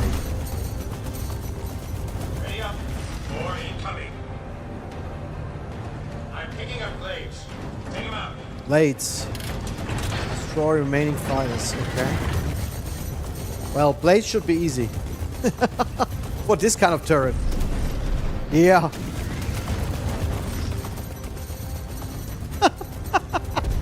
Dragon. Is Marcus still alive? Nothing being mined. Boring. Yeah, where's the mining ship? No, but let's talk about mines, like bombs. What about those mining ships where you have to lay mines? That would be cool. I'll be a pilot of that. Oh, wow. Is that a destroyed 𝗙𝗏? Oh my god, man. Ooh. Gotta take out that 100 small turrets. Oh, you have to destroy the turret specifically. Cool.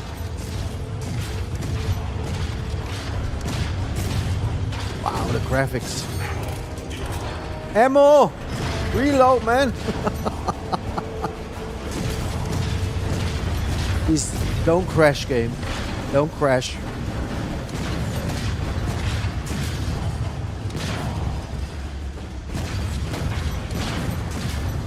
One more.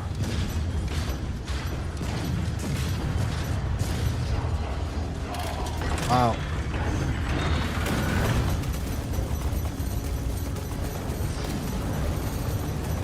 Focus, people. We got heavy fighters incoming. So he is fully healthy. Oh. Why I don't see his status anymore? There's too many of them. Oh. Waster. Marcus. He was a little bit concerned.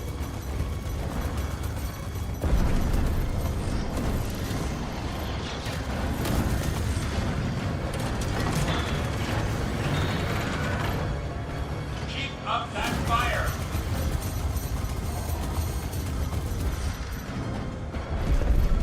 Get ready. Corvette's coming around. All gunners, get ready to target the main turret.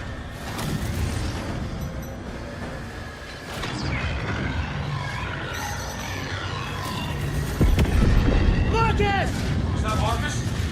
Can anybody see? Shut up and fire. Take out that. I told you Marcus is gonna be in trouble. One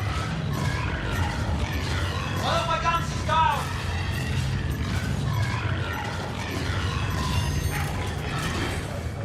All gunners, take out that turret. It's your only target right now. We won't survive another hit. Wow. Turret down! Get that ship! Tracking multiple inbound boarding spikes. Target and eliminate. Ooh. We should get the hell out of here. Ooh. Wow.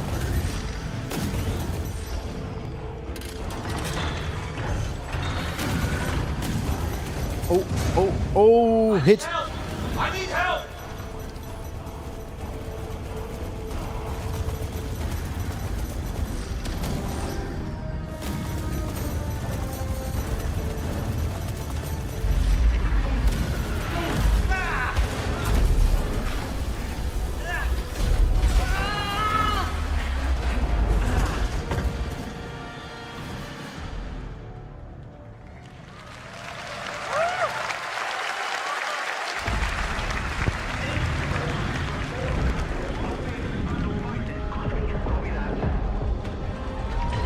More Vandals slip past.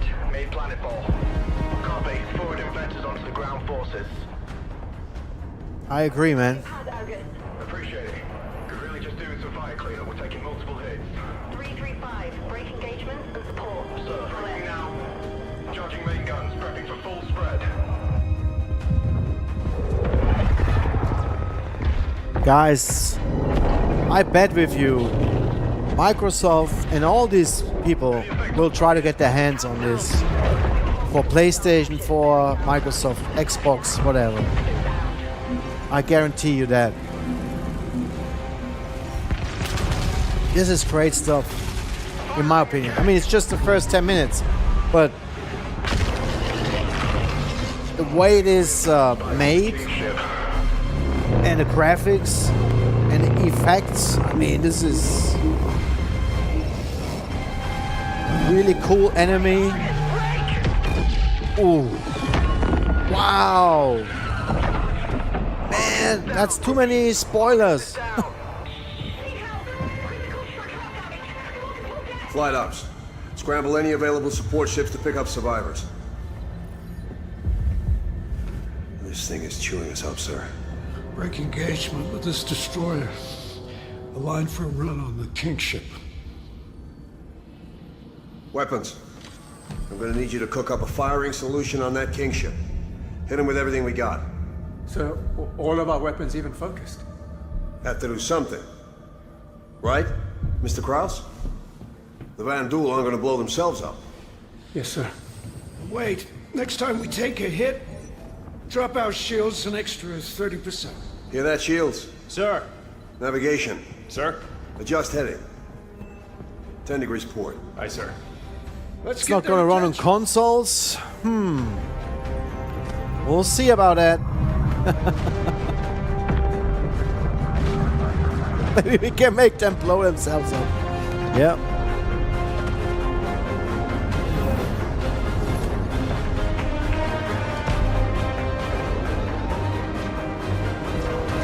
Alright, I need to take my vulture out and do some salvage.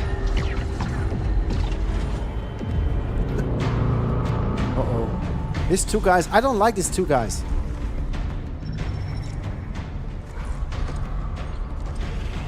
Yeah, you are one ugly guy.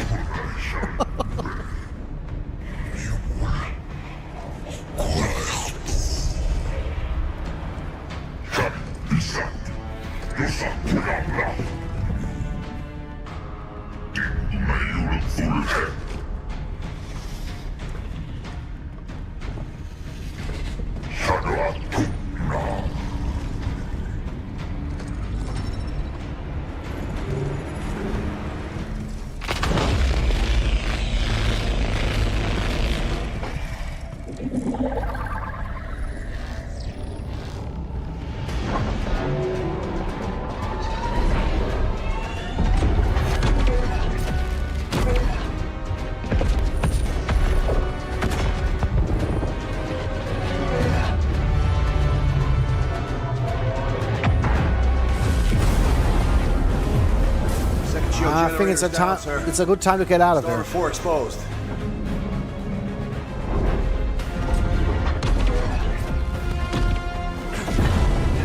Sir.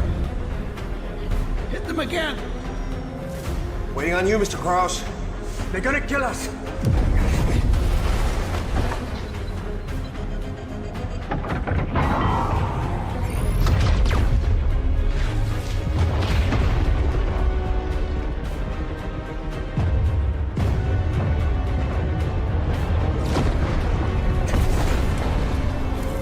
Getting power spikes.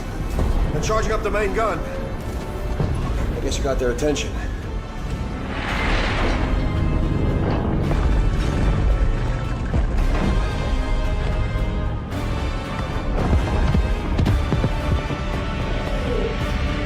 Oh boy.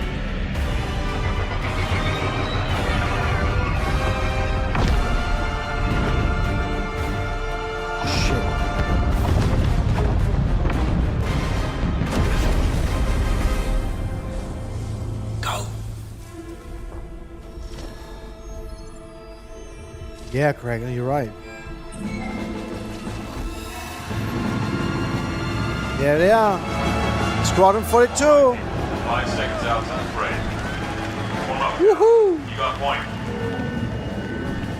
Copy that. Tally's on me.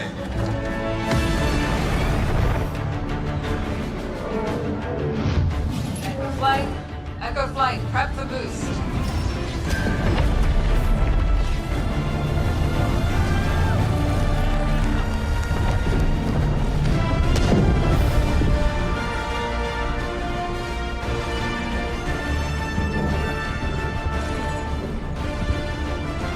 Surprise!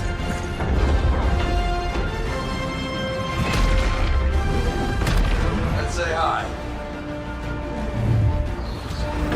Full copy. Shots to the ready. Stand by for lock.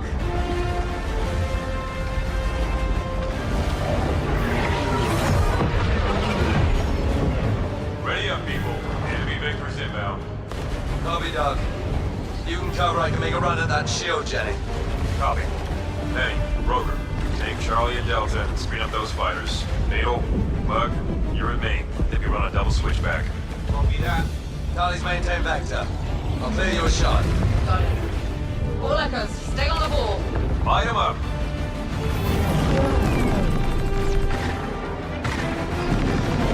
Ooh.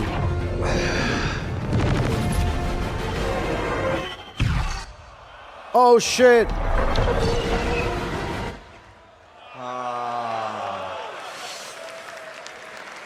It's alright.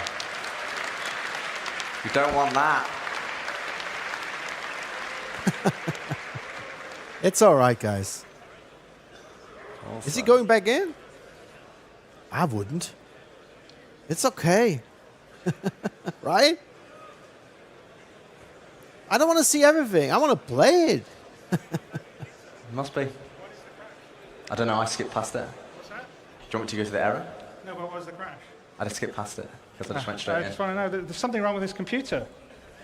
It's literally, I literally played this last night full. Our QA played it, like 10 QA today played this beginning to end. Didn't have the crash. It's alright. And this one, it's so annoying. Well, should we go to? We need to replay the battle game. You got to play Let's do it. We're gonna go again. We're gonna keep going. I'm not doing that again.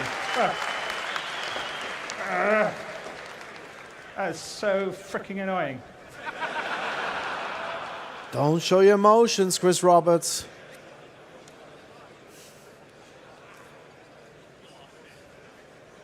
It's not good what he's doing. I'm sorry. I don't know. I don't like it. I mean, it's... he will get attacked for that. You know what I'm saying? I wouldn't attack him for that, but I know there will be many people out there who will attack him for exactly this emotional outbreak during the big showcase. You will get defended for it too. Yeah, that's true. 335, break engagement and support. Sir, flying now. Charging main guns, prepping for full spread. But he said, Dragon, he said in the beginning, everybody told him, let's just make this as a video. Why would they say that? Because of too many crashes. Right? They want him, but he wanted to, of course, show it as it is, and it's passionate, but it makes them vulnerable, right? Getting a weird power spike from the King ship.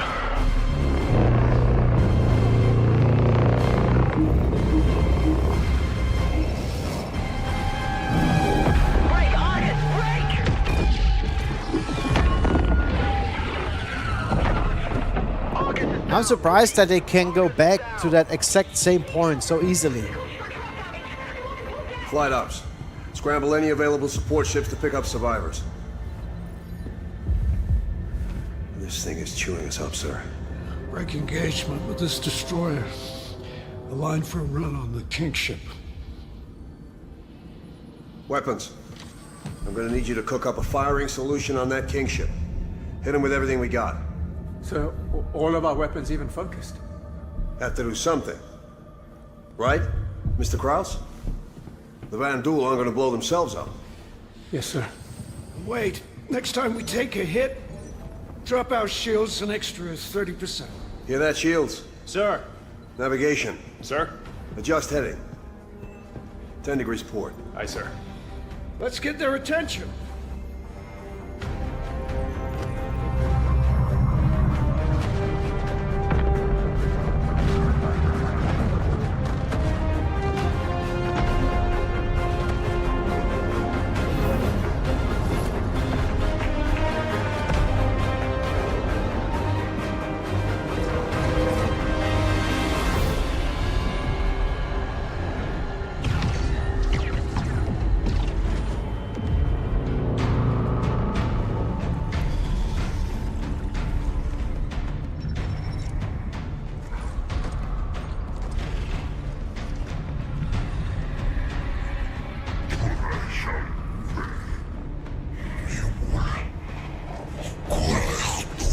So I'm wondering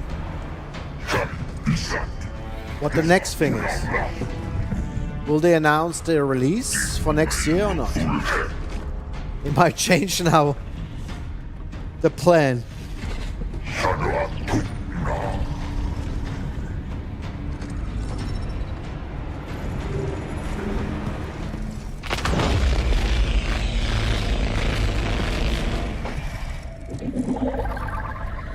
The sounds are amazing.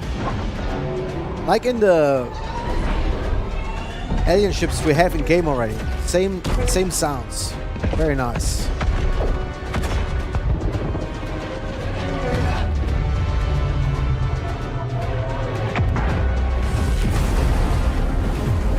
Second shield generator's down, sir. Starboard 4 exposed.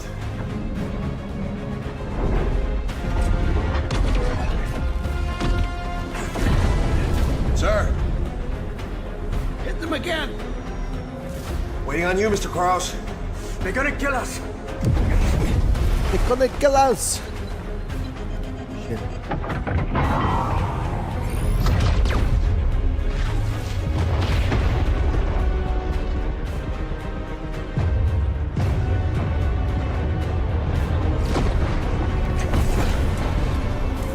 Getting power spikes. I'm charging up the main gun. I guess you got their attention.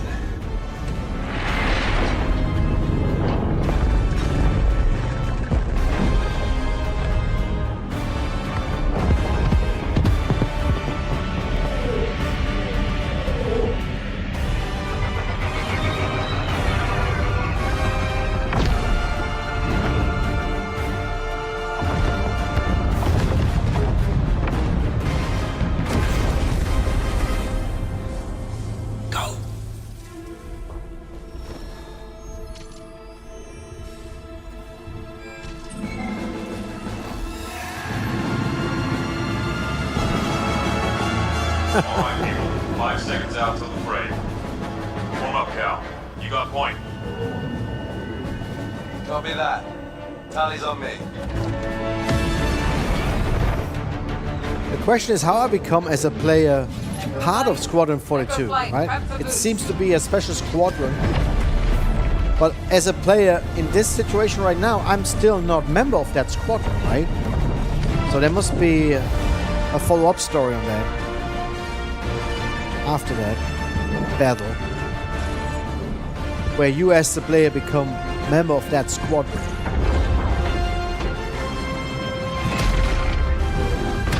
Let's say hi. The railgun is just crazy. All copy. Shots at the ready. Stand by for lock. Okay, that's where the game crashed last time. Ready up, people. Enemy vectors inbound. Copy, Doug. You can cover, I can make a run at that shield, Jenny. Copy. Penny, Roger, take Charlie and Delta and screen up those fighters. Beetle, Mug, you're with me. If you run a double switchback. Copy that. Charlie's maintain vector. I'll clear your shot. Got it. All echoes, stay on the ball. Light him up.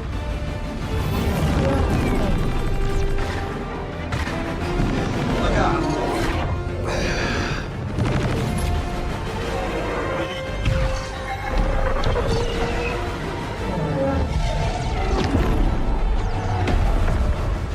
Cal, I don't think your ship's got the firepower to take that emitter out. Might be right.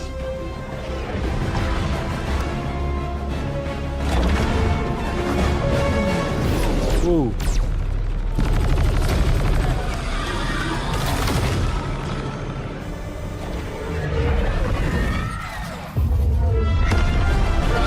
Nice. Woohoo!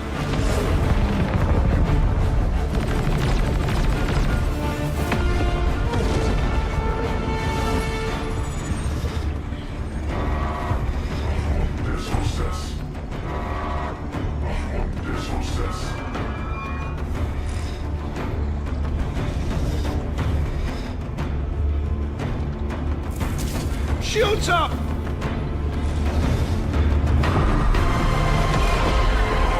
Oh wow. Ooh.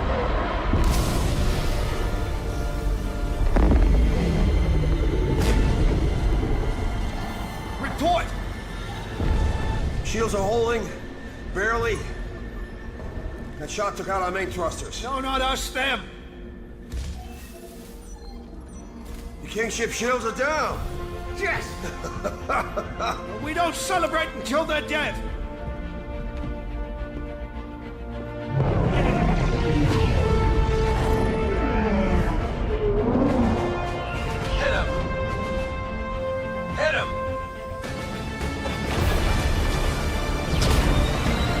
Bagpipes.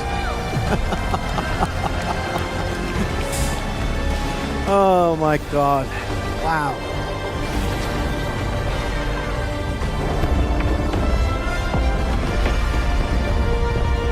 It's a little bit like Independence Day, that movie.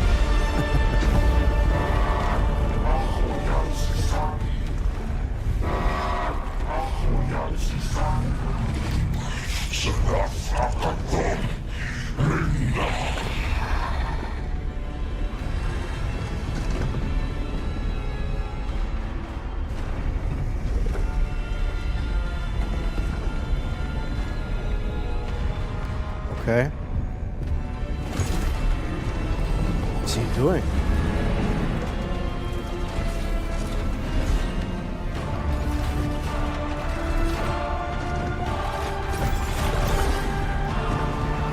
Oh, okay, that's the scene where they go together on the ship, right?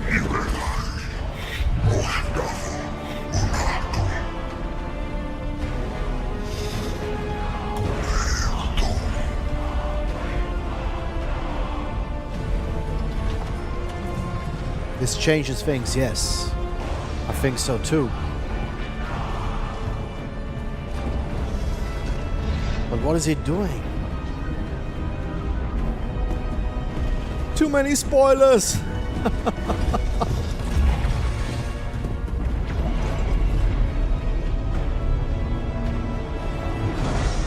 Oh shit.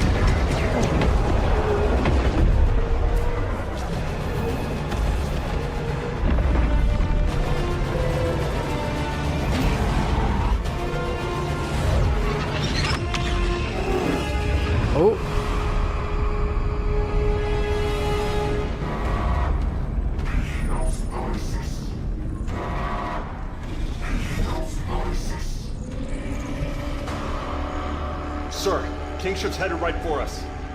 Can we evade? Shot took out the main thruster, sir. I'm trying to get the auxiliaries online. I'm getting a rapid increase in the King ship's energy signature. Looks like they're trying to go critical. Even if we dodge, we won't get clear of the blast range on auxiliary alone. Attention fleet. This is Admiral Bishop. You are ordered to immediately withdraw. I repeat, withdraw. All non-essential personnel are dismissed to abandon ship. If you want to volunteer to stay, we can sure use your help. All right. Tell the gunners to concentrate all the power they've got. Maybe we can take out this King ship before it hits us. Yes, sir. Logistics. I want every ounce of juice pumped into those guns. If we don't need it to breathe or shoot, I don't want it.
That's when you really need a med pen. Oh, now he's dropped.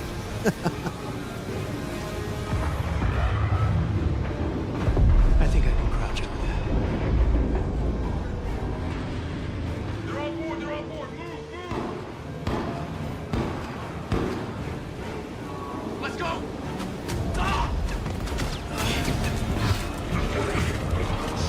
Get out.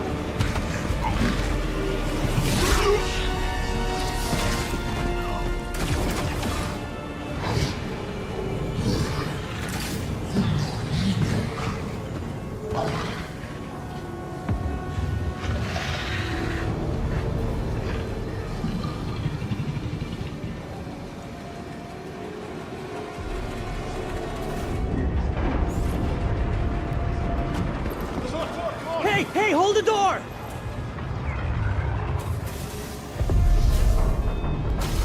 Damn it. Ooh. Should have waited.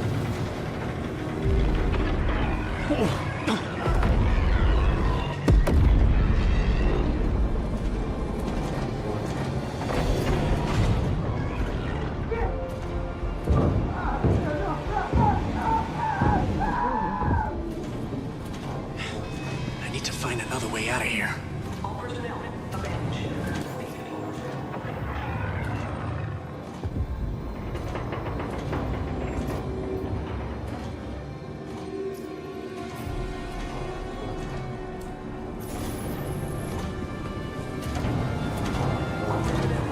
Serves them right for not waiting. Now I get it. Okay. Yep. They got killed. Man, I hope that computer can keep up until the end. Please.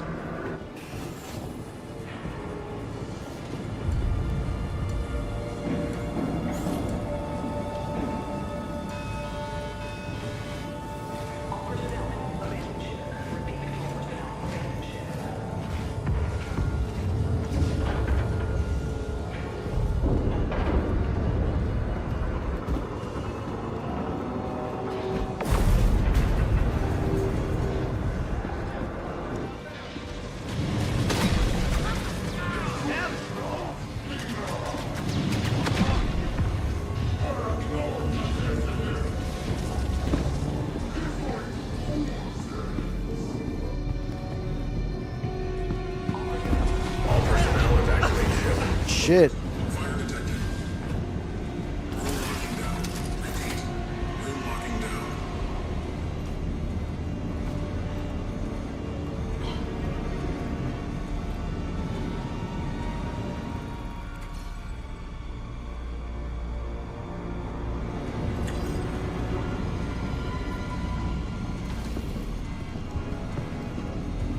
That's the scanner we need in the PU.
Shit.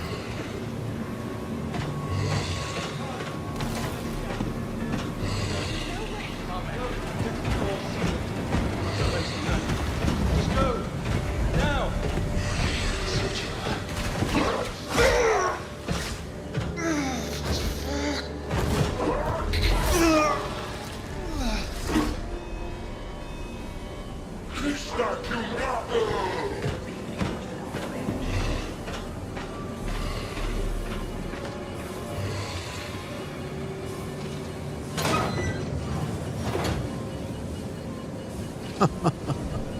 Wow.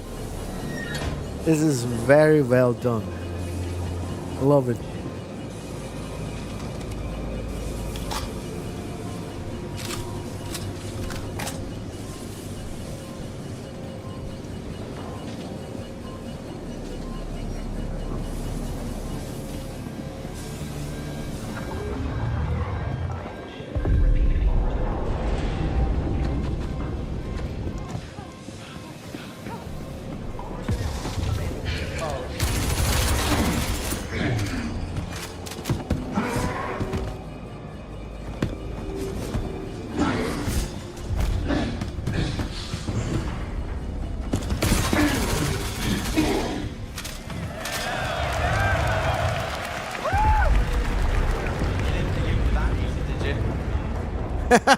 Jose, take the armor. 𝗙𝗹𝗹𝗄𝗏.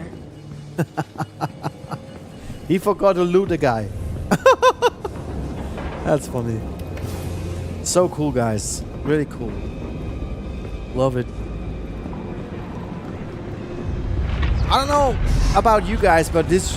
I was not a big fan, really, of Squadron 42, but this kind of wants... Alert. Fire detected. Makes me want to play it. Room locking down. Repeat. Room locking down.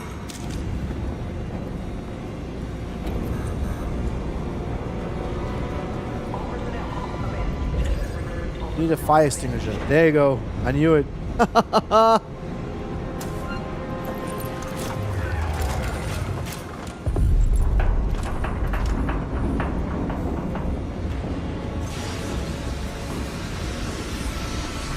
I feel...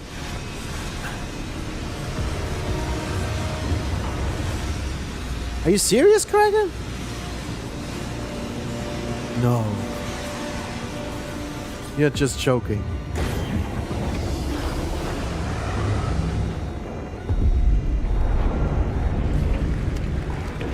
Systems back online. Back in the game.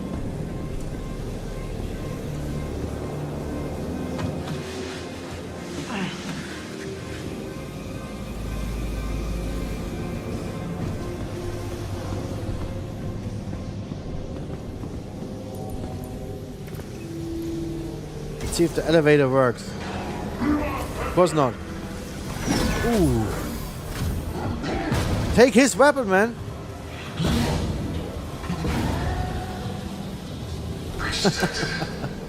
Can't use any of my cool ships. Oh. No way. Now we have to EVA.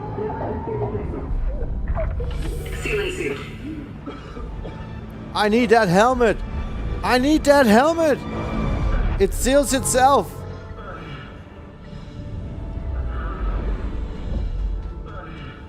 I mean, to be honest, so many ideas in that game. It's crazy. So many good little scenes you would not expect, right?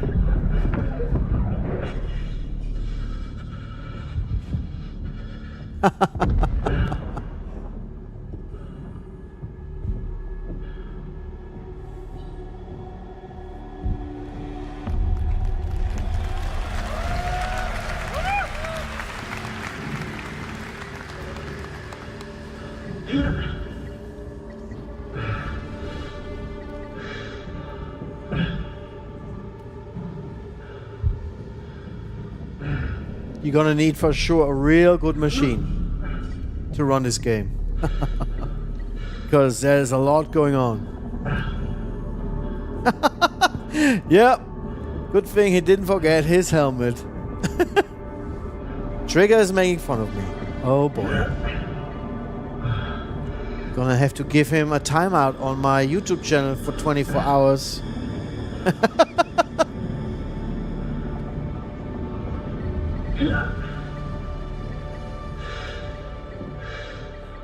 I'm not sure, Greg, what's going on with you and why you develop so much hate with actors suddenly. What's going on, man? You don't sound like Kragan, who always defended Star Citizen, man. But yeah, I mean, as time goes by and the game is not coming out, of course, we are changing, we are developing further, and they need to get this game out. Yeah, it's Squadron 42. For me, it's a Star Citizen world, right? In Squadron 42 is in a Star Citizen world, part of the lore. So, but you're right. There's a lot of things we have not seen in the persistent universe yet.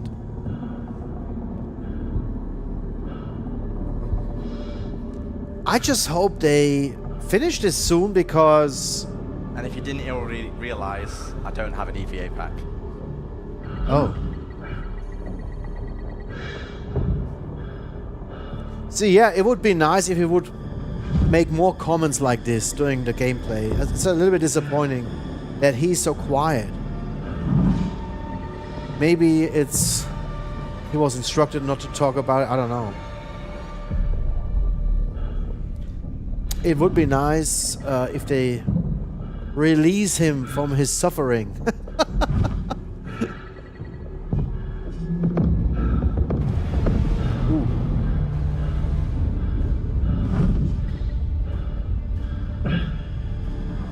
I think people who really wanted always to play Squadron 42, they will be very, very happy after today.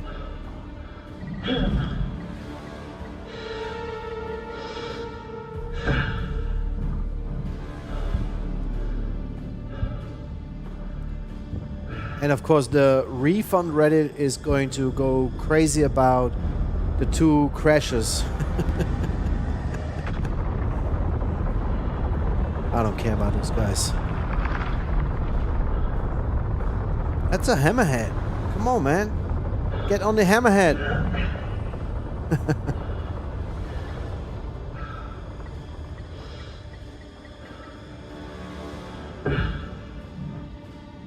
Yeah, what is he going to do?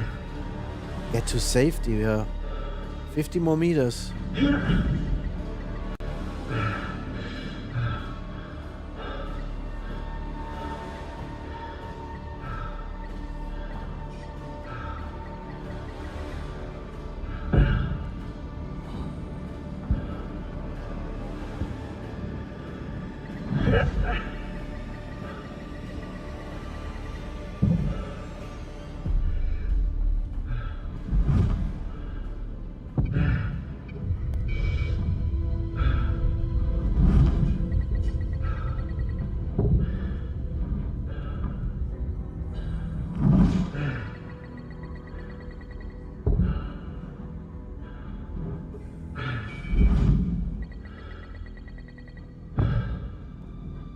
Warning, oxygen low.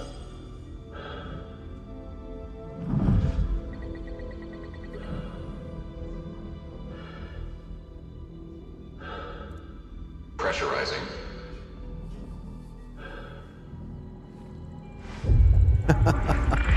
That would be really awful.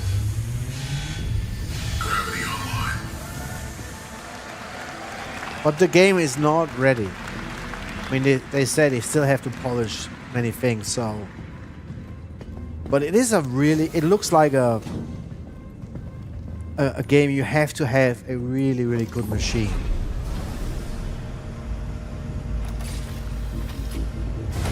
Okay. Yeah, that's kind of a relief right now. Oh! McLaren! Thought I was the only one left. So did I. Look, I need your help with something. Follow me.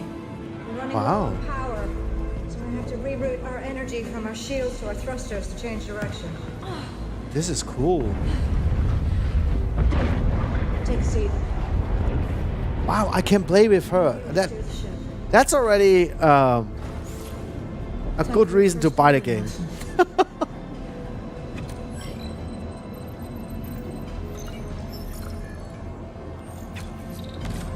We're setting a new course. What is this ship? Is this the Javelin? Ready? Go. Maneuvering systems online. probably suffer from the same thing that Cyberpunk went from time. They are developing this, was it like 12 years ago? Yes. Oh, you meant in general, not just Squadron 42.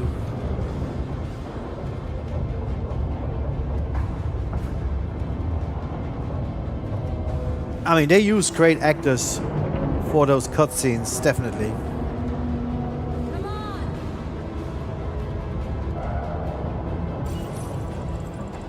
Setting course.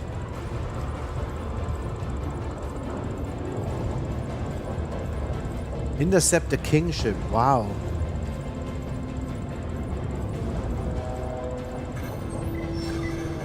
Good. Good.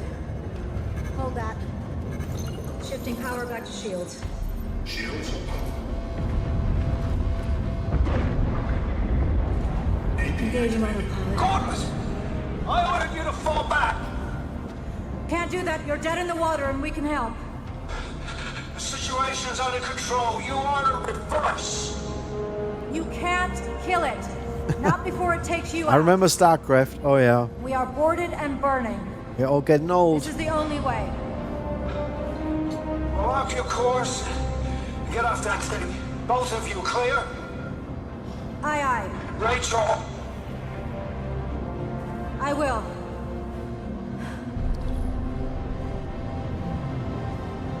Damn it.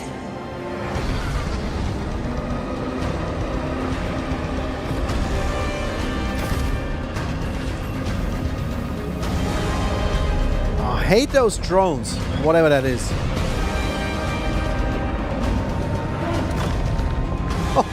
Oh, shit. Oh no, they... those are like special transport pods.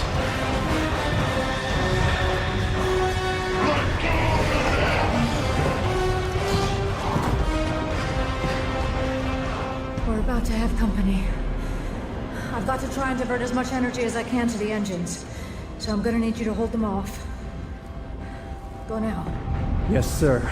Oh. Some problem with the game. Shit.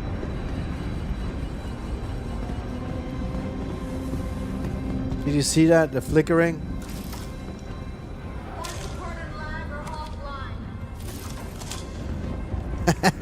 She's a shapeshifter. Safety's on the reactor to boost some extra. It was already in the first 2 minutes was a graphical problem like that. Why wouldn't they see that when they test the game? I don't know.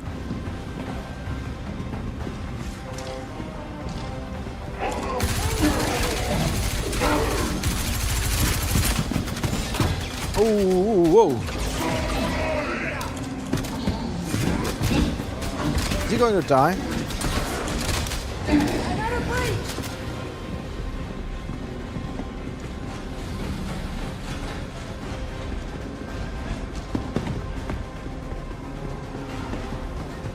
So he said 40 to 50 hours playtime.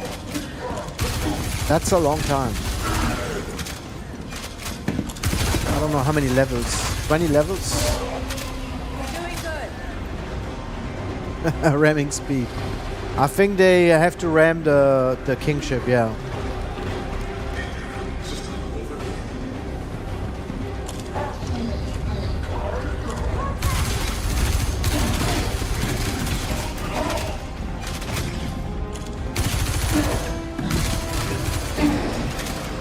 Oh, I would make everything for this lady.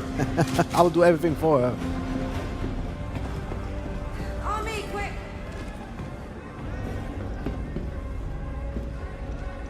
Don't worry, don't worry.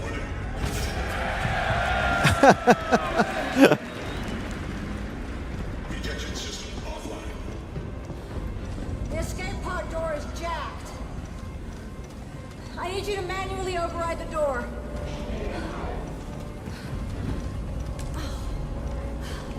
Give me your rifle. I'll cover you. Oh no. What's the status on the door? Oh shit.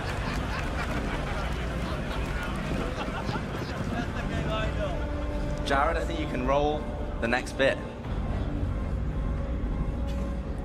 Welcome, 𝗗𝗵𝗁𝗍 artist.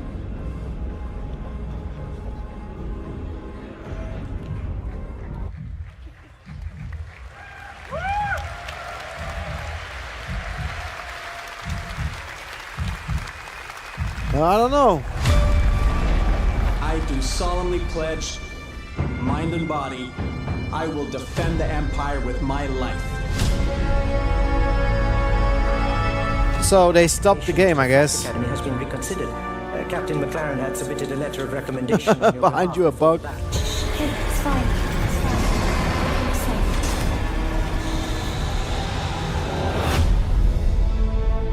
We may be a small crew. So they skipped some things. Welcome to the right? I'm Eugene Morrow. Oh, they have Petty Officer Webster. they have a lot of things to discuss tonight. We got you flying with Lieutenant Commander Colton. He's one of our best. Sir? Who the hell are you? I'm your new wingman, sir. The name's... You want me to learn your name? You live long enough for me to care. So, Baron Actual, you're clear to launch. Launching. but I understand now how to get into Squadron 42. That's very cool, actually. So this is only a cutscene they put in, or a trailer.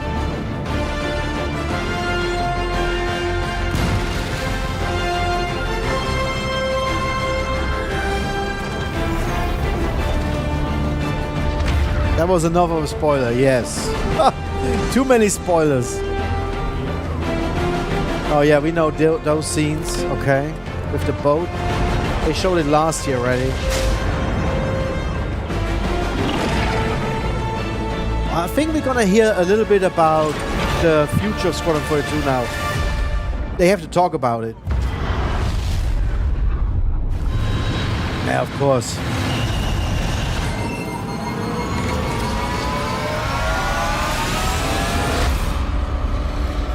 Yeah, nice. Like it.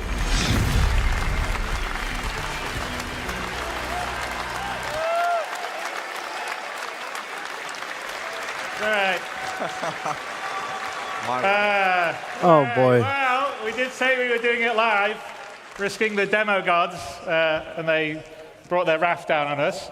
I think Rich has to be our unluckiest playtester because you're. I didn't die, though. You didn't die, that's true. I didn't die. You also got the bug where she doesn't give you the gun at the end. This let me down, not me. So anyway, I hope you all enjoyed the first gameplay reveal. There's a lot more that goes on in Squadron 42 after that, but that sort of sets up where you came from, and from there you go in to become a pilot and start serving on a smaller ship, the Stanton, which I think we've shown a little bit of before. But you know, there's a lot more in the game than we were just showing there, and it also, I think, has been a lot more stable for me when I was playing these last few weeks. But you know, as I said at the start, we have 30 to 40 hours of gameplay, and you know, we're confident we can bring the quality of the game up to the level we've just shown and more without crashes. And both the team and I are confident of giving you this game in 2026. Obviously, you can see it's not going to be tomorrow because you saw a few crashes there. And speaking of the team, a lot of them are here tonight, and I'd like to extend a huge thanks to all of them for their hard work, love, and passion and talent in crafting Squadron 42. Did it say in 26? A lot of what you saw is all their love and passion. So thank you, guys. Very Oh, much. that's a big bummer. Amazing. That's a big bummer. Thank you for supporting us and allowing us to build such a ambitious game. I mean, crashes aside, there's probably not another game that has a prologue that has that much action. I mean, mostly there aren't movies that have that much action in the... I mean, Gladiator has 3 minutes of battle and 8 minutes of prologue. This was like an hour of crazy stuff. So, but thank you for allowing us to build something so amazing. And I can't wait for you. I know many all people to will be be able to play it disappointed. The But let it Squadron cook. Yes, future. Kraken. That's a good And with that, statement. I'll bid you good night, and we'll see you tomorrow to talk about the future of the verse. And I think there's some amazing stuff that Rich and the team are going to show. 26, that's a long time, talk guys. about how we're bringing Star Citizen home, as well as Squadron 42. But the one thing that is good about the crash is now we don't have to convince anybody that it definitely was live. Yeah. But I am listening to Tyler and Jared next time, and we'll have a gameplay video. All right, thank you all, and good night. Oh my God. Oh my goodness. I don't think this was the end they expected for today.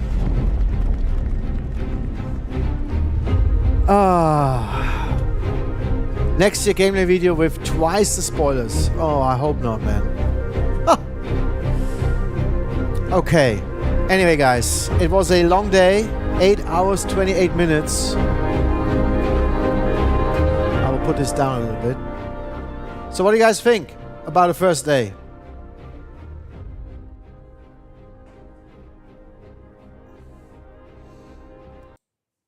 What do you think about the first day?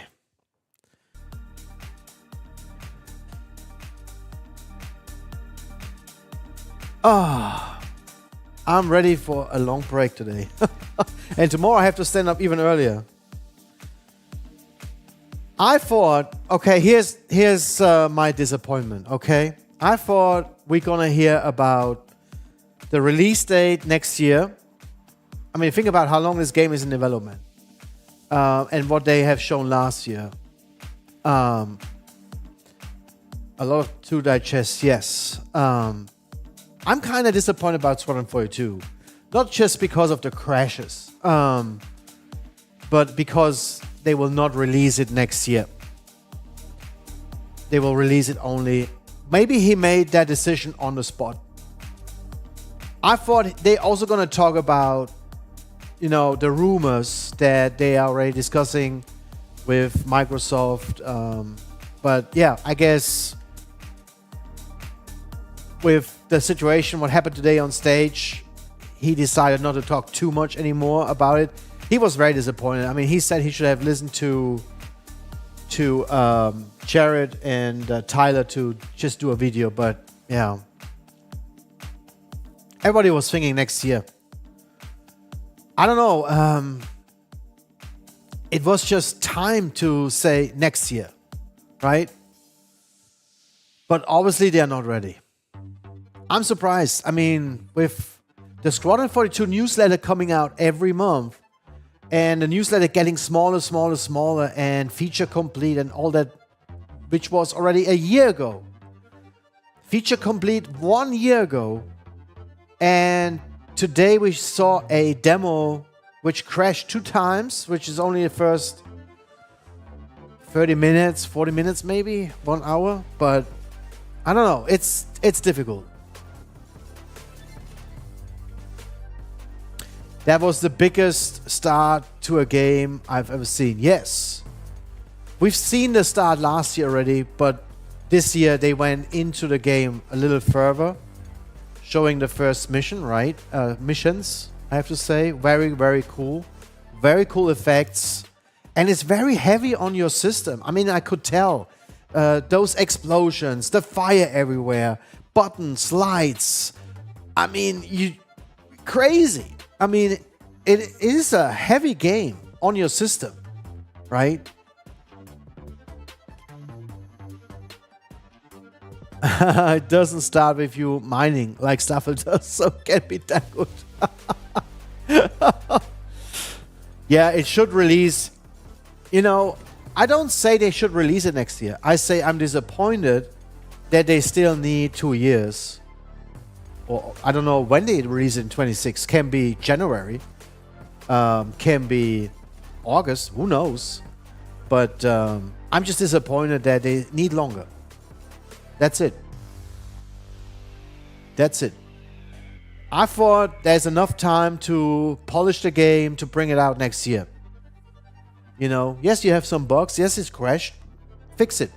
And then bring out the game next year. When is GTA coming out, guys?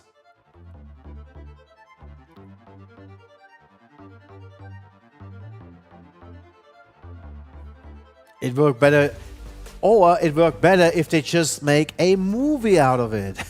It's like a movie, man. This is worth to be one of the best science fiction movies of all times, man. To be honest. Yeah, it's getting really old with people. They will get a lot of heat. But Kragan is right. If you compare the start with Starfield, think about it. Starfield was one of the biggest space games out there to be released. And yeah, Kragan, I get the sarcasm. I'm totally with you. Yeah, I mean, compared with Starfield, but here's the thing, Starfield is released, right? It's out there, you can play it. It doesn't crash on me. I can play hours and it doesn't crash. But anyway, it's a total different animal, total different game. And I think, yeah, one thing 𝗏𝗏𝗄𝗏 is right. I think they also want to align it with, and we will see that tomorrow, they want to align it with the release of Star Citizen 1.0. Yeah. 2060 said, yeah, I know. Kept thinking this is Chris Roberts' magnum opus as a movie. So the movie idea isn't a bad one. Oh, they had this movie idea for a long time. I'm pretty sure. Because they already filed for trademarks and all that. They could sell this to a movie studio and it will be a success if they make it in the right way. But anyway. Yeah. Yeah, it's more up my alley than this. You mean Starfield? I don't know. This was more action and prologue than in the whole Starfield. But it was also less playing. I mean, there's not a lot of playing going on in the first hour, right? It's a lot of cutscenes. Much better movie than Wing Commander. Never watched it, actually. I wonder with the amount of explosions if Michael Bay wasn't involved. Oh, guys, we can discuss this for hours. For me, it's time to shut down my PC for today. Starfield also isn't an action game. That's true. It's a totally different thing. And no base building in Squadron 42. It's a totally different game. Totally different animal, right? So I wonder what the other people will say today about this.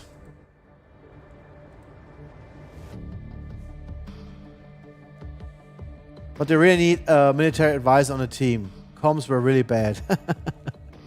Again, thank you and good rest to you. Thank you, guys. Thanks for watching. Really, really had a lot of fun today. There was a lot of good information today about Star Citizen, the persistent universe.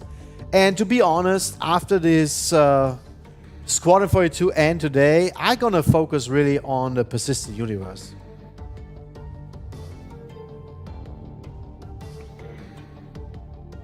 So, yeah, Indian Wolf, thank you. Go take a nap. Yeah, I actually woke up like 4 o'clock. Couldn't sleep any longer, so yeah. 𝗏𝗏𝗄𝗏, Trigger, Casper Ghost, 𝗏𝗏𝗄𝗏, Wolfgang Son. Is it Wolfgang or is it Wolfgang Son? Wolfgang Zahn. Sounds like German. We need to clarify that. Yeah, tomorrow is my big day. Base building, industrial ships. Tomorrow we talk about ships. And I think they laid already the groundwork to sell more ships. Oh, man. You're all welcome. And also, yes, it's German. Second one, Wolfgang Zahn. Wolfgang, mein Freund,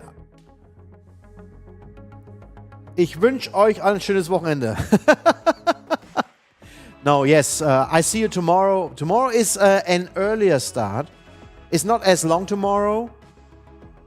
But tomorrow I think we're gonna see really cool things. So, bis morgen. See you tomorrow, guys. See you guys. See you soon. And don't forget, be respectful.